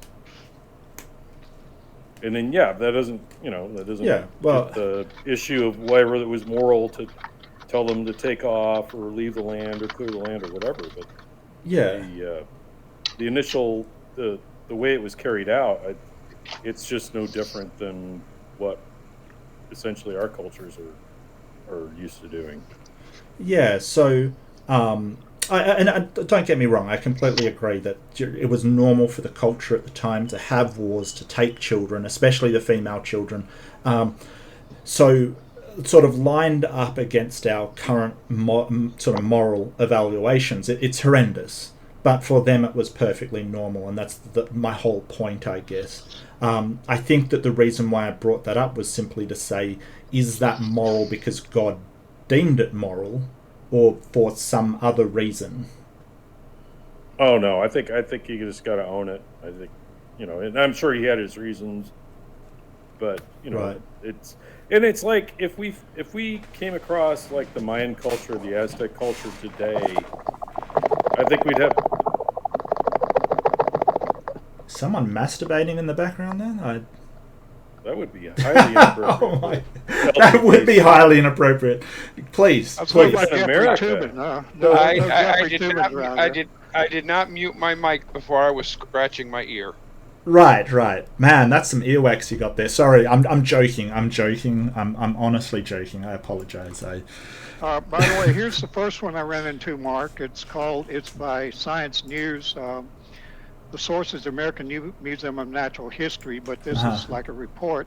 And it says, 3 extinct squirrel-like species discovered. Mammals may have originated much earlier than thought because these were at least 208 million years ago in the late Triassic. Okay, did you want to paste it and I can have a look at it? By the way, I forgot the most important one. The most out-of-order fossils in all the geologic column are those in the Cambrian layers. You got all the modern phyla and then some that went extinct. In the Cambrian layer? In those layers, right. So that's backwards of what Darwin predicted. I don't think so. First he predicted diversity, then that would grow into disparity. Well, here you have disparity first, or almost first, and then you got diversity coming later. I mean, that's just totally backwards of what Darwin predicted. Well, I don't think he okay, that's predicted one. that. That's a big one. That's a real big one. Okay. Here's one that says, but hold on. I want to address this. No. I want to address this because I've got the article here. No. Hey, no. We're not going to just put this out and skip past it. Come on, there, Bible research tools. You can't just let me address this. Which is definitely not a creationist. Okay. Well, this is from American Museum of Natural History. 3 extinct squirrel-like species discoveries. From scientific papers and yeah, so the problem with this is that it's not saying they were out of place, it was just earlier than what they expected. It's not saying, hey, we found these squirrel species before other species. That's what I'm saying. That's why they call them inconvenient fossils, right? Yeah, but it doesn't say they're out of place. It just says that they have to eat crow. Yeah, so this in no way says that they're out of place. It's just saying that, hey. So if you found a rabbit, why did you say you had? So what? Rabbits are way up in the. What you haven't done is give me something that says that they're out of place, like you said that you would. You had animals fleeing the high ground. The oh dear, dear. Yeah, so this is a case of saying you have evidence of something and you don't have evidence of that thing. They're by ecosystem. Starting with the they have found ducks with dinosaurs. Ocean, then the shallow ocean. Ducks with dinosaurs. Could I have a citation on that one, please? Then you got the plant. Yeah. So what Bible Tools has done is present something that in no way supports his claims at all. He's just decided to evaluate it as this is what I take from it instead of it actually says this. He in no way has backed up his claim. And I'm looking at it right now. It just says, hey, these things of squirrels may have been around earlier than we thought they were. They don't say they're out of place. They don't say, hey, there's a primitive bacteria which is then later. Mark, how do you define out of place? Well, that in the geologic layer, you have, like, for instance, a more evolved primate before a more primitive primate, if that makes sense. How do you find primitive and evolved? I'm sorry? How do you define primitive versus evolved? Well, from the sort of the biology or the physiology of the thing. Like, at some point, we developed, say, a certain type of eye. And if you could find evidence of a more primitive organism that only has, that you could say, hey, that was an ancestor, but it appeared later than earlier than this one, you would disprove evolution completely. The Cambrian layers had animals. Some of those had some really advanced eyes. I mean, do you understand how many times the eye had to evolve, or what they call it, converge? Is that what they call it, or whatever? Well, convergent evolution. To create all those different kinds of eyes. I mean, that's a pretty neat trick if you think about it. Well, not really. For random mutation and natural selection, you got to be kidding me. Yeah, well, we can tell that convergent evolution for the eye happened at least once, because cephalopods do have a different eye structure than we do. It's actually better. We've got a blind spot in our eye, and because of the direct optic nerve, cephalopods like octopuses don't have that blind spot. Well, you're not telling the whole story, Mark. We have to have the blind spot because we need blood to protect us, whereas they have the water to cool their eye. It's very simple physiological concept, and we don't really have a blind spot, because when you look, you don't see it. You have to actually look where you really don't see it. But it's a blind spot. The human eye is absolute marvel of engineering. It is absolute unbelievable marvel of engineering. But that's what you claim. I think it's a marvel of evolutionary came from development. The eye. I mean, of course, that's an analogy, but yeah. The eye, let's talk about the eye. The light comes in through a series of fiber optic-like, whatever you call them, strings or tubes optic in the nerves, eye. Yeah. It's really remarkable. But the blood has to be in the right place to cool the eye, or we couldn't even open our eyes, because we live in sun and wind and sand in the eye. We have octopuses all kinds of problems. Don't see sun. The sun and the wind are the two primary killers of the eye, so there has to be protection for the eye. But yet the octopus, they don't care about that. They live down in the water. They don't have any problem with overheating or anything like that. So really, you're talking about apples and oranges when you talk about the octopus versus the human eye. Yeah, no, the octopus eye is perfectly evolved to fit its environment. That's and so totally is the understandable. Human eye perfectly so evolved. The human eye eventually started as a eye spot, something to measure light only, and not actually measure anything else. We still have creatures that live in darkness that still have this primitive eye spot that it developed from. And creationists originally said, oh, you can't explain the eye, you can't explain how it got there, you'll never be able to explain how it got there, and then we explained how it got there. Yeah, like I said, it evolved from a primitive eye spot, which only was there to measure... it evolved over time from a more primitive eye spot. If I could continue, it evolved from a more primitive eye spot that only detected light, very, very low levels of light, and then we basically had something that could detect shadow. Slowly over time, it basically curled round so it could detect the direction of shadows. And then it developed slowly from there up until the eyeball. They've explained it all, which creationists sort of say, they can't do that. That's fairy tale land, Mark. Not really, no. We sort of see development, eye development, happening in sort of various organisms that have eye spots. We can sort of find their ancestors that had eye spots, and now they have a more developed sort of system of it.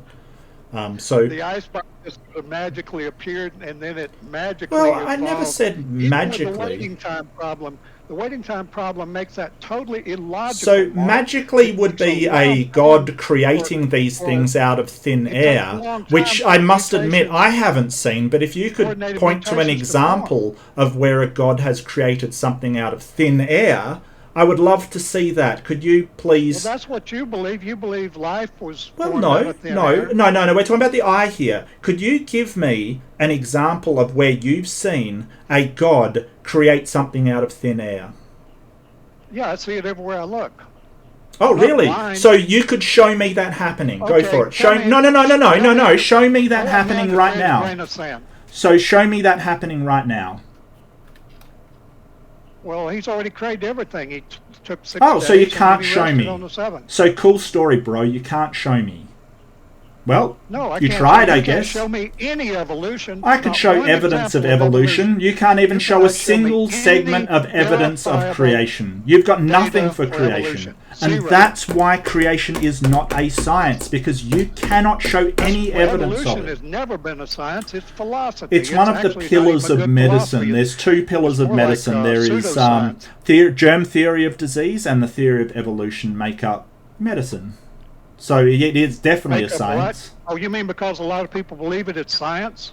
No, it's because it makes testable predictions. It has evidence No, it for doesn't. it. It makes 1 or 2. No, but then it makes hundreds testable more that predictions. aren't. It provides What about junk evidence. DNA? There's Was that a testable experimentation for it. prediction? So okay, so if Junk you DNA a do you testable think that prediction? creationism is a science? Baloney. It's not a science. It's philosophy. Right. But I think that evolution Actually, it's is a a religion, science. to be honest with you. It's a faith-based religion. What's that? It's like Dawkins said. Let me see if I'm paraphrasing this correctly. What Dawkins? Did he say that Darwin gave the scientifically challenged an avenue to where they pretend they are real scientists? Oh no, Dawkins never said that. Oh, okay, I missed it. I don't That's think what he that he said that That's people what he should have pretended. said. Well, I mean, just because you can misquote and sort of attribute quotes to people doesn't make it real. And I mean, Dawkins. well, if you want to go has to no Richard evidence Dawkins, or I whatsoever. should say Sir No Richard Dawkins. verifiable evidence. Zero verifiable evidence. No, he You can believes make in up nice evolution. stories So like if a you nice want to spot just quote sort of people, magically appears, you also and quote somehow that he over thinks time it evolution turned is into real. 40 He different eye types of 100% thinks eyes. evolution Just is real. really unbelievable. I mean, I don't have enough Yeah, so faith that's to be an an argument from evolutionist anymore. incredulity. All you have is incredulity to say, hey, I don't understand how it could have happened, so it couldn't have happened. Even though we have a ton Nobody of understands evidence. it. Have you read any genetics literature lately? Yes, I have read genetics Yeah, papers. have you? Yes. Well, show me any geneticist, evolutionary geneticist, that has any verifiable data that proves evolution. So ERVs are Any my of them. example. I don't care. Yeah, sure. Any I mean, I can go find you a verifiable data. No, seriously, ERV show me paper. any Give me one sec. evolutionary geneticist has verifiable. I don't mean his opinion. No, I'll find If he's it. an evolutionist, obviously No, he's gonna put an I'll find the evolutionary paper spin on it. ERVs. Evolutionary You can data. look at it to your heart's content. Your heart's Okay, I content. probably had it in my library, but go ahead. They always suppose, presume, imagine, think, believe. Yeah, think, suggest. Yeah, I know. All the what do you call those weasel words? Yep, that's all evolutionists have are weasel. So how about this one? Evolutionary aspects of human endogenous retroviral sequences and disease. How about that one? Would that suit you? Well, how about it? I'll bet you they can't prove any of it. There you go. Well, who's it by? So Mark? in science, we don't generally go in for proofs, right? Well, so who's it? Yeah, right. Yeah, proofs I are understand that. the realm Who's of it by? mathematics. Jonas Blumberg et al., Dimitris Umshakius, and Patrick Is that Jones. Blomberg? Yep. Blomberg. I mean, if you want, you can go over to, Dr. J. I don't have that one, so let me look it up online. Do you Give know me that Dr. title J? again. He's a guy with two PhDs in evolutionary Well, biology and biochemical so does chemistry, I think. The fellow that they kicked out of the Smithsonian Institute, he had 2 PhDs, one in evolutionary biology. Well, this guy has and worked another in okay, the so labs. Really, no, He's worked in the fallacy, credentials fallacy. Tell me the name of that paper so I can download it to myself. evolutionary aspects of human endogenous retroviral sequences and disease. Human endogenous. That should be enough. Retroviral sequences. Yeah, I mean, I put a link in the chat, the sort of panel chat here. Oh, okay, good. So that was Sternberg. So that is by. Let's see. Yeah, Blomberg et al. That was Sternberg they kicked out of the Smithsonian. Right. He had 2 PhDs in evolutionary biology. He's not the one that approved the paper. It was 3 separate PhDs in biology, one from Harvard, one from overseas in London or something. They're the ones that approved it. He ran it by his editor. His editor said, well, okay, it's approved. But they got into the issue, and then all hell broke loose because these evolutionists cannot stand anybody that criticizes their theory. Yeah, well, I'd sort of recommend going and talking to Jay. I think he's been on this panel before, Dr. Jay.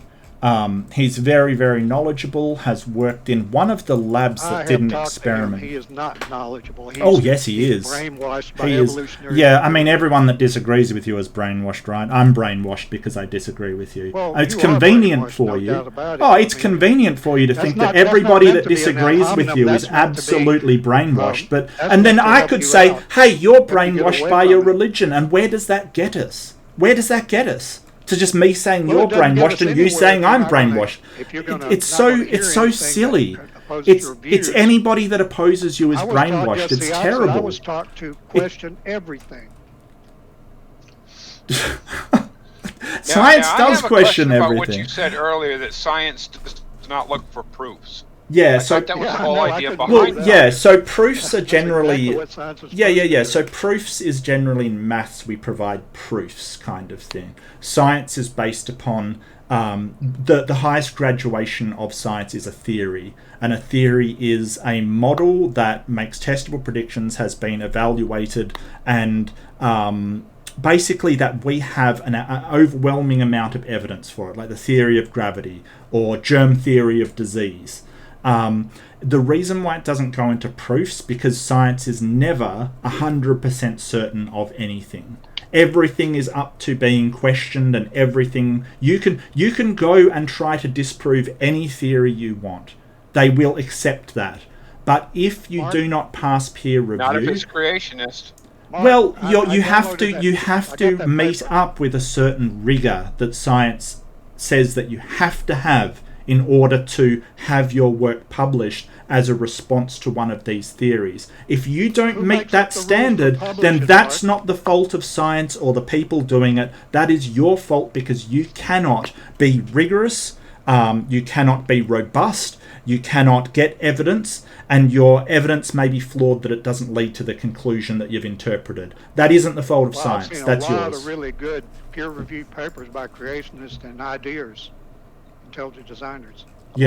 So they probably failed in that they didn't have a rigorous and reasonable way of evaluating the evidence that they've collected. I know you're going to talk over me, but the very first sentence in this paper is endogenous retroviruses are remnants of retroviral infection. Yes. That's absolute nonsense. That is not true. There's no way to prove that. That's a made-up talking point. It's been parroted all over. Every paper I've read practically by evolutionists on ERVs, so-called ERVs, use that parody, that line. But there's no evidence of it. In fact, it doesn't even make sense. They have crucial functionality in the genome.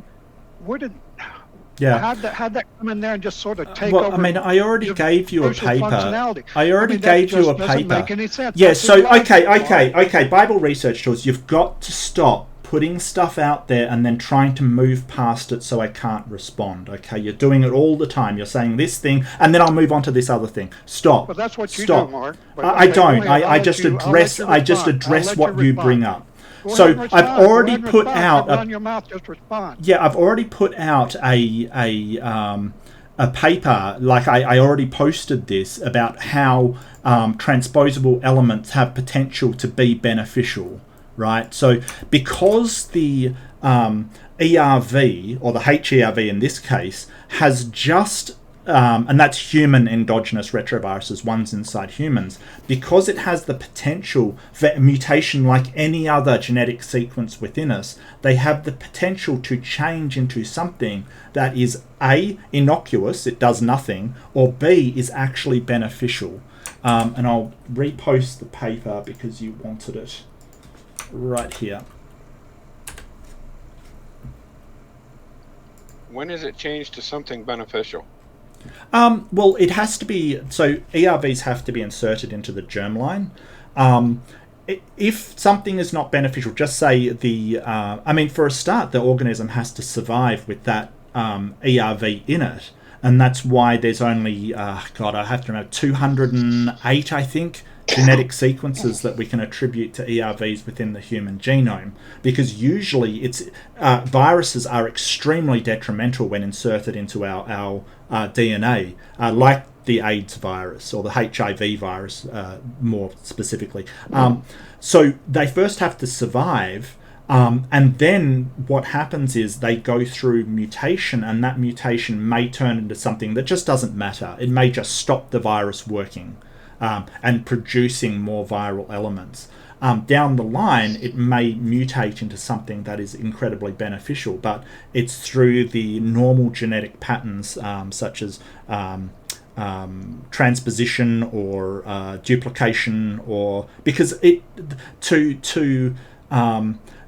copying the DNA sequence, it treats the ERV as just another part of the sequence. So it's just as prevalent to mutation as any other part of the sequence. Now, I've asked several people this. Have you ever considered the possibility that ERVs actually work the opposite way of the way people are talking about? What do you mean, opposite way?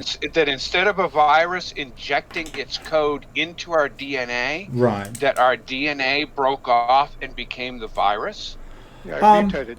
There are scientists that believe that. Well, I'll just address it. That would be incredibly unlikely because of the long terminal repeats and the GAG, ENV, and POL sectors to the virus. We've seen that the long terminal repeats from modern retroviruses, not necessarily the fragments that we have from modern retroviruses, that when that integrase, the protein they use to integrate themselves into DNAs, makes that cut, it causes those long terminal repeats. It's like a scar kind of thing. So it would be like, I guess it would be like finding a thorn in someone's side and saying, well, what if that grew from the person and not from being inserted into the skin? It doesn't make any sense with what we see from retroviruses, that because of the integrase making these long terminal repeats, it would be like saying, yeah, that something alien to you got there because it grew rather than because it got inserted. Right? Doesn't make sense. Well, yeah, but you're saying it's alien to us. What you're just making the assumption that it's alien to us.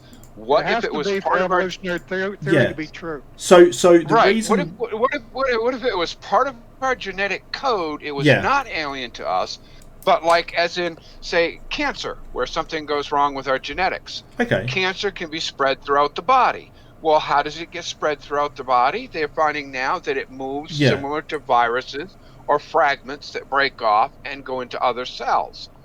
So it came from our cell originally that kind of messed up. I'll explain it. So the reason why we think LTRs are part of the virus inserting itself is because that is caused by integrase making a cut in the DNA sequence, right? It's not because when you retrotranspose the virus into RNA and then it gets duplicated and sends out more of the virus, it doesn't duplicate that part, the LTR, right? So there's no reason that LTR, the long terminal repeat section, would be there unless integrase made a cut in that organism's DNA. That's how we know it didn't come from the organism. Why couldn't the organism have these long terminal repeats in its genetic code? Well, I mean, it would be weird because it's not necessary. Like if something comes from the organism, it's not necessary to have those. And the only time we've seen LTRs develop is when a retrovirus uses integrase to make a cut in the DNA of a creature. It's almost like a scar. Well, it's like a scar. And you wouldn't say, well, a scar could form naturally from nothing. What if it's like a book with paragraphs? What? You know how you read through a book and it has chapters and then it has paragraphs? What if these quote-unquote cuts you keep talking about are just different paragraphs? Well, those paragraphs could separate off and become a virus. That would be weird because... it's even weirder to say that the gene code was cut across and virus plugged into it. Well, we've seen that happen. Magically, it became functional. No, we've seen that happen. You look at it, we look at retroviruses and how they work. Like, for instance, let's take the AIDS virus, which is a retrovirus. That uses integrase.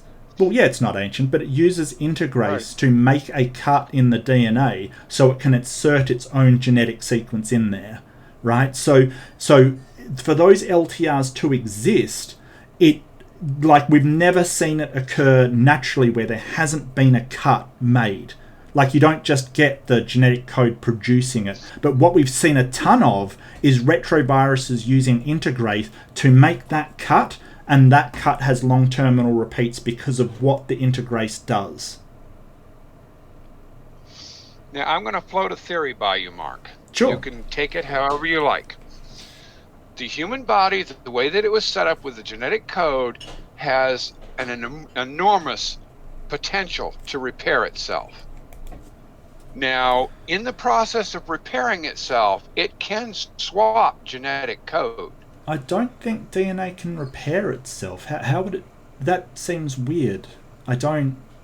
How would that happen? Like, if you had... Like, because don't forget... the DNA code is designed sort of... it happens that it does make mistakes. That's what mutation generally is. Right, but it can also... The genetic code can repair itself. Sort of like... when you... molecular machines. Like say you go to check a file and they give you that code to verify that a zipped file is actually I can't think of the term right now, but there's a code you can look at. Yeah, like a checksum. There's a checksum that's built into our genetic code. Sure. And if it doesn't match, I'm sure the human body probably has a way to sit there and the problem is the repair. The checksum doesn't repair it. It just tells you if it's been altered in some way. It doesn't actually go back and make it into what it used to be. Well, it could if there were viruses in the human body that would take duplicates of correct code and insert it back over the damaged code. I think you would have to demonstrate that does actually happen rather than just sort of stating. I mean, I get as a hypothesis, hey, if what DNA I'm saying can is go nobody back has and... checked this. Has what, sorry? I said nobody has gone out of their way to attempt to check this. Well, I think geneticists do experiments with everybody DNA just says all the viruses time. aren't alive and viruses are bad and viruses invade cells and their only goal is just to repopulate themselves. What if viruses originally were a way that genetics could repair itself? And if you had, a bad genetic strain that got loose, got corrupted enough, that became a virus that could pass on the bad code. Okay, well, I mean, I produce a paper on it, submit it, do some experiments, and I'll believe it. I could write it up, but everybody would just go, oh, it's a supposition. Well, what experiments have you done to show it? Well, I live in, the backwoods of Maine. There isn't exactly much experimenting I can do other than... I'm the same. I couldn't put that experiment together, but what I'm saying is that in order to demonstrate it in science, you can't just assert it as fact. You've got to do experiments under certain conditions, and I don't have the lab for that. I don't know anybody that does have it. But what I'm saying is nobody has bothered to at this point. Well, they do experiments with DNA all the time. If that's not what they've found, then that's not what they've found. That's not what they're looking for. Well, I don't know. I mean, I'm sure that would be really groundbreaking if they did find it, but I'm not going to sit here and say, hey, geneticists are doing the wrong thing, because I do not understand enough about genetics to tell geneticists that they're doing it wrong. I'm not necessarily saying they're doing it wrong. I'm just saying they're not looking at the whole picture. Well, I think you would need some better foundation to say that than, hey, I think they're not doing it wrong, when you and I do not know enough about genetics in order to make that assertion. Unless you're saying you know genetics better than the geneticists. No, I'm not saying I know genetics better than a geneticist. What I'm saying is the geneticists look in their particular field for what they're looking for. Just like an evolutionist will look for stuff that supports evolution. If it doesn't support evolution, they'll kick it out. Oh, I think that's just wild conspiracy theory. No, that's documented, Mark. Yeah, I think that's wild conspiracy theory. That's sort of saying that all of these scientists are lying, or they're ignoring things, or that, I'm really not interested in this whole, scientists have things that they're looking for and they throw out what doesn't agree with them. That hasn't been my experience of scientists. Yeah, well, that hasn't been my experience of scientists, and I have known more than a few. So I think that's just a wild claim. I got to the second paragraph, and it said, the biology of HERVs must be better understood in order to understand their role in human disease. Yeah. Well, I thought they already had that biology figured out. There's always more stuff to learn, right? So we understand a certain amount. Well, I mean, that's anything they've learned. Yeah, so that's sort of saying because we haven't cured every disease in the world, then medicine can't be right. No, it is exactly the same. It's exactly the same. It's sort of saying, hey, there's some gaps in our knowledge, so we're not going to believe anything about what these researchers have done. It's a terrible position to have. Why do you even use a computer? We don't understand everything to do with, electronics. Why are you using a computer? It's all conjecture, inference. Maybe this, maybe that. It is inference. There's no evidence that these things it's not inference, it's induction. Introduced as remnants of ancient retrovirus. There's no evidence for that. It's induction. It's induction. It's taking the evidence and producing. What it is. Yeah, no, wild guess is not right. Model, not right. So they're not going to not get right. rid of it. Look, if you think that science is just wild guessing, then pack up your computer and take it back. It's used the exact same science to build your computer as we do to do this. Like, if you are a science denier, that's fine. Go off and be a science denier. No, you're the science denier. You believe in evolution, which is not science. Yeah, so this is what they tell you, and it's not true. It's not true. Evolution is a science, and it's just as valid as any other science. I'm sorry somebody lied to you, but that is your problem. You're just denying the science of a valid science that has been absolutely categorically established as science. This was Kitzmiller versus Dover. The creationists had their chance to bring in creation as a science. That's how weak that theory is. Well, it was just to do with education. It was just to do with education. It just had that Kitzmiller versus Dover established that creationism is nothing but a branch of religion, while evolution is a valid science, should be taught in science classrooms, and has more evidence behind it than creationism ever has. I'm really sorry someone lied to you, but that's your problem. Unless they've been brainwashed. And if you're so everyone that disagrees with you is brainwashed. Because I was for almost most of my life. Everyone that disagrees with you is brainwashed. I'm not going to speak for you. You could have believed that you're brainwashed or whatever, but whatever. To be taught in school. They don't allow it because they have put up this air of it's evolution or the highway. So you do want creationism in school. Of the argument, we get so you do want creationism in school. Nonsense. Is that what you're saying? Now they're even putting it down in kindergarten. I mean, these guys are a bunch of monsters who have a doctrine. Yeah. So I'll go get my tin. Do you want me to go get my tinfoil hat? Do you want me to get my tinfoil hat? Before science can advance. Do you want me to go get my tinfoil hat? We can both be on the same level here. Is that what you want? I don't need a tinfoil hat. Oh, you got a tinfoil hat. I guarantee it. I guarantee you have a tinfoil hat to stop the evolution, mind control, brainwashing that's happening, rather than the very valid scientific thing that is happening. You can't learn anything in college unless evolution is mentioned, and God is no good, and God doesn't exist. Yeah, and so all kind we of crazy. generally It's don't. all evolution. Yeah, It's but all God isn't a evolution science. all You the just time. said that And that's the way it creation. is You all just the way said a through while school. ago that I had about 8 creationism years of isn't college, science. and all I heard was You evolution already all the time. admit that And you're just a creationism is baloney- not you just science. spit So out baloney thank you like for know it that. all, and you know nothing. You have already admitted that creationism isn't a science. Evolution is a science. It's been creationism is a reinforced science. multiple times that it is a Mark, science. It is a science. Mark. He's Both already said that creationism and creationism isn't a evolutionism science. are a religious belief. No, Actually, it's creationism, not though, has religious. documented Evolution evidence, isn't religious. empirical evidence that's documented, that's verifiable, whereas evolution Yeah, so has you're just none. 100% Zero wrong here. verifiable I've been evidence. bringing up Zero. evidence, papers. So when you They just have a make up a bunch science, of what myths, happens and they is you have perpetuate them, and pretty soon the whole a crowd school that is saying devotes it like their endogenous retroviruses, remnants of yeah, ancient that's all science. Yeah, viruses, so that's science. I mean, Thank it's you. a bunch Thank of- you. That's bunch of science. nonsense. That's They science. make Thank it you. up. Thank you. It's That's just like science. junk Yep. DNA. That's science. They Thank promoted you. that Thank stuff you. for so long. Thank you. That's You science. students wouldn't even That's study science. because Thank you. they didn't Yes, want to that's study science. junk. Yeah, that's Plus, science. They couldn't Thank get you. funded.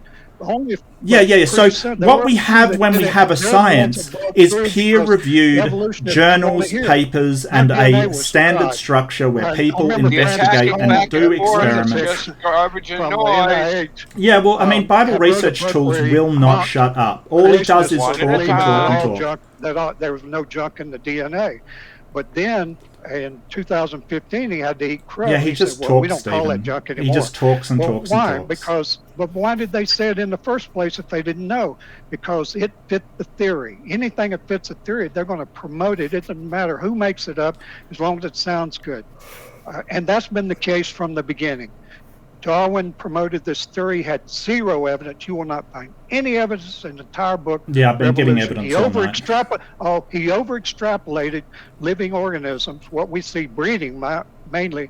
Gish into Gallop, this is common all descent. just He Gish Gallop. over-extrapolated. This is I know all enough just about Gish science to know Gallop. you Hey, don't Stephen, could you over-extrapolate stop him anything to get if you're a talking? Because scientist. this Of course, is he wasn't a ridiculous. scientist. He was a theologian. And that's why his book is full of theology. Yeah, it's really not. I really think yeah, it that really you're just is. Yeah, it talking really to. is, Mark. Quit Yeah, I mean, saying these I things. was You don't know quiet what for you, but you apparently cannot be quiet for other people. Well, you can't either. You overtalk people all night long. I listened to you for an hour and a half. Yeah, just the people that overtalk me, that's all. No, just the people that overtalk me like you, because when I start speaking... Look, if you ask the chat who's been overtalked all night, it will be me. I've been quiet for your long, rambling gish gallops, then addressed your point. Exactly. Exactly. You can't stop yourself. It's compulsive with you. You have to interrupt people. That's what It you was do to actually me, Mark. 3 of you for 3.5 You're a hours. hypocrite. You're a hypocrite, Mark. Well, I only interrupt people that are talking over the top of me and interrupt me. You're just getting what you give out. That's all. No, I'm not. Yeah, you are. You You've are. been doing it all night long. I haven't. People I've been ask you a trying question, not to and halfway interrupt through people. the question, you would interrupt them. Well, I've been trying not to interrupt people, except you Well, I know have you been don't. You interrupting can't help me. yourself. John Vance was interrupting me all night. I think I'm very happy with the amount of interruptions I've got versus you've got. I'm very happy with that, actually. Well, they had to interrupt to get a word in. You just ramble on about nonsense, philosophy, and all this crazy stuff. When That's not an argument. Philosophy is a very, very subjective thing, Mark. It's not It's science. not an argument. Yeah, just sort of saying how you ramble on about these things that I don't think are real is not an argument. Yeah, well, nothing you said is an argument either. Yeah, I actually Saying gave evolution is true. It's evolution is science. That's not an argument. Yeah, I gave a lot of evidence for it. You asked for gotta have papers. evidence. You've You got to asked for have evidence, papers. and I you don't gave have papers. any. See, you're interrupting me again. You see, you are Well, compulsive. You interrupted me when I was talking. You just finished. I hadn't finished. Well, I mean, what? If I let you I'll go, tell you what. Let's exactly. Yeah, this is ridiculous. I interrupt you. Talk, Yeah, and when I yeah. do, I'll say talk. Okay, your turn. Yeah. So you asked for papers, I gave papers. You asked for evidence, I gave evidence. Like, you don't want to believe it, that's fine. But don't tell me I didn't provide evidence and papers, because I did every time you asked. I sat here for hours and answered all of your questions, all of them. And then you say, oh, well, you didn't answer my questions or provide any evidence. Come on. Get out of here. All right. Well, I'm going to go because I'm way over what I've. Oh, you're not going to say talk. You're not going to let me respond. Oh, well, go. That's Respond. okay. Respond. Mark, go ahead. I'll let I you don't have wanna the keep last you word. awake. I looked at your evidence for the ERVs. Uh-huh. I read most of the paper already. I haven't looked at the data that well, but they don't provide any evidence for evolution. Zero. Oh, really? They don't provide any evidence for ERVs being remnants of ancient retroviruses, even though they flat out dogmatically state it is. But they provide no evidence. That is a talking point. That is not evidence. Your talk, your turn. Yeah, so sort of the evolutionary aspects of human endogenous retroviral sequences, for you to claim that doesn't talk about how it proves evolution, look, just read the entire thing, okay, the entire thing, not just what you presume to, sort of get out of the very little that you've put in there. Now, I'll let you have the last word, and then I'll go, because I'm actually getting a little tired. So go. What's your last word? I haven't read the entire thing. I started out with the abstract, if that's what that is. It's very poorly, it doesn't look like it's even been published yet. But I started with the abstract. I read the conclusion. There's no evidence in either one of them, zero. Then I started reading the rest of the paper. And after a while, you realize these guys are just, they're doing things in the lab. They're obviously doing things, and that's fine. But they have yet to prove these things were not built into the original genomes. And that is the only thing that makes sense with the type of functionality it has. It has functionality for reproduction. Well, I think it's in the placenta or something. It's crucial for genetic or cell security.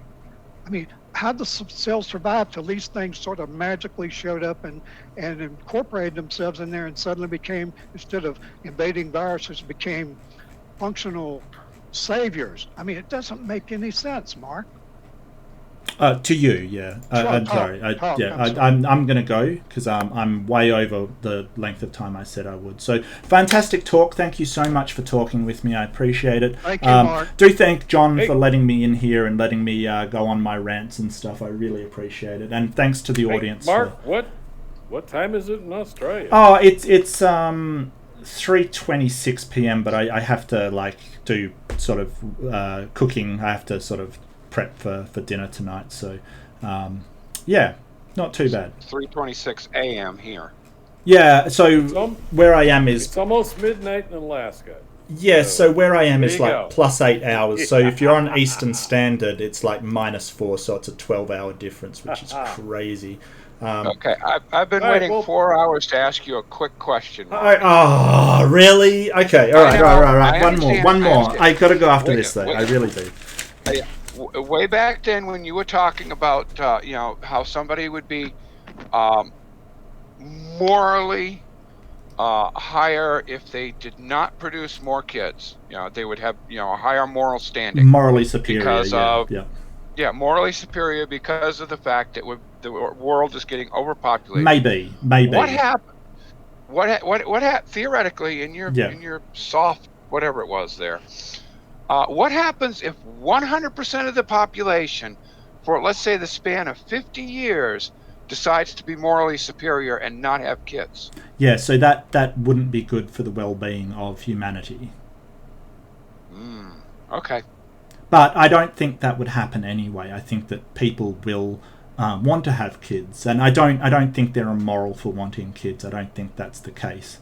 I just think that somebody who says, if it is true that we are overpopulated, if it is, which I'm not convinced we're there yet, or it may be moral to plan for the future, but I'm not 100% convinced. That's why I say may be moral.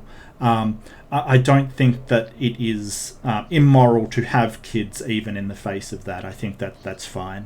I just think someone may be morally superior. Like, for instance, if you're giving to charity, you might be morally superior for doing so, but just because you don't give everything to charity doesn't mean you're immoral. Does that make sense?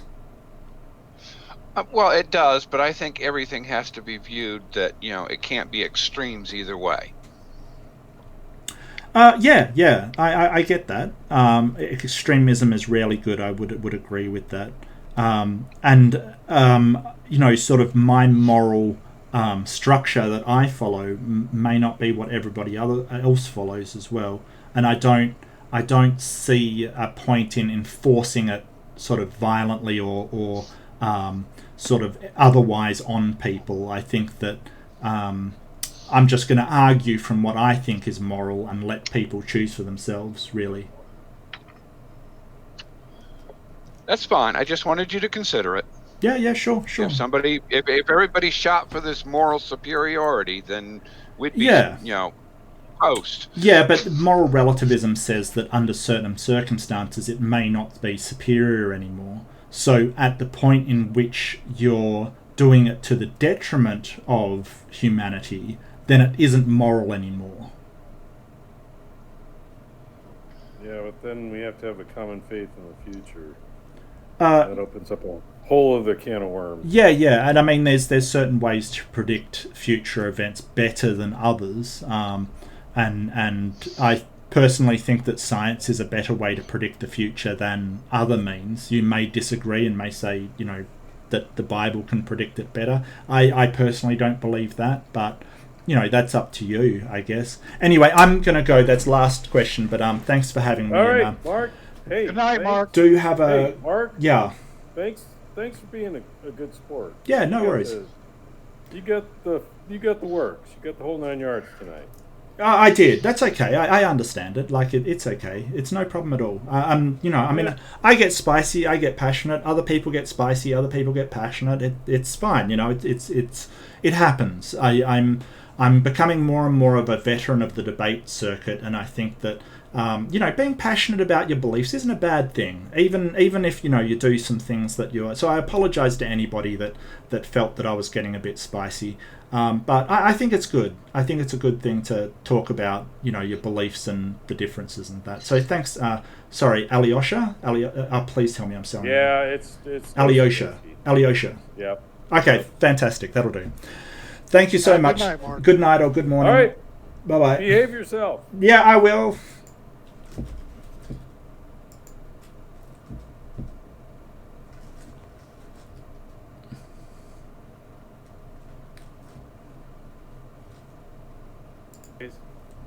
Yeah, I guess John has probably gone to sleep and just left this thing going. Yeah, John's been gone a long fell time. asleep at the keyboard.